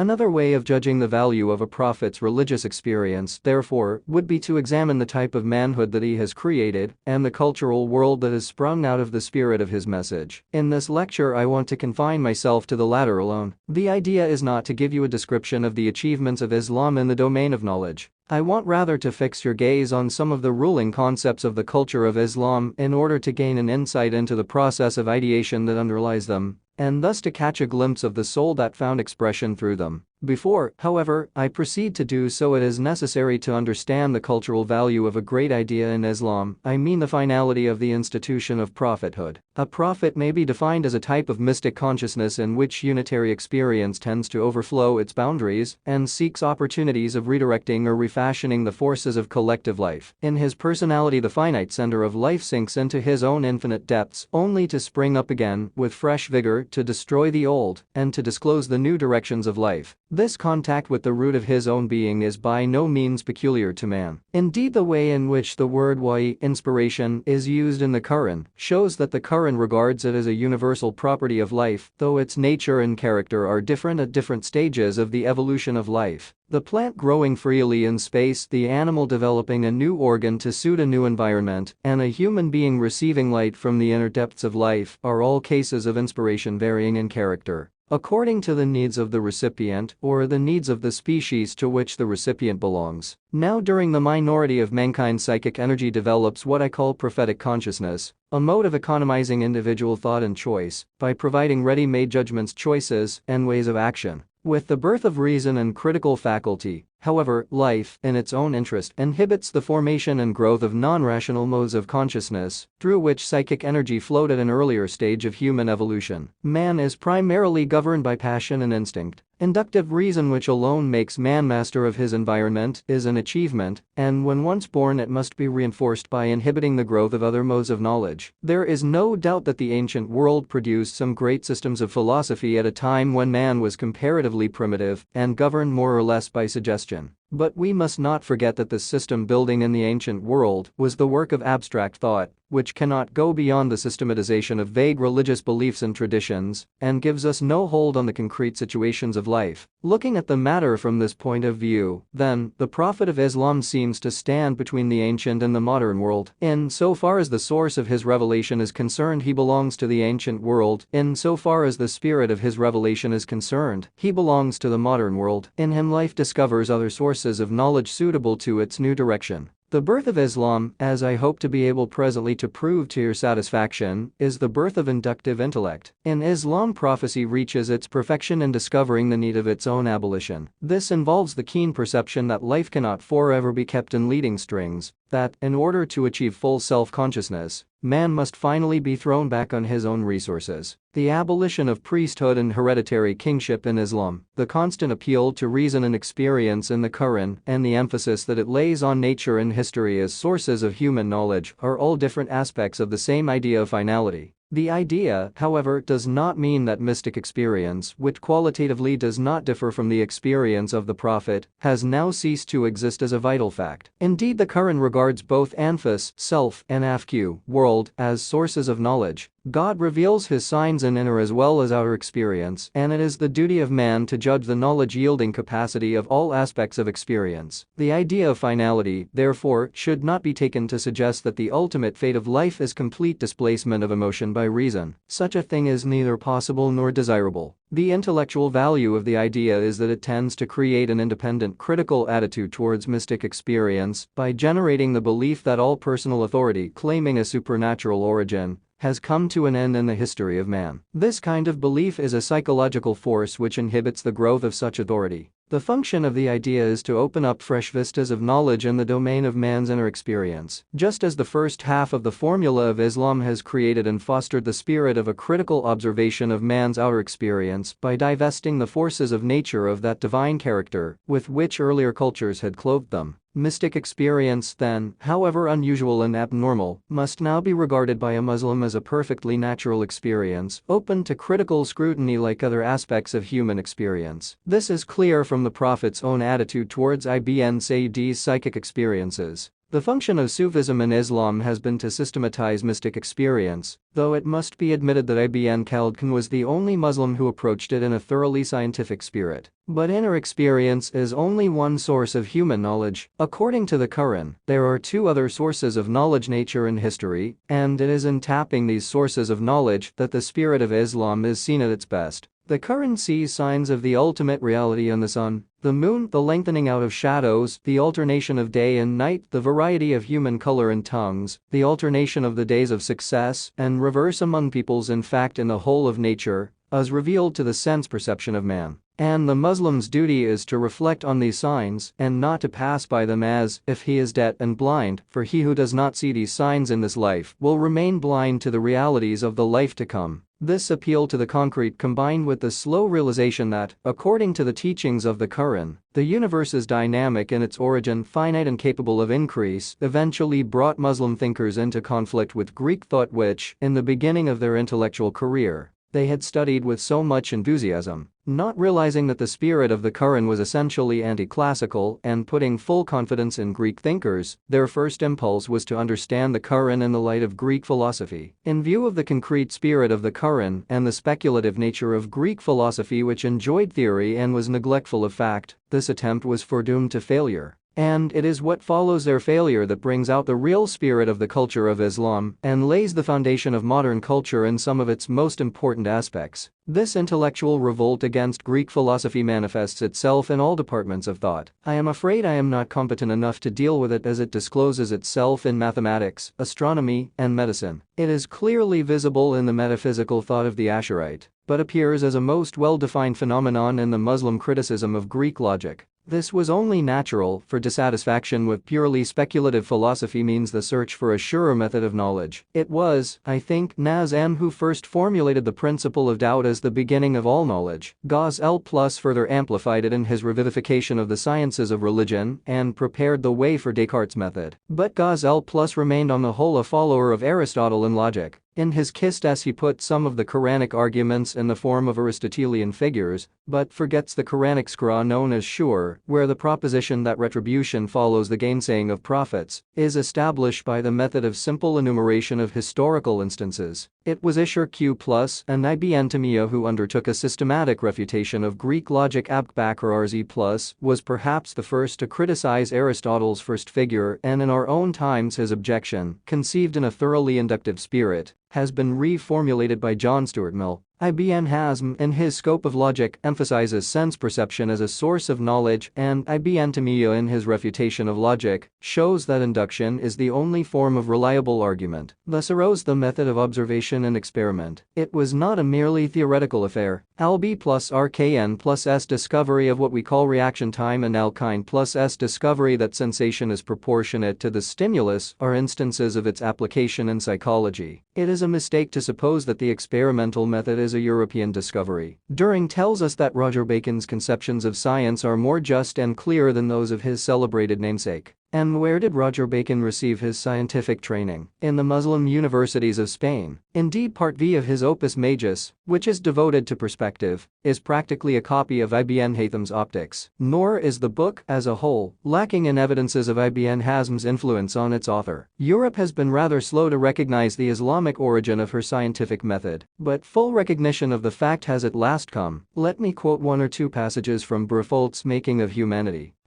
It was under their successors at that Oxford school that Roger Bacon learned Arabic and Arabic science. Neither Roger Bacon nor his later namesake has any title to be credited with having introduced the experimental method. Roger Bacon was no more than one of the apostles of Muslim science and method to Christian Europe, and he never wearied of declaring that a knowledge of Arabic and Arabian science was for his contemporaries the only way to true knowledge. Discussions as to who was the originator of the experimental method are part of the colossal misrepresentation of the origins of European civilization. The experimental method of the Arabs was by Bacon's time widespread and eagerly cultivated throughout Europe. Pages 200-01. Science is the most momentous contribution of Arab civilization to the modern world, but its fruits were slow in ripening. Not until long after Moorish culture had sunk back into darkness Did the giant to which it had given birth rise in his might? It was not science which brought Europe back to life. Other and manifold influences from the civilization of Islam communicated its first glow to European life. Page 202. For although there is not a single aspect of European growth in which the decisive influence of Islamic culture is not traceable, nowhere is it so clear and momentous as in the genesis of that power, which constitutes the paramount distinctive force of the modern world and the supreme source of its victory: natural science and the scientific spirit. Page 190.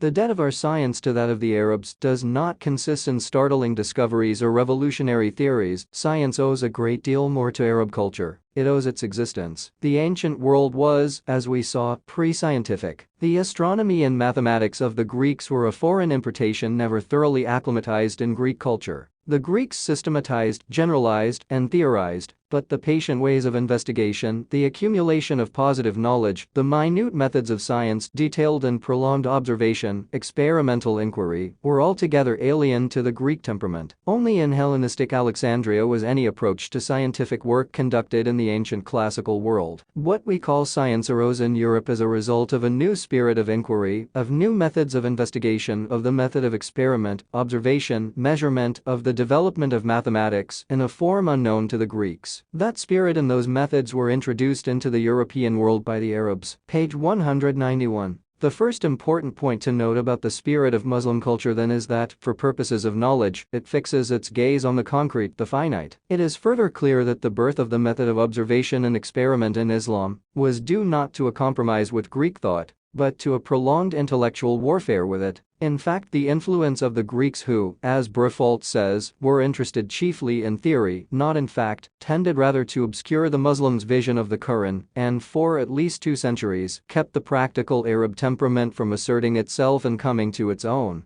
I want, therefore, definitely to eradicate the misunderstanding that Greek thought, in any way, determined the character of Muslim culture. Part of my argument you have seen, part you will see presently. Knowledge must begin with the concrete. It is the intellectual capture of and power over the concrete that makes it possible for the intellect of man to pass beyond the concrete. As the Quran says, O company of jinn and men, if you can overpass the bounds of the heaven and the earth, then overpass them, but by power alone shall ye overpass them. 55:33. But the universe, as a collection of finite things, presents itself as a kind of island situated in a pure vacuity to which time, regarded as a series of mutually exclusive moments, is nothing and does nothing. Such a vision of the universe leads the reflecting mind nowhere. The thought of a limit to perceptual space and time staggers the mind. The finite, as such, is an idol obstructing the movement of the mind, or, in order to overpass its bounds, the mind must overcome serial time and the pure vacuity of perceptual space. And verily towards thy God is the limit, says the Quran.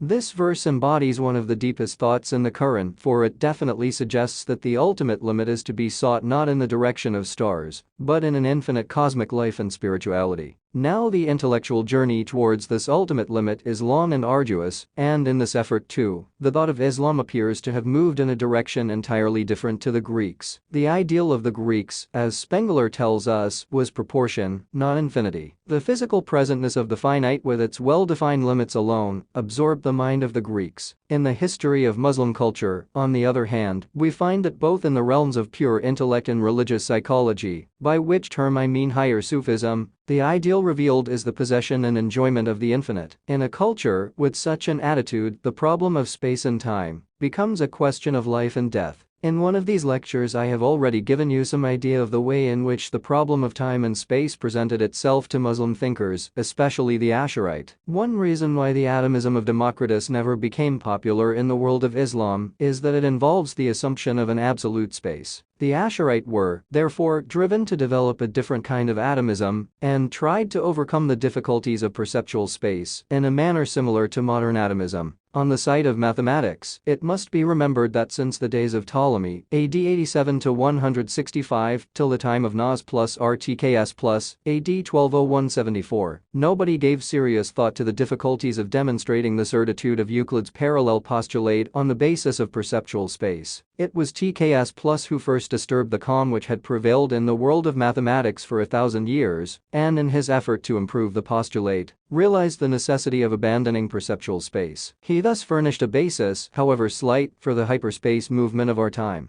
It was, however, LB plus RKN plus who, in his approach to the modern mathematical idea of function, saw, from a purely scientific point of view, the insufficiency of a static view of the universe. This again is a clear departure from the Greek view. The function idea introduces the element of time in our world picture. It turns the fixed into the variable and sees the universe not as being but as becoming. Spengler thinks that the mathematical idea of function is the symbol of the West, of which no other culture gives even a hint. In view of LB plus RKN plus S generalizing Newton's formula of interpolation from trigonometrical function to any function whatever, Spengler's claim has no foundation in fact. The transformation of the Greek concept of number from pure magnitude to pure relation really began with KHW risen plus S movement from arithmetic to algebra. LB plus RKN plus took a definite step forward towards what Spengler describes as chronological number, which signifies the mind's passage from being to becoming. Indeed, more recent developments in European mathematics tend rather to deprive time of its living historical character and to reduce it to a mere representation of space. That is why Whitehead's view of relativity is likely to appeal to Muslim students more than that of Einstein, in whose theory time loses its character of passage and mysteriously translates itself into outer space. Side by side with the progress of mathematical thought in Islam, we find the idea of evolution gradually shaping itself. It was J. Hiss who was the first to note the changes in bird life caused by migrations. Later Ibn Mascaway, who was a contemporary of LB plus RKN plus, gave it the shape of a more definite theory and adopted it in his theological work Al-Fawz al-Asghar.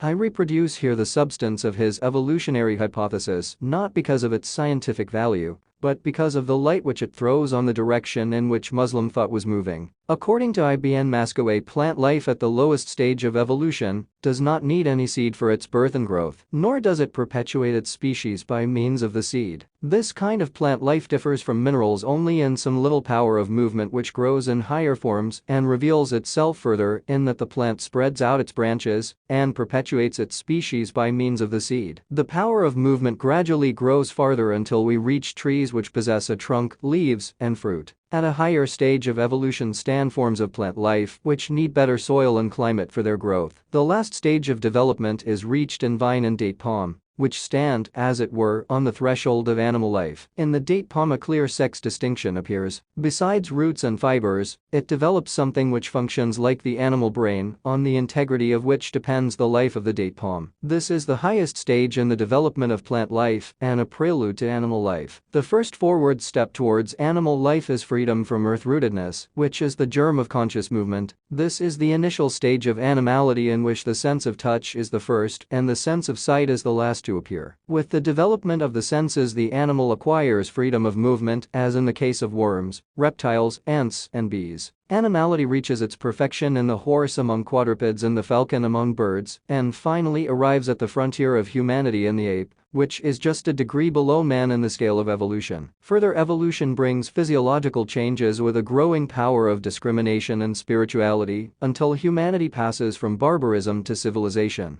But it is really religious psychology, as in RQ plus and Khaja Muhammad PRS, which brings us much nearer to our modern ways of looking at the problem of space and time. RQ plus S view of time stratifications I have given you before. I will now give you the substance of his view of space. According to RQ plus, the existence of some kind of space in relation to God is clear from the following verses of the Quran. Dost thou not see that God knoweth all that is in the heavens and all that is in the earth? 3 persons speak not privately together, but he is their fourth nor 5, but he is their 6th nor fewer nor more, but wherever they be he is with them. 58. 7. Ye shall not be employed in affairs, nor shall ye read a text out of the Quran, nor shall ye do any work, but we will be witness over you when you are engaged therein, and the weight of an atom on earth or in heaven escapeth not thy Lord, and nor is there aught that is less than this or greater, but it is in the perspicuous book. 10. 61. We created man, and we know what his soul whispereth to him, and we are closer to him than his neck vein. 50:16.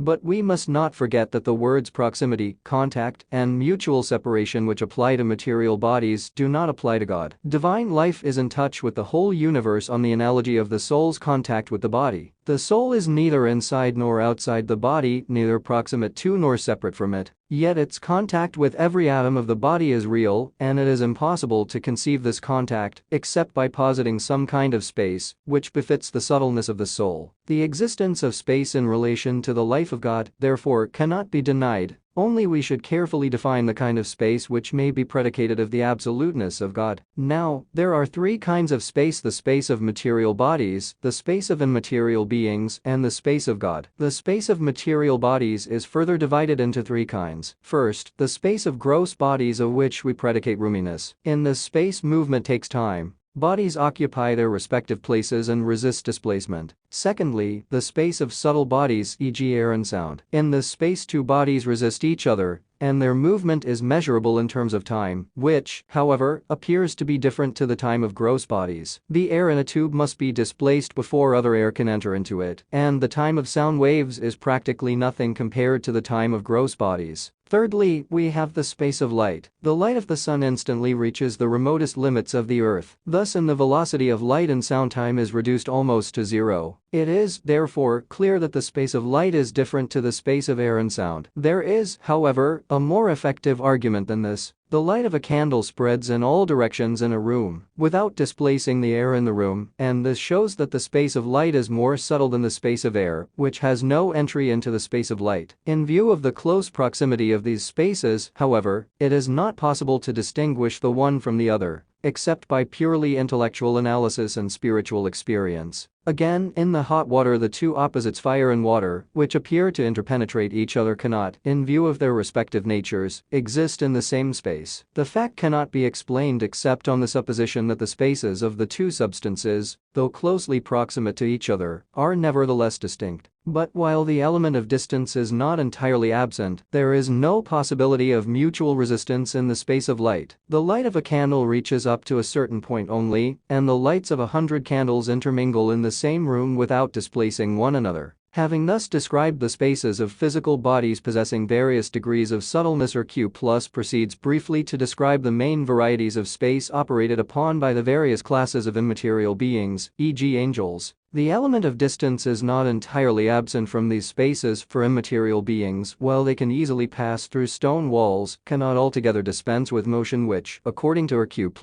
is evidence of imperfection in spirituality. The highest point in the scale of spatial freedom is reached by the human soul, which, in its unique essence, is neither at rest nor in motion. Thus, passing through the infinite varieties of space, we reach the divine space, which is absolutely free from all dimensions and constitutes the meeting point of all infinities. From the summary of Q+'s view, you will see how a cultured Muslim Sufi intellectually interpreted his spiritual experience of time and space in an age which had no idea of the theories and concepts of modern mathematics and physics. Q+ is really trying to reach the concept of space as a dynamic appearance. His mind seems to be vaguely struggling with the concept of space as an infinite continuum, yet he was unable to see the full implications of his thought, partly because he was not a mathematician and partly because of his natural prejudice in favor of the traditional Aristotelian idea of a fixed universe. Again, the interpenetration of the superspatial here and super-eternal now in the ultimate reality suggests the modern notion of space-time, which Professor Alexander, in his lectures on space-time and deity, regards as the matrix of all things. A keener insight into the nature of time would have led Q+ to see that time is more fundamental of the two, and that it is not a mere metaphor to say, as Professor Alexander does say, that time is the mind of space. Q+ conceives God's relation to the universe on the analogy of the relation of the human soul to the body, but, instead of philosophically reaching this position through a criticism of the spatial and temporal aspects of experience, he simply postulates it on the basis of his spiritual experience. It is not sufficient merely to reduce space and time to a vanishing point instant. The philosophical path that leads to God as the omnipsyche of the universe lies through the discovery of living thought as the ultimate principle of spacetime.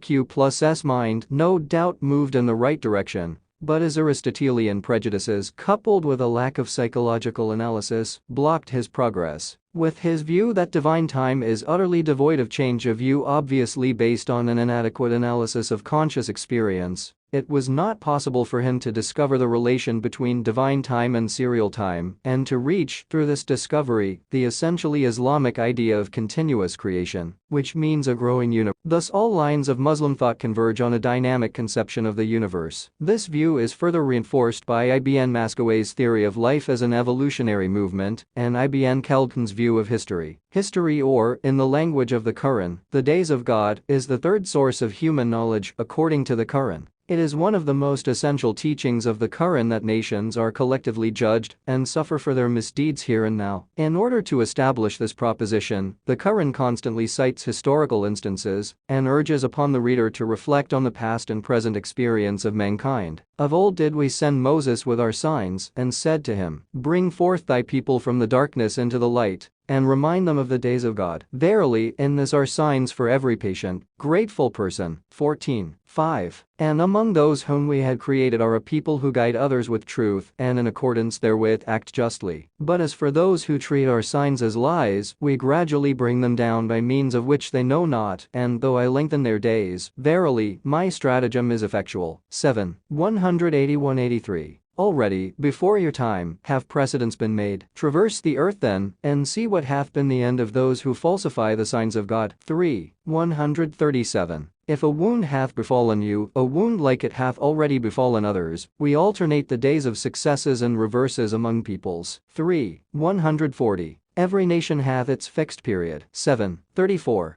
The last verse is rather an instance of a more specific historical generalization, which, in its epigrammatic formulation, suggests the possibility of a scientific treatment of the life of human societies regarded as organisms. It is, therefore, a gross error to think that the Quran has no germs of a historical doctrine. The truth is that the whole spirit of the prolegomena of Ibn Khaldun appears to have been mainly due to the inspiration which the author must have received from the Quran. Even in his judgments of character he is, in no small degree, indebted to the Quran. An instance in point is his long paragraph devoted to an estimate of the character of the Arabs as a people. The whole paragraph is a mere amplification of the following verses of the Quran. The Arabs of the desert are most stout in unbelief and dissimulation, and likelier it is that they should be unaware of the laws which God hath sent down to his apostle, and God is knowing, wise. Of the Arabs of the desert there are some who reckon what they expend in the cause of God as tribute, and wait for some change of fortune to befall you. A change for evil shall befall them. God is the hearer, the knower. 9. 97-98. However, the interest of the Quran in history, regarded as a source of human knowledge, extends farther than mere indications of historical generalizations. It has given us one of the most fundamental principles of historical criticism. Since accuracy in recording facts which constitute the material of history is an indispensable condition of history as a science, and an accurate knowledge of facts ultimately depends on those who report them, the very first principle of historical criticism is that the reporter's personal character is an important factor in judging his testimony. The Quran says, "O believers, if any bad man comes to you with a report, clear it up at once." 49:6. It is the application of the principle embodied in this verse to the reporters of the Prophet's traditions, out of which were gradually evolved the canons of historical criticism. The growth of historical sense in Islam is a fascinating subject. The Quranic appeal to experience, the necessity to ascertain the exact sayings of the Prophet, and the desire to furnish permanent sources of inspiration to posterity, all these forces contributed to produce such men as Ibn Ishq, Tabor Plus, and Mask Plus. But history, as an art of firing the reader's imagination,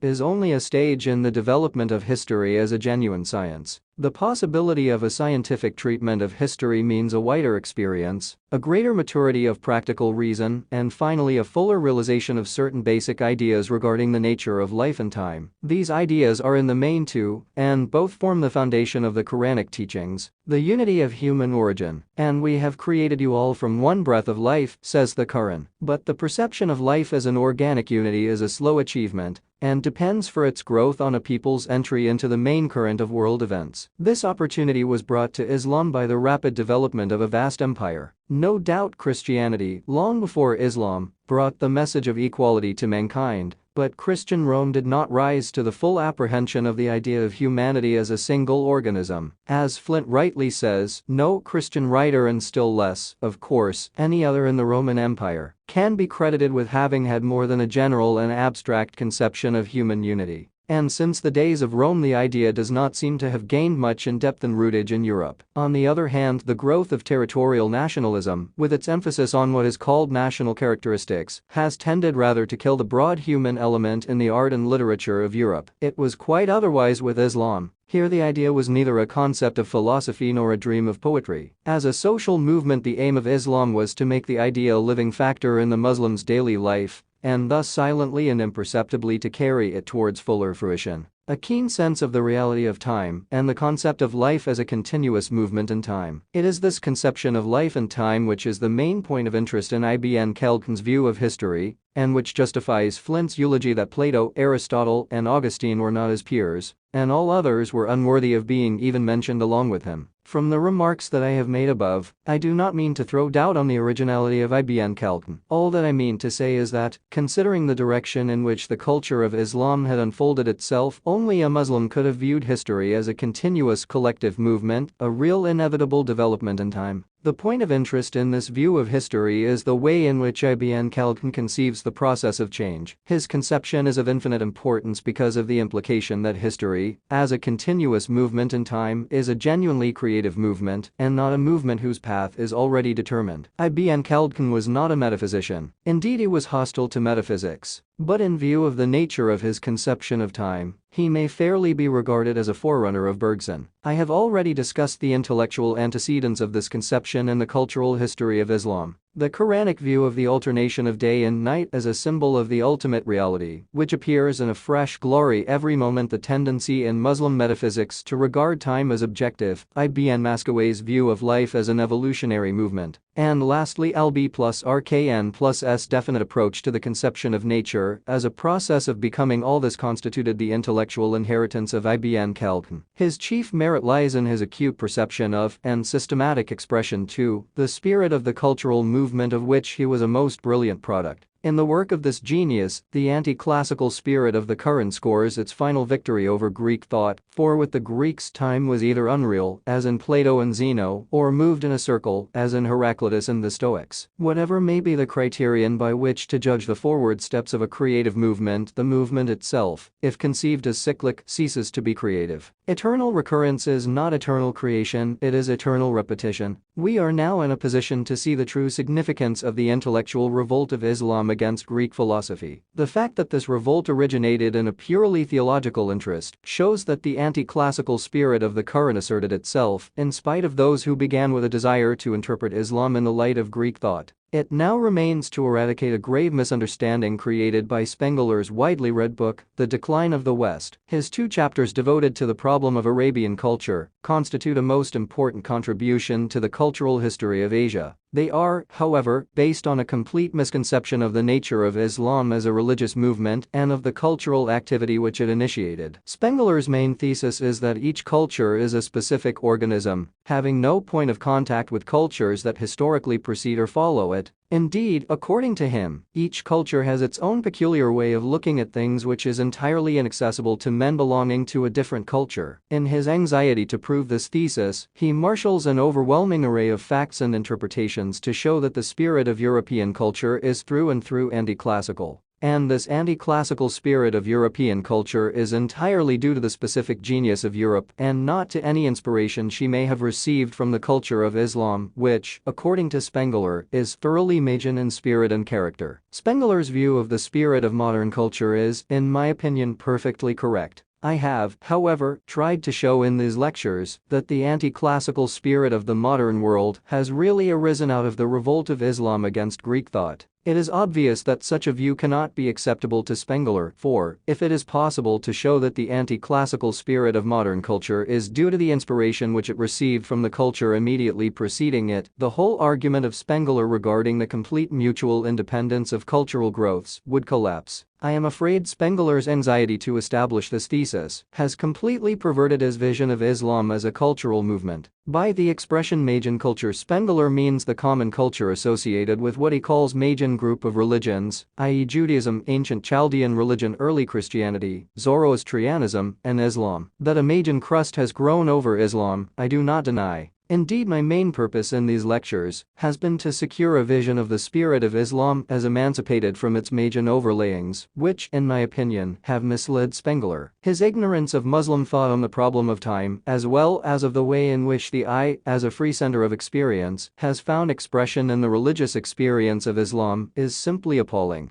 Instead of seeking light from the history of Muslim thought and experience, he prefers to base his judgment on vulgar beliefs as to the beginning and end of time. Just imagine a man of overwhelming learning finding support for the supposed fatalism of Islam in such Eastern expressions and proverbs as the vault of time and everything has a time. However, on the origin and growth of the concept of time in Islam and on the human ego as a free power, I have said enough in these lectures. It is obvious that a full examination of Spengler's view of Islam and of the culture that grew out of it will require a whole volume. In addition to what I have said before, I shall offer here one more observation of a general nature. Spengler says, "The kernel of the prophetic teaching is already Magian. There is one God, be he called Yahweh, Ahura Mazda, or Muhammad Iqbal, who is the principle of good, and all other deities are either impotent or evil." To this doctrine there attached itself the hope of a Messiah, very clear in Isaiah, but also bursting out everywhere during the next centuries under pressure of an inner necessity. It is the basic idea of Magian religion, for it contains implicitly the conception of the world historical struggle between good and evil, with the power of evil prevailing in the middle period and the good finally triumphant on the day of judgment. If this view of the prophetic teaching is meant to apply to Islam, it is obviously a misrepresentation. The point to note is that the Magians admitted the existence of false gods, only they did not turn to worship them. Islam denies the very existence of false gods. In this connection, Spengler fails to appreciate the cultural value of the idea of the finality of prophethood in Islam. No doubt, one important feature of Magian culture is a perpetual attitude of expectation, a constant looking forward to the coming of Zoroaster's unborn sons, the Messiah, or the Paraclete of the fourth gospel. I have already indicated the direction in which the student of Islam should seek the cultural meaning of the doctrine of finality in Islam. It may further be regarded as a psychological cure for the Magian attitude of constant expectation, which tends to give a false view of history.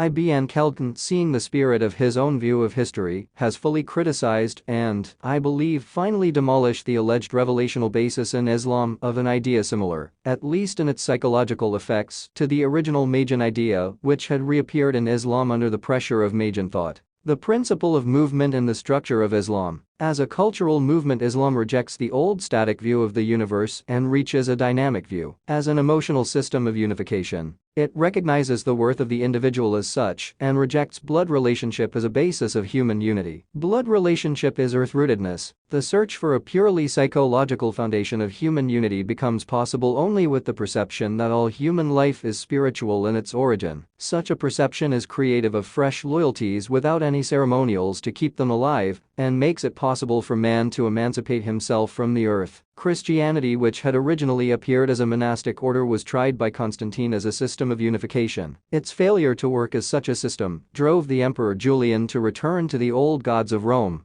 on which he attempted to put philosophical interpretations. A modern historian of civilization has thus depicted the state of the civilized world about the time when Islam appeared on the stage of history. It seemed then that the great civilization that it had taken 4,000 years to construct was on the verge of disintegration, and that mankind was likely to return to that condition of barbarism where every tribe and sect was against the next and law and order were unknown. The old tribal sanctions had lost their power. Hence the old imperial methods would no longer operate. The new sanctions created by Christianity were working division and destruction instead of unity and order. It was a time fraught with tragedy. Civilization, like a gigantic tree whose foliage had overarched the world and whose branches had borne the golden fruits of art and science and literature, stood tottering, its trunk no longer alive with the flowing sap of devotion and reverence, but rotted to the core, riven by the storms of war, and held together only by the cords of ancient customs and laws that might snap at any moment. Was there any emotional culture that could be brought in to gather mankind once more into unity and to save civilization? This culture must be something of a new type, for the old sanctions and ceremonials were dead, and to build up others of the same kind would be the work of centuries. The writer then proceeds to tell us that the world stood in need of a new culture to take the place of the culture of the throne and the systems of unification which were based on blood relationship. It is amazing, he adds, that such a culture should have arisen from Arabia just at the time when it was most needed. There is, however, nothing amazing in the phenomenon. The world life intuitively sees its own needs and at critical moments defines its own direction. This is what, in the language of religion, we call prophetic revelation. It is only natural that Islam should have flashed across the consciousness of a simple people, untouched by any of the ancient cultures, and occupying a geographical position where three continents meet together. The new culture finds the foundation of world unity in the principle of Tawhid. Islam, as a polity, is only a practical means of making this principle a living factor in the intellectual and emotional life of mankind. It demands loyalty to God, not to thrones. And since God is the ultimate spiritual basis of all life, loyalty to God virtually amounts to man's loyalty to his own ideal nature.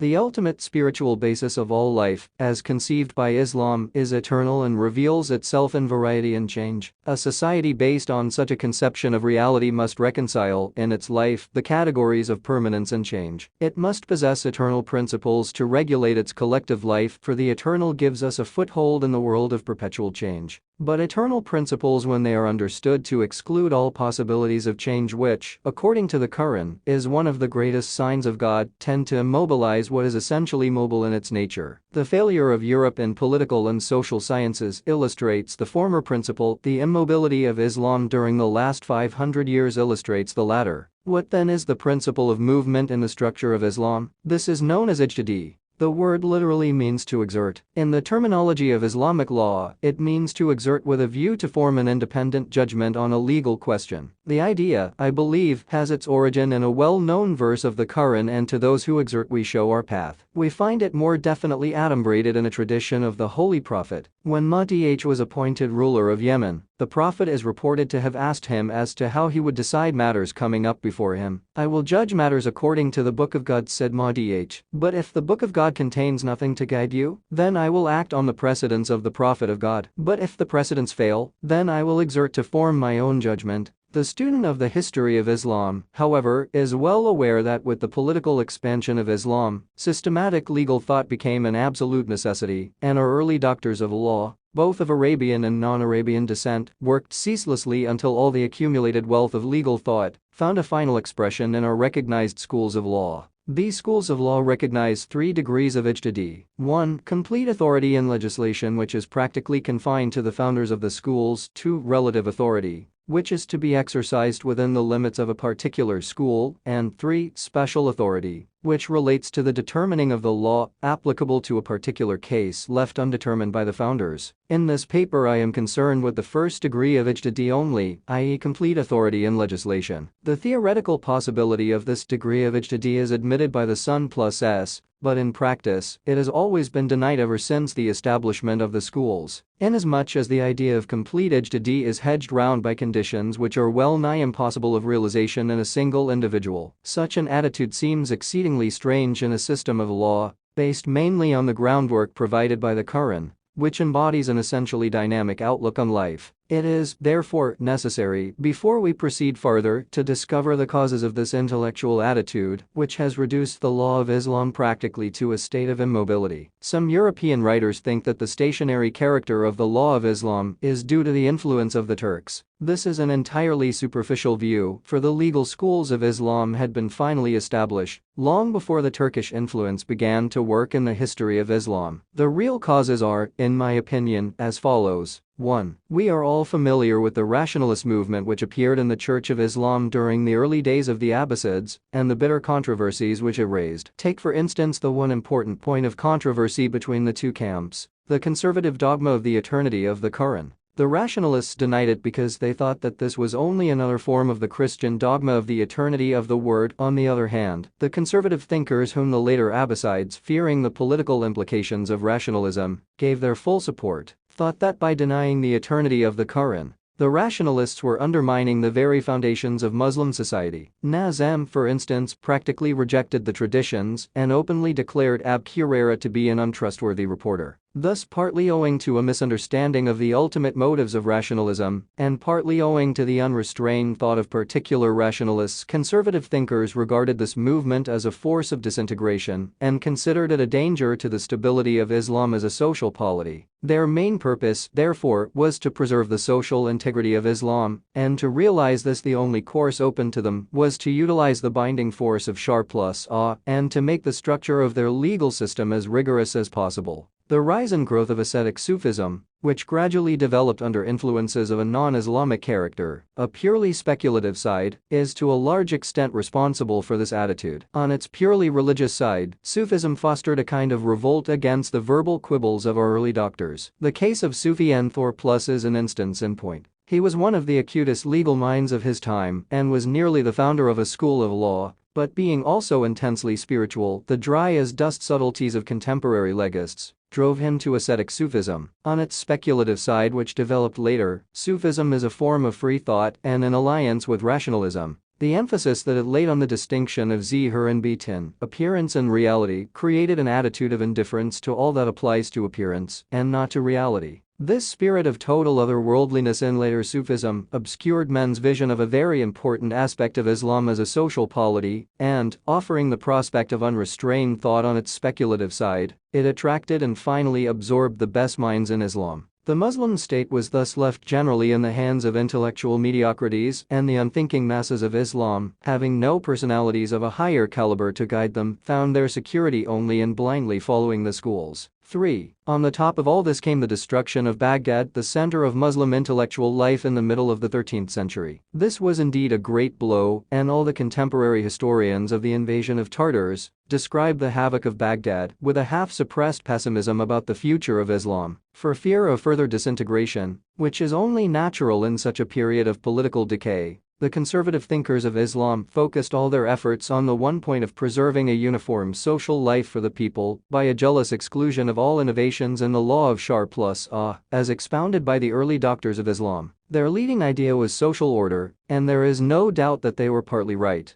because organization does to a certain extent counteract the forces of decay, but they did not see, and our modern ulema do not see, that the ultimate fate of a people does not depend so much on organization as on the worth and power of individual men. In an over-organized society, the individual is altogether crushed out of existence. He gains the whole wealth of social thought around him and loses his own soul. Thus, a false reverence for past history and its artificial resurrection constitute no remedy for a people's decay. The verdict of history, as a modern writer has happily put it, is that worn-out ideas have never risen to power among a people who have worn them out. The only effective power, therefore, that counteracts the forces of decay in a people is the rearing of self-concentrated individuals. Such individuals alone reveal the depth of life. They disclose new standards in the light of which we begin to see that our environment is not wholly inviolable and requires revision. The tendency to over-organization by a false reverence of the past, as manifested in the legists of Islam in the 13th century and later, was contrary to the inner impulse of Islam, and consequently invoked the powerful reaction of Ibn Taymiyyah plus Yahya, one of the most indefatigable writers and preachers of Islam, who was born in 1263, 5 years after the destruction of Baghdad. Ibn Taymiyyah was brought up in Hanbalite tradition, claiming freedom of ijtihad for himself. He rose in revolt against the finality of the schools and went back to first principles in order to make a fresh start. Like Ibn Hazm, the founder of Zahir plus School of Law, he rejected the Hanafite principle of reasoning by analogy and ijm as understood by older legists, for he thought agreement was the basis of all superstition. And there is no doubt that, considering the moral and intellectual decrepitude of his times, he was right in doing so. In the 16th century, Sikh Plus claimed the same privilege of ijtihad, to which he added the idea of a renovator at the beginning of each century. But the spirit of Ibn Taymiyyah plus Yahya's teaching found a fuller expression in a movement of immense potentialities, which arose in the 18th century from the sands of Nejd, described by MacDonald as the cleanest spot in the decadent world of Islam. It is really the first throb of life in modern Islam. To the inspiration of this movement are traceable, directly or indirectly, nearly all the great modern movements of Muslim Asia and Africa, e.g. the Sanks Plus movement, the Pan-Islamic movement, and the BB Plus movement, which is only a Persian reflex of Arabian Protestantism. The great Puritan reformer, Muhammad ibn Abd al-Wahhab, who was born in 1700, studied in Medina, traveled in Persia, and finally succeeded in spreading the fire of his restless soul throughout the whole world of Islam. He was similar in spirit to Ghazal's disciple, Muhammad ibn Iqbal, the Berber Puritan reformer of Islam, who appeared amidst the decay of Muslim Spain and gave her a fresh inspiration. We are, however, not concerned with the political career of this movement, which was terminated by the armies of Muhammad al-Psh. The essential thing to note is the spirit of freedom manifested in it, though inwardly this movement, too, is conservative in its own fashion. While it rises in revolt against the finality of the schools and vigorously asserts the right of private judgment, its vision of the past is wholly uncritical, and in matters of law, it mainly falls back on the traditions of the Prophet. Passing on to Turkey, we find that the idea of ijtihad, reinforced and broadened by modern philosophical ideas, has long been working in the religious and political thought of the Turkish nation. This is clear from Halim Sabit's new theory of Muhammadan law, grounded on modern sociological concepts. If the Renaissance of Islam is a fact, and I believe it is a fact, we too one day, like the Turks, will have to re-evaluate our intellectual inheritance. And if we cannot make any original contribution to the general thought of Islam, we may, by healthy conservative criticism, serve at least as a check on the rapid movement of liberalism in the world of Islam. I now proceed to give you some idea of religio-political thought in Turkey, which will indicate to you how the power of ijtihad is manifested in recent thought and activity in that country. There were, a short time ago, two main lines of thought in Turkey represented by the Nationalist Party and the Party of Religious Reform.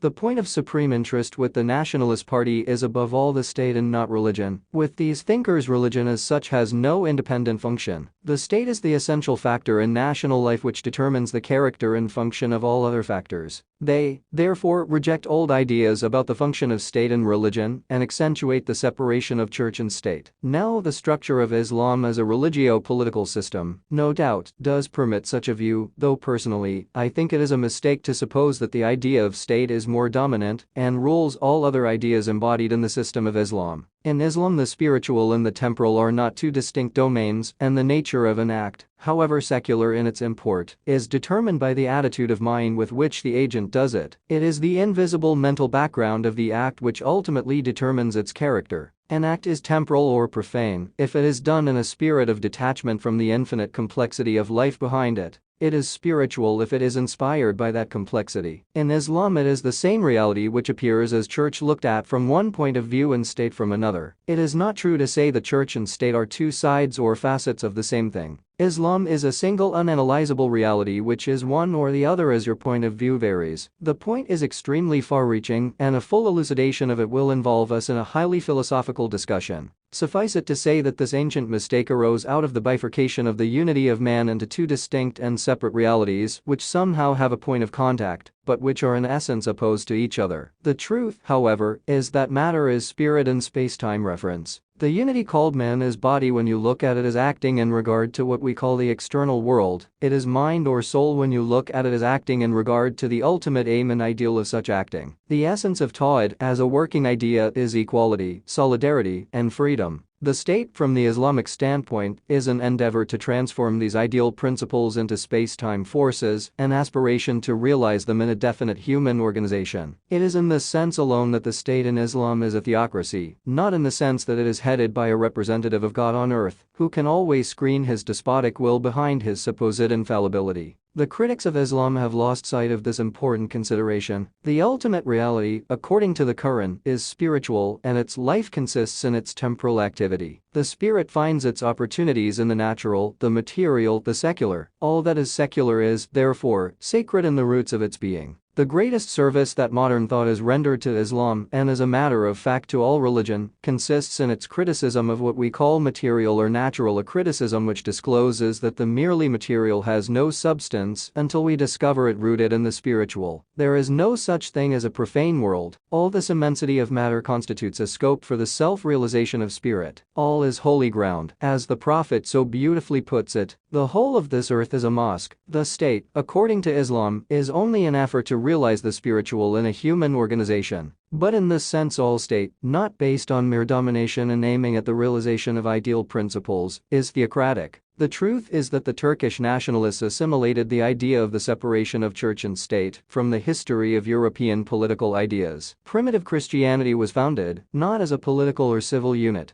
but as a monastic order in a profane world, having nothing to do with civil affairs and obeying the Roman authority practically in all matters. The result of this was that when the state became Christian, state and church confronted each other as distinct powers with interminable boundary disputes between them. Such a thing could never happen in Islam, for Islam was from the very beginning a civil society, having received from the Quran a set of simple legal principles, which, like the 12 tables of the Romans, carried, as experience subsequently proved, great potentialities of expansion and development by interpretation. The nationalist theory of state, therefore, is misleading inasmuch as it suggests a dualism which does not exist in Islam. The Religious Reform Party, on the other hand, led by SA plus TL plus MPSH, insisted on the fundamental fact that Islam is a harmony of idealism and positivism and, as a unity of the eternal verities of freedom, equality, and solidarity, has no fatherland. As there is no English mathematics, German astronomy or French chemistry, says the Grand Vizier, so there is no Turkish, Arabian, Persian or Indian Islam. Just as the universal character of scientific truths engenders varieties of scientific national cultures, which in their totality represent human knowledge, much in the same way the universal character of Islamic verities creates varieties of national, moral and social ideals. Modern culture, based as it is on national egoism, is, according to this keen-sighted writer, only another form of barbarism. It is the result of an overdeveloped industrialism through which men satisfy their primitive instincts and inclinations. He, however, deplores that during the course of history, the moral and social ideals of Islam have been gradually de-Islamized through the influence of local character and pre-Islamic superstitions of Muslim nations. These ideals today are more Iranian, Turkish, or Arabian than Islamic. The pure brow of the principle of thought has received more or less an impress of heathenism, and the universal and impersonal character of the ethical ideals of Islam has been lost through a process of localization.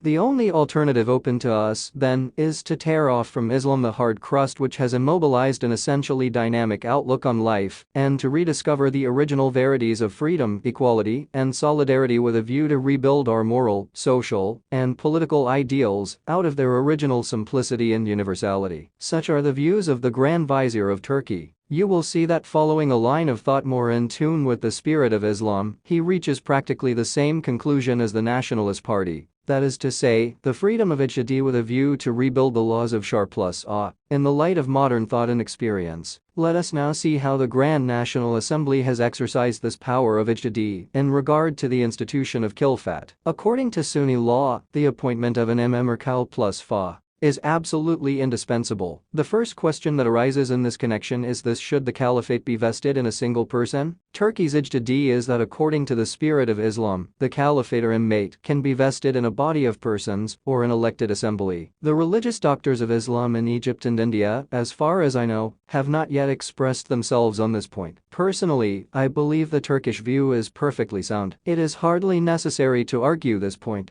The republican form of government is not only thoroughly consistent with the spirit of Islam, but has also become a necessity in view of the new forces that are set free in the world of Islam. In order to understand the Turkish view, let us seek the guidance of Ibn Khaldun, the first philosophical historian of Islam. Ibn Khaldun, in his famous Prolegomena, mentions three distinct views of the idea of universal caliphate in Islam. 1. That universal imamate is a divine institution and is consequently indispensable. 2. That it is merely a matter of expediency. 3. That there is no need of such an institution. The last view was taken by the Khawarij. It seems that modern Turkey has shifted from the first to the second view, i.e. to the view of the Mu'tazila, who regarded universal imamate as a matter of expediency only. The Turks argue that in our political thinking, we must be guided by our past political experience, which points unmistakably to the fact that the idea of universal imamate has failed in practice. It was a workable idea when the empire of Islam was intact. Since the breakup of this empire, independent political units have arisen. The idea has ceased to be operative, and cannot work as a living factor in the organization of modern Islam. Far from serving any useful purpose, it has really stood in the way of a reunion of independent Muslim states. Persia has stood aloof from the Turks in view of her doctrinal differences regarding the caliphate. Morocco has always looked askance at them, and Arabia has cherished private ambition. And all these rupture in Islam for the sake of a mere symbol of a power which departed long ago. Why should we not, he can further argue, learn from experience in our political thinking? Did not Qd plus Ab Bakrabi kill N plus drop the condition of Karshiyat in the Kal plus Fa? In view of the facts of experience, i.e. the political fall of the Quraysh, and their consequent inability to rule the world of Islam, centuries ago Ibn Khaldun, who personally believed in the condition of Karsh plus Yad in the Kal plus Fa, argued much in the same way. Since the power of the Quraysh, he says, has gone, there is no alternative but to accept the most powerful man, as imam in the country where he happens to be powerful. Thus Ibn Khaldun, realizing the hard logic of facts, suggests a view which may be regarded as the first dim vision of an international Islam fairly in sight today. Such is the attitude of the modern Turk, inspired as he is by the realities of experience and not by the scholastic reasoning of jurists who lived and thought under different conditions of life. To my mind, these arguments, if rightly appreciated, indicate the birth of an international ideal, which, though forming the very essence of Islam, has been hitherto overshadowed or rather displaced by Arabian imperialism of the earlier centuries of Islam. This new ideal is clearly reflected in the work of the great nationalist poet Zia, whose songs, inspired by the philosophy of Auguste Comte, have done a great deal in shaping the present thought of Turkey. I reproduce the substance of one of his poems from Professor Fischer's German translation. In order to create a really effective political unity of Islam, all Muslim countries must first become independent, and then in their totality they should range themselves under one caliph. Is such a thing possible at the present moment? If not today, one must wait. In the meantime, the caliph must reduce his own house to order and lay the foundations of a workable modern state. In the international world, the weak find no sympathy, power alone deserves respect. These lines clearly indicate the trend of modern Islam. For the present, every Muslim nation must sink into her own deeper self, temporarily focus her vision on herself alone, until all are strong and powerful to form a living family of republics. A true and living unity, according to the nationalist thinkers, is not so easy as to be achieved by a merely symbolical overlordship. It is truly manifested in a multiplicity of free independent units whose racial rivalries are adjusted and harmonized by the unifying bond of a common spiritual aspiration. It seems to me that God is slowly bringing home to us the truth that Islam is neither nationalism nor imperialism, but a league of nations which recognizes artificial boundaries and racial distinctions for facility of reference only, and not for restricting the social horizon of its members. From the same poet, the following passage from a poem called Religion and Science will throw some further light on the general religious outlook, which is being gradually shaped in the world of Islam today. Who were the first spiritual leaders of mankind? Without doubt the prophets and holy men. In every period religion has led philosophy, from it alone morality and art receive light. But then religion grows weak and loses her original ardor. Holy men disappear and spiritual leadership becomes, in name, the heritage of the doctors of law. The leading star of the doctors of law is tradition. They drag religion with force on this track, but philosophy says, my leading star is reason. You go right, I go left. Both religion and philosophy claim the soul of man and draw it on either side. When this struggle is going on, pregnant experience delivers up positive science, and this young leader of thought says tradition is history, and reason is the method of history. Both interpret and desire to reach the same indefinable something. But what is the something?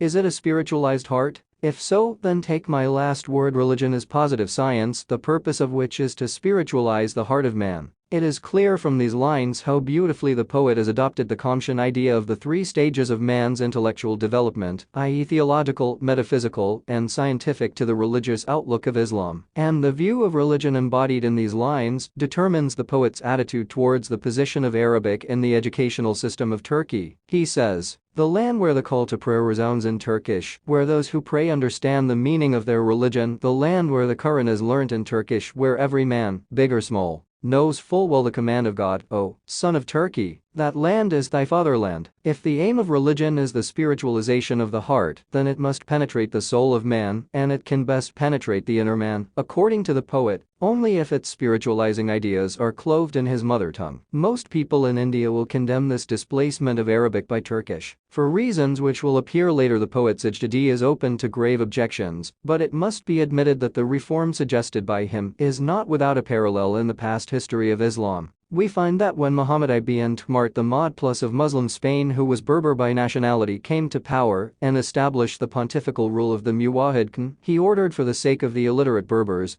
that the Quran should be translated and read in the Berber language, that the call to prayer should be given in Berber, and that all the functionaries of the church must know the Berber language. In another passage, the poet gives his ideal of womanhood. In his zeal for the equality of man and woman, he wishes to see radical changes in the family law of Islam as it is understood and practiced today. There is the woman, my mother, my sister, or my daughter. It is she who calls up the most sacred emotions from the depths of my life. There is my beloved, my sun, my moon and my star. It is she who makes me understand the poetry of life. How could the holy law of God regard these beautiful creatures as despicable beings? Surely there is an error in the interpretation of the Quran by the learned. The foundation of the nation and the state is the family. As long as the full worth of the woman is not realized, national life remains incomplete. The upbringing of the family must correspond with justice, therefore equality is necessary in three things: in divorce, in separation, and in inheritance. As long as the woman is counted half the man as regards inheritance and 1/4 of man in matrimony, neither the family nor the country will be elevated. For other rights we have opened national courts of justice. The family, on the other hand, we have left in the hands of schools. I do not know why we have left the woman in the lurch.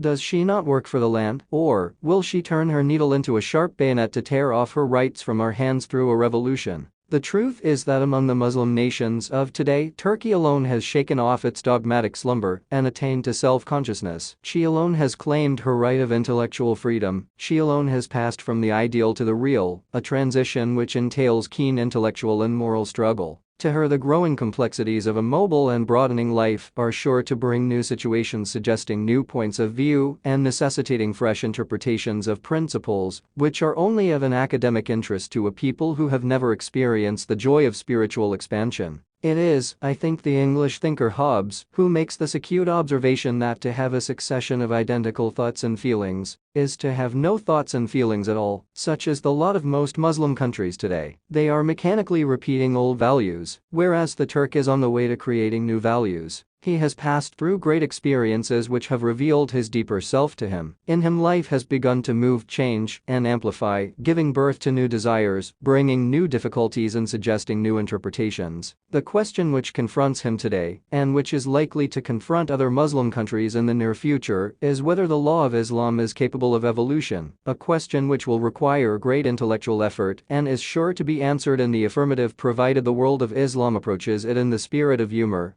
The first critical and independent mind in Islam, who, at the last moments of the Prophet, had the moral courage to utter these remarkable words, "The Book of God is sufficient for us." We heartily welcome the liberal movement in modern Islam, but it must also be admitted that the appearance of liberal ideas in Islam constitutes also the most critical moment in the history of Islam. Liberalism has a tendency to act as a force of disintegration, and the race idea, which appears to be working in modern Islam with greater force than ever, may ultimately wipe off the broad human outlook which Muslim people have imbibed from their religion. Further, our religious and political reformers, in their zeal for liberalism, may overstep the proper limits of reform in the absence of check on their youthful fervor. We are today passing through a period similar to that of the Protestant Revolution in Europe, and the lesson which the rise and outcome of Luther's movement teaches should not be lost on us. A careful reading of history shows that the Reformation was essentially a political movement, and the net result of it in Europe was a gradual displacement of the universal ethics of Christianity by systems of national ethics. The result of this tendency we have seen with our own eyes in the Great European War, which, far from bringing any workable synthesis of the two opposing systems of ethics, has made the European situation still more intolerable. It is the duty of the leaders of the world of Islam today to understand the real meaning of what has happened in Europe and then to move forward with self-control and a clear insight into the ultimate aims of Islam as a social polity. I have given you some idea of the history and working of Ijtihad in modern Islam. I now proceed to see whether the the history and structure of the law of Islam indicate the possibility of any fresh interpretation of its principles. In other words, the question that I want to raise is the law of Islam capable of evolution? Horton, professor of Semitic philology at the University of Bonn, raises the same question in connection with the philosophy and theology of Islam. Reviewing the work of Muslim thinkers in the sphere of purely religious thought, he points out that the history of Islam may aptly be described as a gradual interaction, harmony, and mutual deepening of two distinct forces, i.e., the element of Aryan culture and knowledge on the one hand and the Semitic religion on the other. A Muslim has always adjusted his religious outlook to the elements of culture which he assimilated from the peoples that surrounded him. From 800 to 1100, says Horton, not less than 100 systems of theology appeared in Islam, a fact which bears ample testimony to the elasticity of Islamic thought, as well as to the ceaseless activity of our early thinkers. Thus, in view of the revelations of a deeper study of Muslim literature and thought, this living European Orientalist has been driven to the following conclusion. The spirit of Islam is so broad that it is practically boundless. With the exception of atheistic ideas alone, it has assimilated all the attainable ideas of surrounding peoples and given them its own peculiar direction of development. The assimilative spirit of Islam is even more manifest in the sphere of law, says Professor Hergringe, the Dutch critic of Islam. When we read the history of the development of Mohammedan law, we find that, on the one hand, the doctors of every age, on the slightest stimulus, condemn one another to the point of mutual accusations of heresy, and, on the other hand, the very same people, with greater and greater unity of purpose, try to reconcile the similar quarrels of their predecessors. These views of modern European critics of Islam make it perfectly clear that, with the return of new life, the inner Catholicity of the spirit of Islam is bound to work itself out in spite of the rigorous conservatism of our doctors. And I have no doubt that a deeper study of the enormous legal literature of Islam is sure to rid the modern critic of the superficial opinion that the law of Islam is stationary and incapable of development. Unfortunately, the conservative Muslim public of this country is not yet quite ready for a critical discussion of fiqh, which, if undertaken, is likely to displease most people and raise sectarian controversies. Yet I venture to offer a few remarks on the point before us. In the first place, we should bear in mind that from the earliest times, practically up to the rise of the Abbasids, there was no written law of Islam apart from the Quran. Secondly, it is worthy of note that from about the middle of the 1st century up to the beginning of the 4th, not less than 19 schools of law and legal opinion appeared in Islam. This fact alone is sufficient to show how incessantly our early doctors of law worked in order to meet the necessities of a growing civilization. With the expansion of conquest and the consequent widening of the outlook of Islam, these early legates had to take a wider view of things and to study local conditions of life and habits of new peoples that came within the fold of Islam.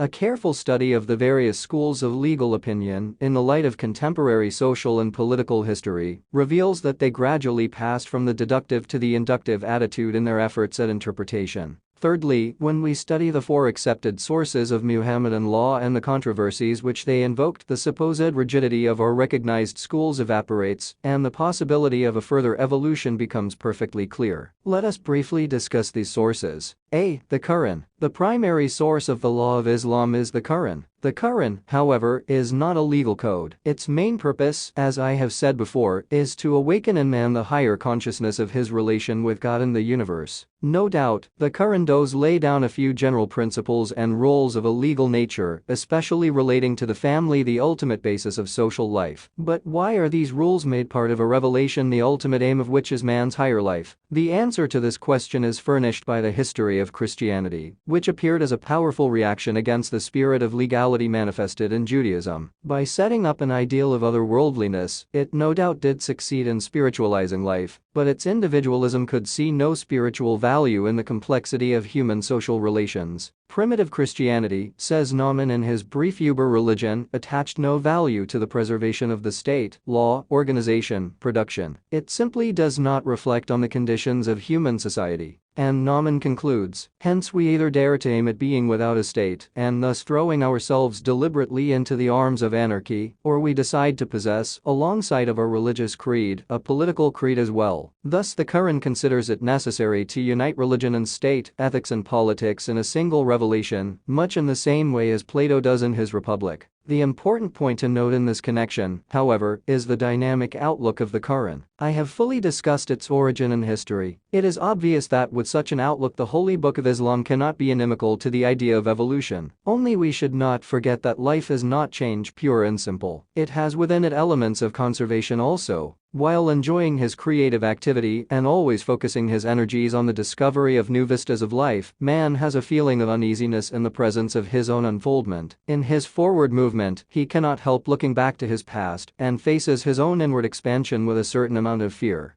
The spirit of man in its forward movement is restrained by forces which seem to be working in the opposite direction. This is only another way of saying that life moves with the weight of its own past on its back, and that in any view of social change, the value and function of the forces of conservatism cannot be lost sight of. It is with this organic insight into the essential teachings of the Quran that modern rationalism ought to approach our existing institutions. No people can afford to reject their past entirely, for it is their past that has made their personal identity. And in a society like Islam, the problem of a revision of old institutions becomes still more delicate, and the responsibility of the reformer assumes a far more serious aspect. Islam is non-territorial in its character, and its aim is to furnish a model for the final combination of humanity by drawing its adherents from a variety of mutually repellent races and then transforming this atomic aggregate into a people possessing a self-consciousness of their own. This was not an easy task to accomplish. Yet Islam, by means of its well-conceived institutions, has succeeded to a very great extent in creating something like a collective will and conscience in this heterogeneous mass. In the evolution of such a society, even the immutability of socially harmless rules relating to eating and drinking, purity or impurity, has a life value of its own inasmuch as it tends to give such society a specific inwardness and further secures that external and internal uniformity which counteracts the forces of heterogeneity always latent in a society of a composite character. The critic of these institutions must, therefore, try to secure, before he undertakes to handle them, a clear insight into the ultimate significance of the social experiment embodied in Islam.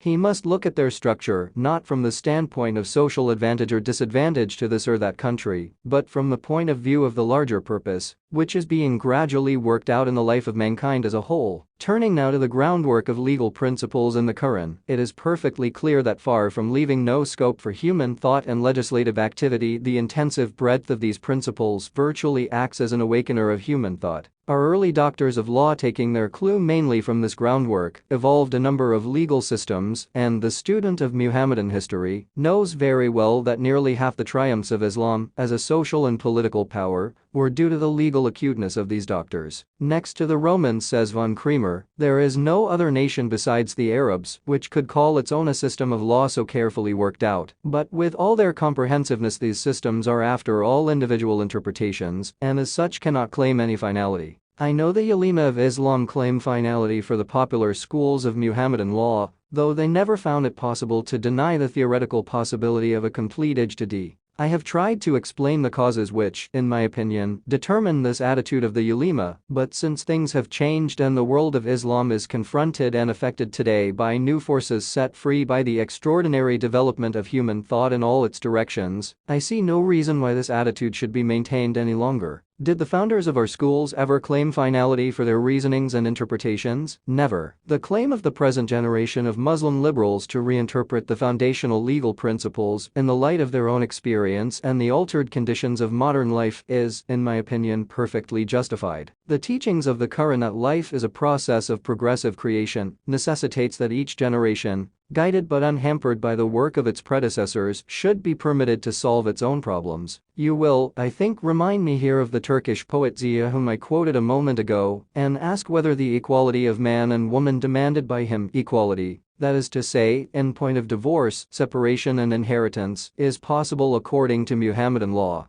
I do not know whether the awakening of women in Turkey has created demands which cannot be met with without a fresh interpretation of foundational principles. In the Punjab, as everybody knows, there have been cases in which Muslim women wishing to get rid of undesirable husbands have been driven to apostasy. Nothing could be more distant from the aims of a missionary religion. The law of Islam, says the great Spanish jurist MMSH Tib Plus in his Al-Mufakti, aims at protecting 5 things: D plus N, nafs, aql, ml, and nasl. Applying this test, I venture to ask, does the working of the rule relating to apostasy, as laid down in the Hidya, tend to protect the interests of the faith in this country? In view of the intense conservatism of the Muslims of India, Indian judges cannot but stick to what are called standard works. The result is that while the peoples are moving, the law remains stationary. With regard to the Turkish poet's demand, I am afraid he does not seem to know much about the family law of Islam, nor does he seem to understand the economic significance of the Quranic rule of inheritance. Marriage, according to Muhammadan law, is a civil contract. The wife at the time of marriage is at liberty to get the husband's power of divorce delegated to her on stated conditions, and thus secure equality of divorce with her husband. The reform suggested by the poet relating to the rule of inheritance is based on a misunderstanding. From the inequality of their legal shares, it must not be supposed that the rule assumes the superiority of males over females. Such an assumption would be contrary to the spirit of Islam. The Quran says, "And for women are rights over men similar to those for men over women." 228. The share of the daughter is determined not by any inferiority inherent in her, but in view of her economic opportunities and the place she occupies in the social structure of which she is a part and parcel. Further, according to the poet's own theory of society, the rule of inheritance must be regarded not as an isolated factor in the distribution of wealth, but as one factor among others working together for the same end. While the daughter, according to Muhammadan law, is held to be full owner of the property given to her by both the father and the husband at the time of her marriage, while, further, she absolutely owns her dower money, which may be prompt or deferred according to her own choice, and in lieu of which she can hold possession of the whole of her husband's property till payment.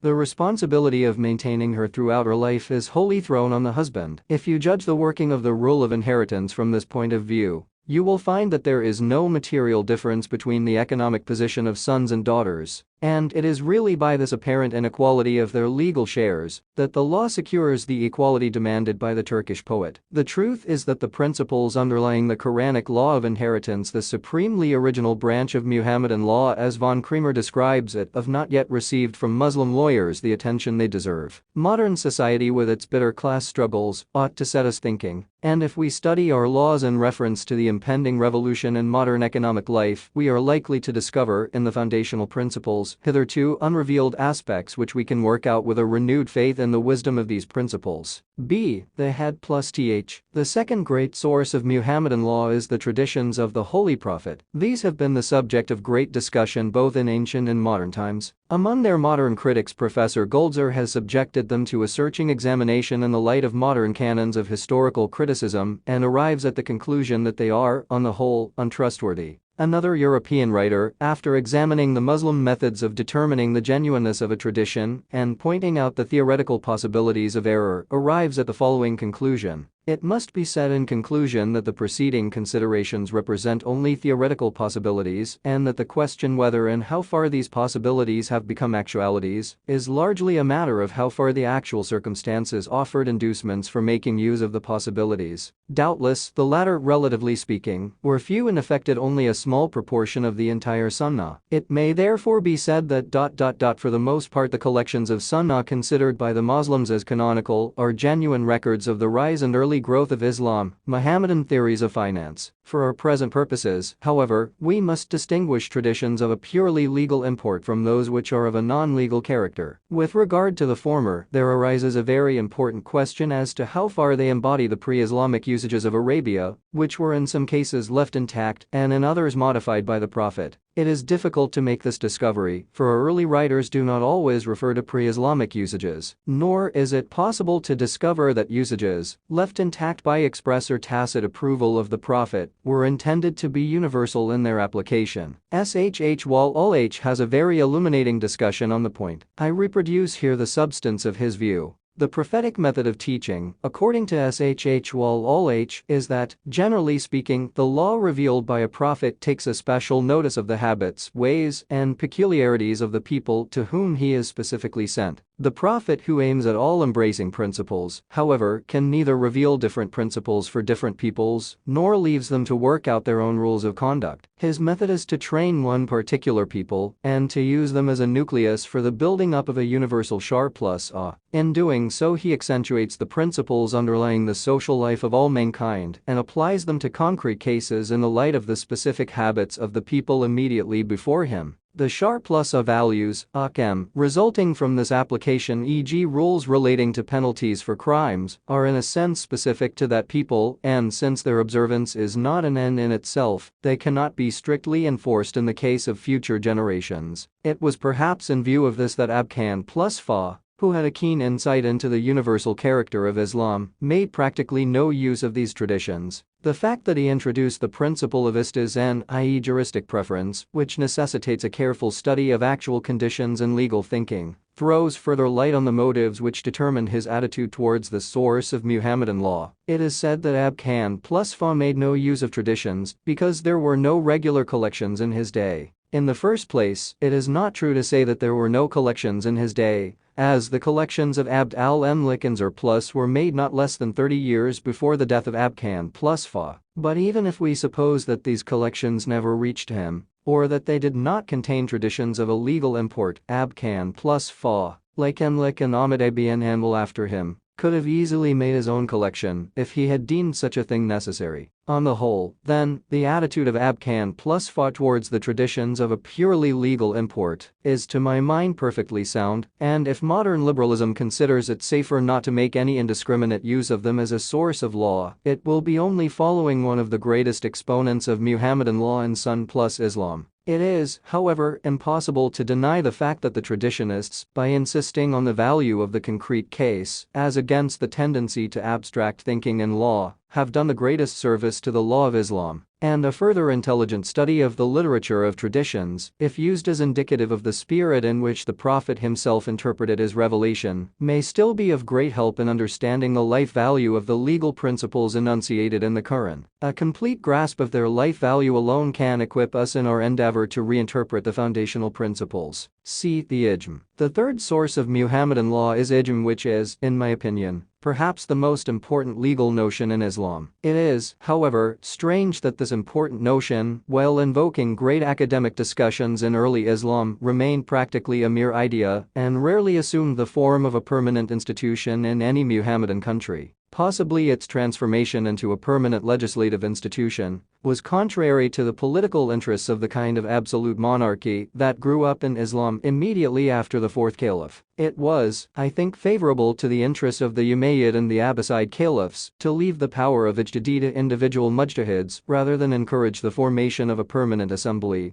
which might become too powerful for them. It is, however, extremely satisfactory to note that the pressure of New World forces and the political experience of European nations are impressing on the mind of modern Islam the value and possibilities of the idea of ijm. The growth of republican spirit and the gradual formation of legislative assemblies in Muslim lands constitute a great step in advance. The transfer of the power of ijtihad from individual representatives of schools to a Muslim legislative assembly, which, in view of the growth of opposing sects, is the only possible form ijm can take in modern times, will secure contributions to legal discussion from laymen who happen to possess a keen insight into affairs. In this way alone can we stir into activity the dormant spirit of life in our legal system and give it an evolutionary outlook. In India, however, difficulties are likely to arise, for it is doubtful whether a non-Muslim legislative assembly can exercise the power of ijtihad. But there are one or two questions which must be raised and answered in regard to ijm. Can ijm repeal the Quran? It is unnecessary to raise this question before a Muslim audience, but I consider it necessary to do so in view of a very misleading statement by a European critic in a book called Mohammedan Theories of Finance, published by the Columbia University. The author of this book says, without citing any authority, that according to some Hanaf plus and Mutazila writers, the ijm can repeal the Quran. There is not the slightest justification for such a statement in the legal literature of Islam. Not even a tradition of the Prophet can have any such effect. It seems to me that the author is misled by the word nask in the writings of our early doctors, to whom, as MMSH Tib Plus points out in Al-Mufikti, Vol. E. page 65, this word, when used in discussions relating to the ijm of the companions, meant only the power to extend or limit the application of a Quranic rule of law, and not the power to repeal or supersede it by another rule of law. And even in the exercise of this power, the legal theory, as a mid plus a sh5 plus doctor of law who died about the middle of the 7th century, and whose work is recently published in Egypt, tells us, is that the companions must have been in possession of a shar plus a value,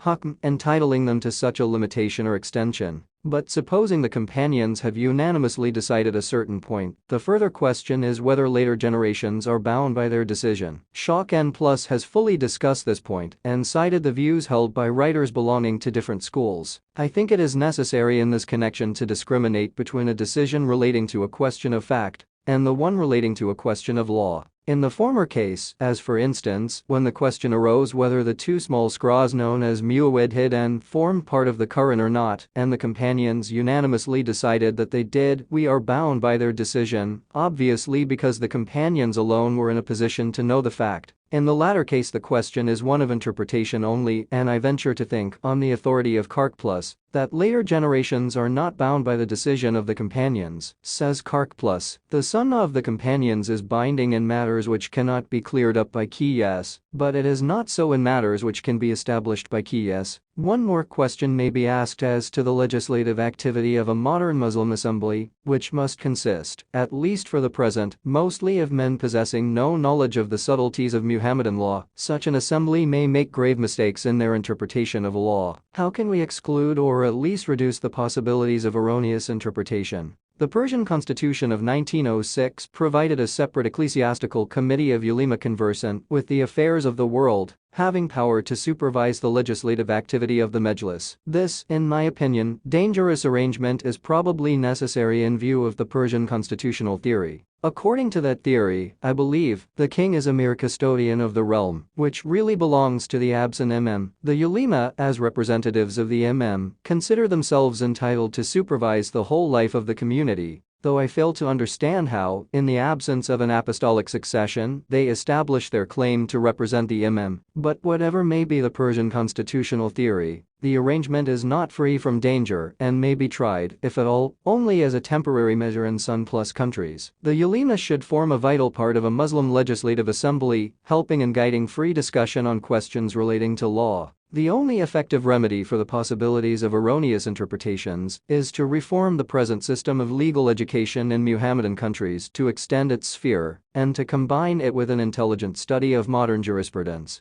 D. The qiyas. The fourth basis of fiqh is qiyas, i.e. the use of analogical reasoning in legislation, in view of different social and agricultural conditions prevailing in the countries conquered by Islam. The school of Abkan plus Fa seem to have found, on the whole, little or no guidance from the precedents recorded in the literature of traditions. The only alternative open to them was to resort to speculative reason in their interpretations. The application of Aristotelian logic, however, though suggested by the discovery of new conditions in Iraq, was likely to prove exceedingly harmful in the preliminary stages of legal development. The intricate behavior of life cannot be subjected to hard and fast rules, logically deducible from certain general notions, yet, looked at through the spectacles of Aristotle's logic, it appears to be a mechanism pure and simple, with no internal principle of movement. Thus the school of Abkan plus Fa tended to ignore the creative freedom and arbitrariness of life and hoped to build a logically perfect legal system on the lines of pure reason. The legacies of Hijzi, however, true to the practical genius of their race, raised strong protests against the scholastic subtleties of the legacies of Iraq and their tendency to imagine unreal cases which they rightly thought would turn the law of Islam into a kind of lifeless mechanism. These bitter controversies among the early doctors of Islam led to a critical definition of the limitations, conditions, and correctives of qiyas, which, though originally appeared as a mere disguise for the mujtahid's personal opinion, eventually became a source of life and movement in the law of Islam. The spirit of the acute criticism of Emlik and Sh5 plus on Abkan plus Fa's principle of qiyas as a source of law constitutes really an effective Semitic restraint on the Aryan tendency to seize the abstract in preference to the concrete, to enjoy the idea rather than the event. This was really a controversy between the advocates of deductive and inductive methods in legal research. The legists of Iraq originally emphasized the eternal aspect of the notion, while those of Hijzi laid stress on its temporal aspect. The latter, however, did not see the full significance of their own position and their instinctive partiality to the legal tradition of Hijzi narrowed their vision to the precedents that it actually happened in the days of the Prophet and his companions. No doubt they recognized the value of the concrete, but at the same time they eternalized it, rarely resorting to qiyas based on the study of the concrete as such. Their criticism of Abkan plus Fa and his school, however, emancipated the concrete as it were and brought out the necessity of observing the actual movement and variety of life in the interpretation of juristic principles. Thus the school of Abkan plus Fa, which fully assimilated the results of this controversy, is absolutely free in its essential principle and possesses much greater power of creative adaptation than any other school of Muhammadan law. But, contrary to the spirit of his own school, the modern Hanaf plus legist has eternalized the interpretations of the founder or his immediate followers, much in the same way as the early critics of Abkan plus Fa eternalize the decisions given on concrete cases. Properly understood and applied, the essential principle of this school, i.e. qiyas, as Sh Phi plus rightly says, is only another name for ijtihad which, within the limits of the revealed texts, is absolutely free, and its importance as a principle can be seen from the fact that, according to most of the doctors, as Qd plus Shawkan plus tells us, it was permitted even in the lifetime of the Holy Prophet. The closing of the door of ijtihad is pure fiction, suggested partly by the crystallization of legal thought in Islam, and partly by that intellectual laziness, which, especially in the period of spiritual decay, turns great thinkers into idols. If some of the later doctors have upheld this fiction, modern Islam is not bound by this voluntary surrender of intellectual independence. Zarkash plus writing in the 8th century of the Hijra rightly observes, if the upholders of this fiction mean that the previous writers had more facilities while the later writers had more difficulties in their way, it is nonsense, for it does not require much understanding to see that ijtihad for later doctors is easier than for the earlier doctors. Indeed, the commentaries on the Quran and Sunnah have been compiled and multiplied to such an extent that the mujtahid of today has more material for interpretation than he needs. This brief discussion, I hope, will make it clear to you that neither in the foundational principles nor in the structure of our systems, as we find them today, is there anything to justify the present attitude. Equipped with penetrative thought and fresh experience, the world of Islam should courageously proceed to the work of reconstruction before them. This work of reconstruction, however, has a far more serious aspect than mere adjustment to modern conditions of life. The Great European War bringing in its wake the awakening of Turkey, the element of stability in the world of Islam as a French writer has recently described her, and the new economic experiment tried in the neighborhood of Muslim Asia, must open our eyes to the inner meaning and destiny of Islam. Humanity needs three things today: a spiritual interpretation of the universe, spiritual emancipation of the individual, and basic principles of a universal import, directing the evolution of human society on a spiritual basis. Modern Europe has, no doubt, built idealistic systems on these lines, but experience shows that truth revealed through pure reason is incapable of bringing that fire of living conviction which personal revelation alone can bring. This is the reason why pure thought has so little influenced men, while religion has always elevated individuals and transformed whole societies. The idealism of Europe never became a living factor in her life, and the result is a perverted ego seeking itself through mutually intolerant democracies whose sole function is to exploit the poor in the interest of the rich. Believe me, Europe today is the greatest hindrance in the way of man's ethical advancement. The Muslim, on the other hand, is in possession of these ultimate ideas on the basis of a revelation, which, speaking from the inmost depths of life, internalizes its own apparent externality. With him, the spiritual basis of life is a matter of conviction for which even the least enlightened man among us can easily lay down his life, and in view of the basic idea of Islam that there can be no further revelation binding on man, we ought to be spiritually one of the most emancipated peoples on earth. Early Muslims emerging out of the spiritual slavery of pre-Islamic Asia were not in a position to realize the true significance of this basic idea. Let the Muslim of today appreciate his position, reconstruct his social life in the light of ultimate principles, and evolve out of the hitherto partially revealed purpose of Islam, that spiritual democracy, which is the ultimate aim of Islam. Is religion possible? Broadly speaking, religious life may be divided into three periods. These may be described as the periods of faith, thought, and discovery. In the first period, religious life appears as a form of discipline which the individual or a whole people must accept as an unconditional command, without any rational understanding of the ultimate meaning and purpose of that command. This attitude may be of great consequence in the social and political history of a people, but is not of much consequence in so far as the individual's inner growth and expansion are concerned. Perfect submission to discipline is followed by a rational understanding of the discipline and the ultimate source of its authority. In this period, religious life seeks its foundation in a kind of metaphysics, a logically consistent view of the world with God as a part of that view. In the third period, metaphysics is displaced by psychology, and religious life develops the ambition to come into direct contact with the ultimate reality. It is here that religion becomes a matter of personal assimilation of life and power, and the individual achieves a free personality, not by releasing himself from the fetters of the law, but by discovering the ultimate source of the law within the depths of his own consciousness. As in the words of a Muslim Sufi, no understanding of the holy book is possible until it is actually revealed to the believer, just as it was revealed to the prophet. It is, then, in the sense of this last phase in the development of religious life, that I use the word religion in the question that I now propose to raise. Religion in this sense is known by the unfortunate name of mysticism, which is supposed to be a life-denying, fact-avoiding attitude of mind, directly opposed to the radically empirical outlook of our times. Yet higher religion, which is only a search for a larger life, is essentially experience, and recognized the necessity of experience as its foundation long before science learned to do so. It is a genuine effort to clarify human consciousness and is, as such, as critical of its level of experience as naturalism is of its own level. As we all know, it was Kant who first raised the question, is metaphysics possible? He answered this question in the negative, and his argument applies with equal force to the realities in which religion is especially interested. The manifold of sense, according to him, must fulfill certain formal conditions in order to constitute knowledge. The thing in itself is only a limiting idea. Its function is merely regulative. If there is some actuality corresponding to the idea, it falls outside the boundaries of experience, and consequently its existence cannot be rationally demonstrated. This verdict of Kant cannot be easily accepted. It may fairly be argued that in view of the more recent developments of science, such as the nature of matter as bottled up light waves, the idea of the universe as an act of thought, finiteness of space and time, and Heisenberg's principle of indeterminacy in nature, the case for a system of rational theology is not so bad as Kant was led to think.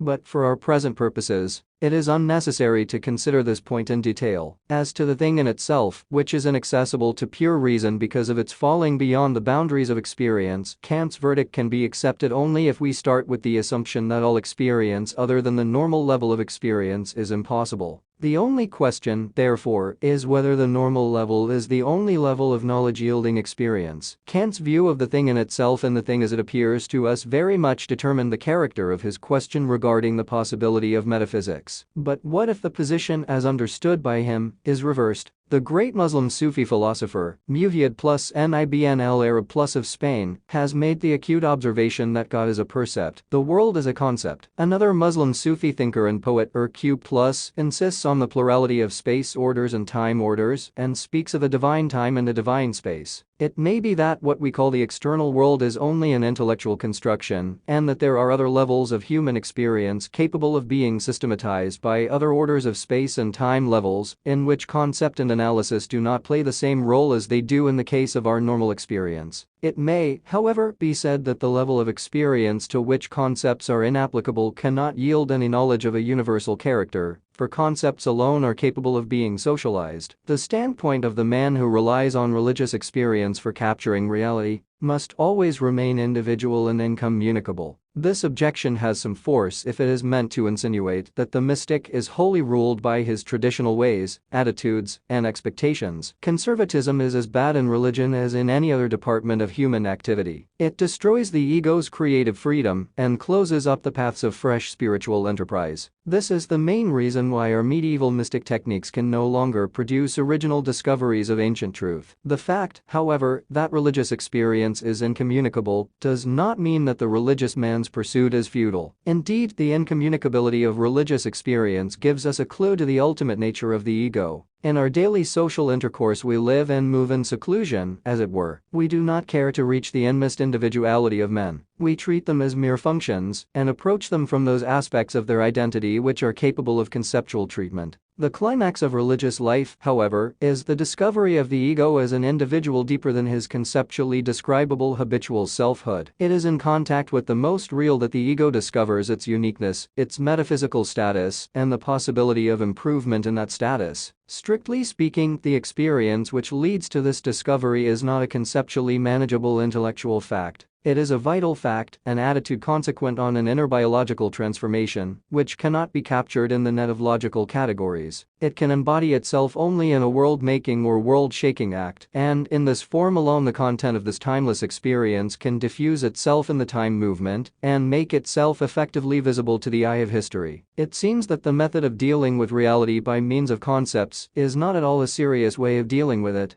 Science does not care whether its electron is a real entity or not. It may be a mere symbol, a mere convention. Religion, which is essentially a mode of actual living, is the only serious way of handling reality. As a form of higher experience, it is corrective of our concepts of philosophical theology, or at least makes us suspicious of the purely rational process which forms these concepts. Science can afford to ignore metaphysics altogether, and may even believe it to be a justified form of poetry, as Lang defined it, or a legitimate play of grown-ups, as Nietzsche described it. But the religious expert who seeks to discover his personal status in the constitution of things cannot, in view of the final aim of his struggle, be satisfied with what science may regard as a vital lie, a mere as if to regulate thought and conduct. In so far as the ultimate nature of reality is concerned, nothing is at stake in the venture of science. In the religious venture, the whole career of the ego as an assimilative personal center of life and experience is at stake. Conduct, which involves a decision of the ultimate fate of the agent, cannot be based on illusions. A wrong concept misleads the understanding, a wrong deed degrades the whole man, and may eventually demolish the structure of the human ego. The mere concept affects life only partially. The deed is dynamically related to reality and issues from a generally constant attitude of the whole man towards reality. No doubt the deed, i.e. the control of psychological and physiological processes, with a view to tune up the ego for an immediate contact with the ultimate reality is, and cannot but be, individual in form and content, yet the deed, too, is liable to be socialized when others begin to live through it, with a view to discover for themselves its effectiveness as a method of approaching the real.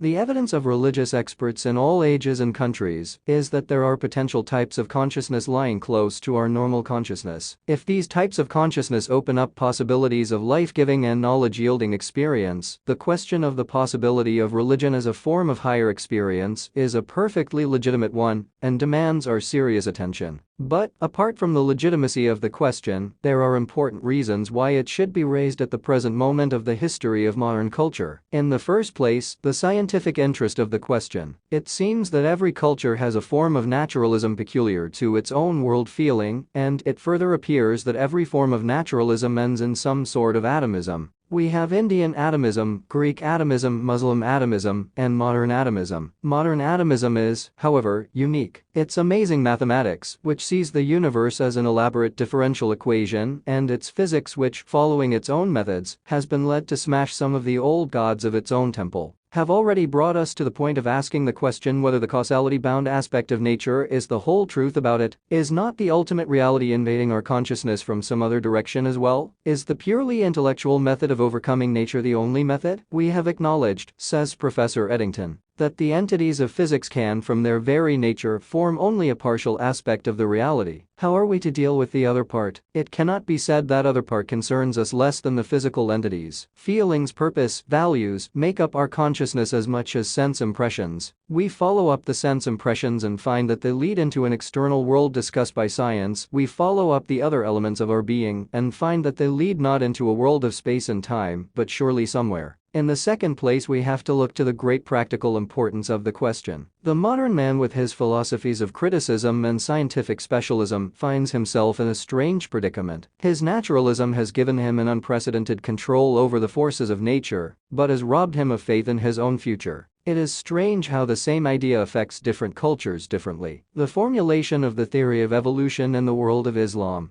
brought into being RKM+'s tremendous enthusiasm for the biological future of man. No cultured Muslim can read such passages as the following without a thrill of joy. Lo, in the earth, I lived in realms of ore and stone, and then I smiled in many tinted flowers. Then roving with the wild and wandering hours, o'er earth and air and ocean's zone, in a new birth, I died and flew, and crept and ran, and all the secret of my essence true, within a form that brought them all to view, and lo, a man, and then my goal, beyond the clouds, beyond the sky, in realms where none may change or die, in angel form, and then away, beyond the bounds of night and day, and life and death unseen or seen, where all that is hath ever been, as one and whole. RKM plus THDN plus S translation. On the other hand, the formulation of the same view of evolution with far greater precision in Europe has led to the belief that there now appears to be no scientific basis for the idea that the present rich complexity of human endowment will ever be materially exceeded. That is how the modern man's secret despair hides itself behind the screen of scientific terminology. Nietzsche, although he thought that the idea of evolution did not justify the belief that man was unsurpassable, cannot be regarded as an exception in this respect. His enthusiasm for the future of man ended in the doctrine of eternal recurrence, perhaps the most hopeless idea of immortality ever formed by man. This eternal repetition is not eternal becoming, it is the same old idea of being masquerading as becoming. Thus, wholly overshadowed by the results of his intellectual activity, the modern man has ceased to live soulfully, i.e. from within. In the domain of thought he is living in open conflict with himself, and in the domain of economic and political life, he is living in open conflict with others. He finds himself unable to control his ruthless egoism and his infinite gold hunger, which is gradually killing all higher striving in him and bringing him nothing but life weariness. Absorbed in the fact, that is to say, the optically present source of sensation, he is entirely cut off from the unplumbed depths of his own being. In the wake of his systematic materialism has at last come that paralysis of energy which Huxley apprehended and deplored. The condition of things in the East is no better. The technique of medieval mysticism by which religious life, in its higher manifestations, developed itself both in the East and in the West, has now practically failed. And in the Muslim East it has, perhaps, done far greater havoc than anywhere else, far from reintegrating the forces of the average man's inner life and thus preparing him for participation in the march of history. It has taught him a false renunciation and made him perfectly contented with his ignorance and spiritual thraldom. No wonder then that the modern Muslim in Turkey, Egypt, and Persia is led to seek fresh sources of energy in the creation of new loyalties, such as patriotism and nationalism, which Nietzsche described as sickness and unreason and the strongest force against culture. Disappointed of a purely religious method of spiritual renewal which alone brings us into touch with the everlasting fountain of life and power, by expanding our thought and emotion, the modern Muslim fondly hopes to unlock fresh sources of energy by narrowing down his thought and emotion. Modern atheistic socialism, which possesses all the fervor of a new religion, has a broader outlook, but having received its philosophical basis from the Hegelians of the left wing, it rises in revolt against the very source which could have given it strength and purpose. Both nationalism and atheistic socialism, at least in the present state of human adjustments, must draw upon the psychological forces of hate, suspicion, and resentment, which tend to impoverish the soul of man and close up his hidden sources of spiritual energy. Neither the technique of medieval mysticism, nor nationalism, nor atheistic socialism can cure the ills of a despairing humanity. Surely the present moment is one of great crisis in the history of modern culture. The modern world stands in need of biological renewal, and religion, which in its higher manifestations is neither dogma nor priesthood nor ritual, can alone ethically prepare the modern man for the burden of the great responsibility which the advancement of modern science necessarily involves, and restore to him that attitude of faith which makes him capable of winning a personality here and retaining it hereafter. It is only by rising to a fresh vision of his origin and future, his whence and whither, that man will eventually triumph over a society motivated by an inhuman competition and a civilization which has lost its spiritual unity by its inner conflict of religious and political values. As I have indicated before, religion as a deliberate enterprise to seize the ultimate principle of value and thereby to reintegrate the forces of one's own personality is a fact which cannot be denied. The whole religious literature of the world, including the records of specialists' personal experiences, though perhaps expressed in the thought forms of an out-of-date psychology, is a standing testimony to it. These experiences are perfectly natural, like our normal experiences. The evidence is that they possess a cognitive value for the recipient and, what is much more important, a capacity to centralize the forces of the ego and thereby to endow him with a new personality. The view that such experiences are neurotic or mystical will not finally settle the question of their meaning or value. If an outlook beyond physics is possible, we must courageously face the possibility, even though it may disturb or tend to modify our normal ways of life and thought. The interests of truth require that we must abandon our present attitude. It does not matter in the least if the religious attitude is originally determined by some kind of physiological disorder. George Fox may be a neurotic, but who can deny his purifying power in England's religious life of his day? Muhammad, we are told, was a psychopath. Well, if a psychopath has the power to give a fresh direction to the course of human history, it is a point of the highest psychological interest to search his original experience, which has turned slaves into leaders of men and has inspired the conduct and shaped the career of whole races of mankind. Judging from the various types of activity that emanated from the movement initiated by the Prophet of Islam, his spiritual tension and the kind of behavior which issued from it cannot be regarded as a response to a mere fantasy inside his brain. It is impossible to understand it except as a response to an objective situation generative of new enthusiasms, new organizations, new starting points. If we look at the matter from the standpoint of anthropology, it appears that a psychopath is an important factor in the economy of humanity's social organization. His way is not to classify facts and discover causes. He thinks in terms of life and movement with a view to create new patterns of behavior for mankind. No doubt he has his pitfalls and illusions, just as the scientist who relies on sense experience has his pitfalls and illusions. A careful study of his method, however, shows that he is not less alert than the scientist in the matter of eliminating the alloy of illusion from his experience. The question for us outsiders is to find out an effective method of inquiry into the nature and significance of this extraordinary experience. The Arab historian Ibn Khaldun, who laid the foundations of modern scientific history, was the first to seriously approach this side of human psychology and reached what we now call the idea of the subliminal self. Later, Sir William Hamilton in England and Leibniz in Germany interested themselves in some of the more unknown phenomena of the mind. Jung, however, is probably right in thinking that the essential nature of religion is beyond the province of analytic psychology. In his discussion of the relation of analytic psychology to poetic art, he tells us that the process of artistic form alone can be the object of psychology. The essential nature of art, according to him, cannot be the object of a psychological method of approach. A distinction, says Jung, must also be made in the realm of religion. There also a psychological consideration is permissible only in respect of the emotional and symbolical phenomena of a religion, where the essential nature of religion is in no way involved, as indeed it cannot be. For were this possible, not religion alone, but art also could be treated as a mere subdivision of psychology. Yet Jung has violated his own principle more than once in his writings. The result of this procedure is that, instead of giving us a real insight into the essential nature of religion and its meaning for human personality, our modern psychology has given us quite a plethora of new theories which proceed on a complete misunderstanding of the nature of religion as revealed in its higher manifestations, and carry us in an entirely hopeless direction. The implication of these theories, on the whole, is that religion does not relate the human ego to any objective reality beyond himself. It is merely a kind of well-meaning biological device calculated to build barriers of an ethical nature around human society in order to protect the social fabric against the otherwise unrestrainable instincts of the ego. That is why, according to this newer psychology, Christianity has already fulfilled its biological mission and it is impossible for the modern man to understand its original significance. Jung concludes, most certainly we should still understand it,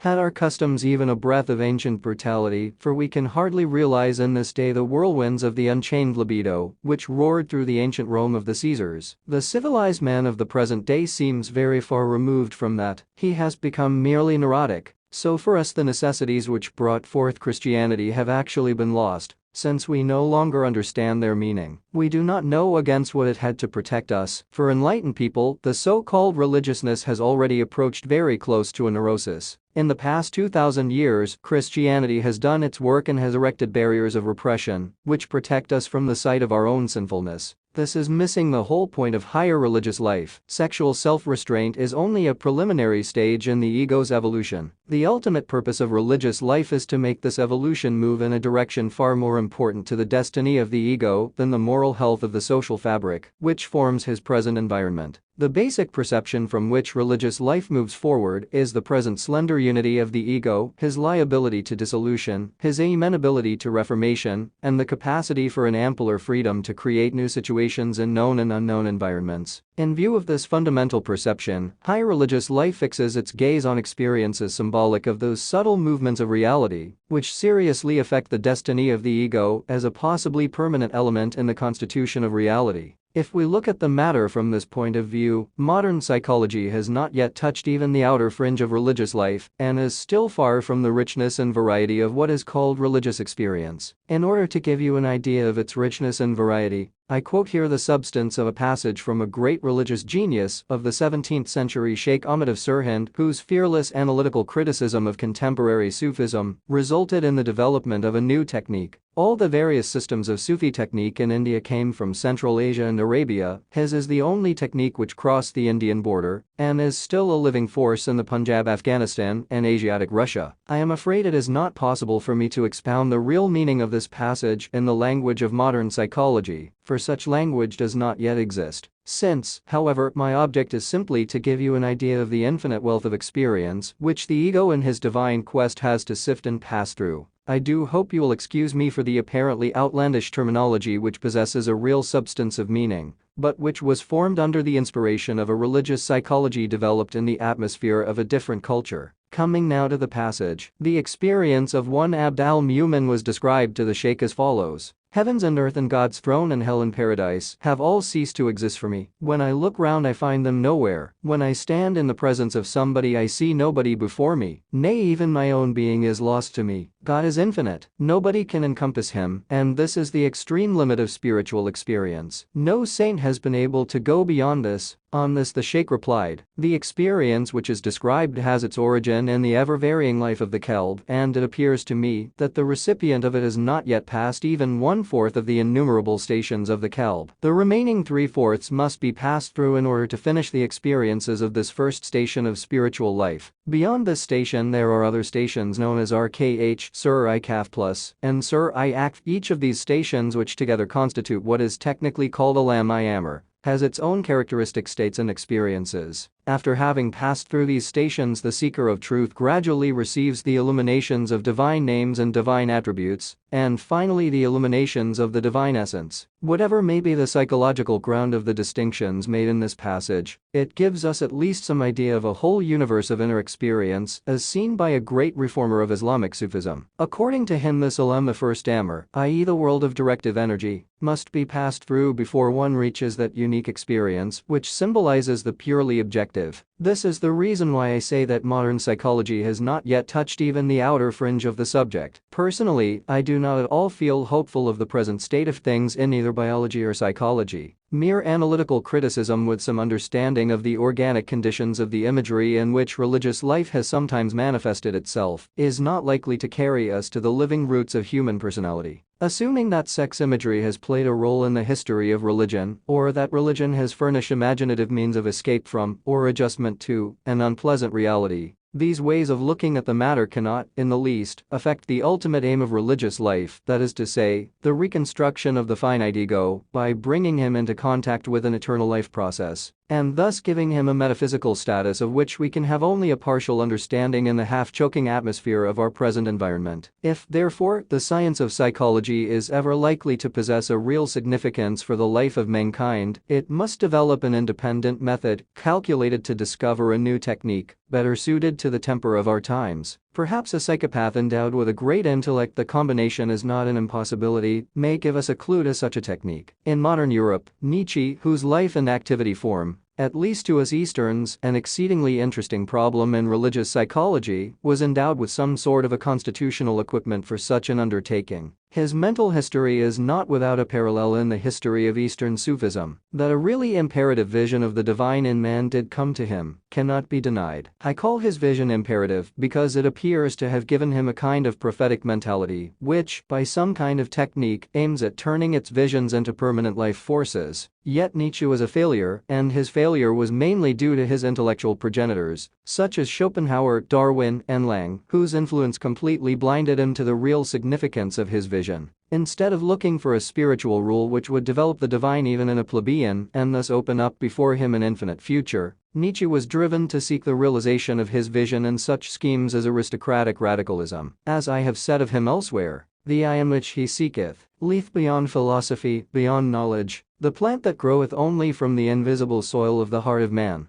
groweth not from a mere heap of clay. Thus failed a genius whose vision was solely determined by his internal forces and remained unproductive for want of expert external guidance in his spiritual life, and the irony of fate is that this man, who appeared to his friends as if he had come from a country where no man lived, was fully conscious of his great spiritual need. I confront alone, he says, an immense problem. It is as if I am lost in a forest, a primeval one. I need help, I need disciples, I need a master. It would be so sweet to obey. And again, why do I not find among the living men who see higher than I do and have to look down on me? Is it only that I have made a poor search? And I have so great a longing for such. The truth is that the religious and the scientific processes, though involving different methods, are identical in their final aim. Both aim at reaching the most real. In fact, religion, for reasons which I have mentioned before, is far more anxious to reach the ultimately real than science. And to both the way to pure objectivity lies through what may be called the purification of experience. In order to understand this, we must make a distinction between experience as a natural fact, significant of the normally observable behavior of reality, and experience as significant of the inner nature of reality.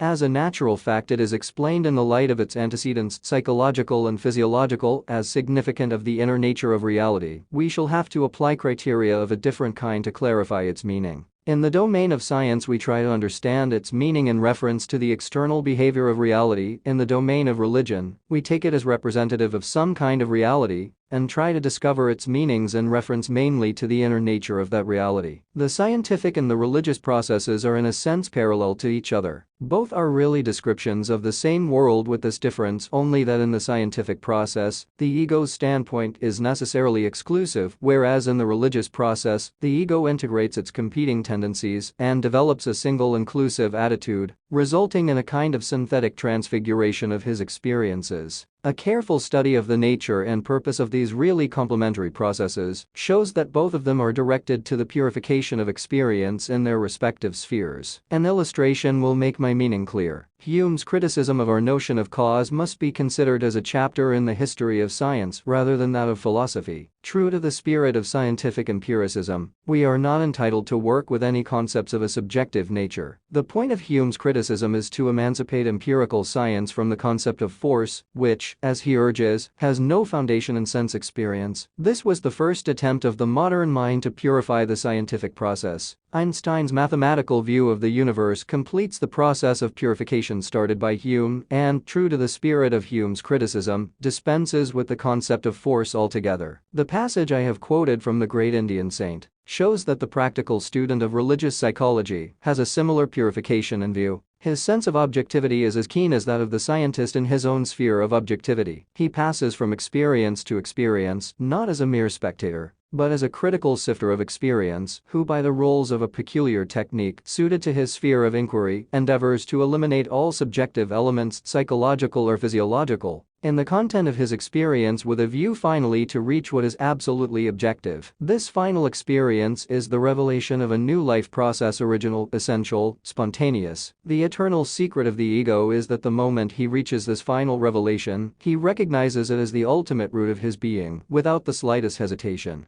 Yet in the experience itself there is no mystery, nor is there anything emotional in it. Indeed, with a view to secure a wholly non-emotional experience, the technique of Islamic Sufism at least takes good care to forbid the use of music in worship and to emphasize the necessity of daily congregational prayers in order to counteract the possible antisocial effects of solitary contemplation. Thus the experience reached is a perfectly natural experience and possesses a biological significance of the highest importance to the ego. It is the human ego rising higher than mere reflection and mending its transiency by appropriating the eternal. The only danger to which the ego is exposed in this divine quest is the possible relaxation of his activity caused by his enjoyment of and absorption in the experiences that precede the final experience. The history of Eastern Sufism shows that this is a real danger. This was the whole point of the reform movement initiated by the great Indian saint from whose writings I have already quoted a passage. And the reason is obvious. The ultimate aim of the ego is not to see something, but to be something. It is in the ego's effort to be something that he discovers his final opportunity to sharpen his objectivity and acquire a more fundamental I am, which finds evidence of its reality not in the Cartesian I think, but in the Kantian I can. The end of the ego's quest is not emancipation from the limitations of individuality, it is, on the other hand, a more precise definition of it.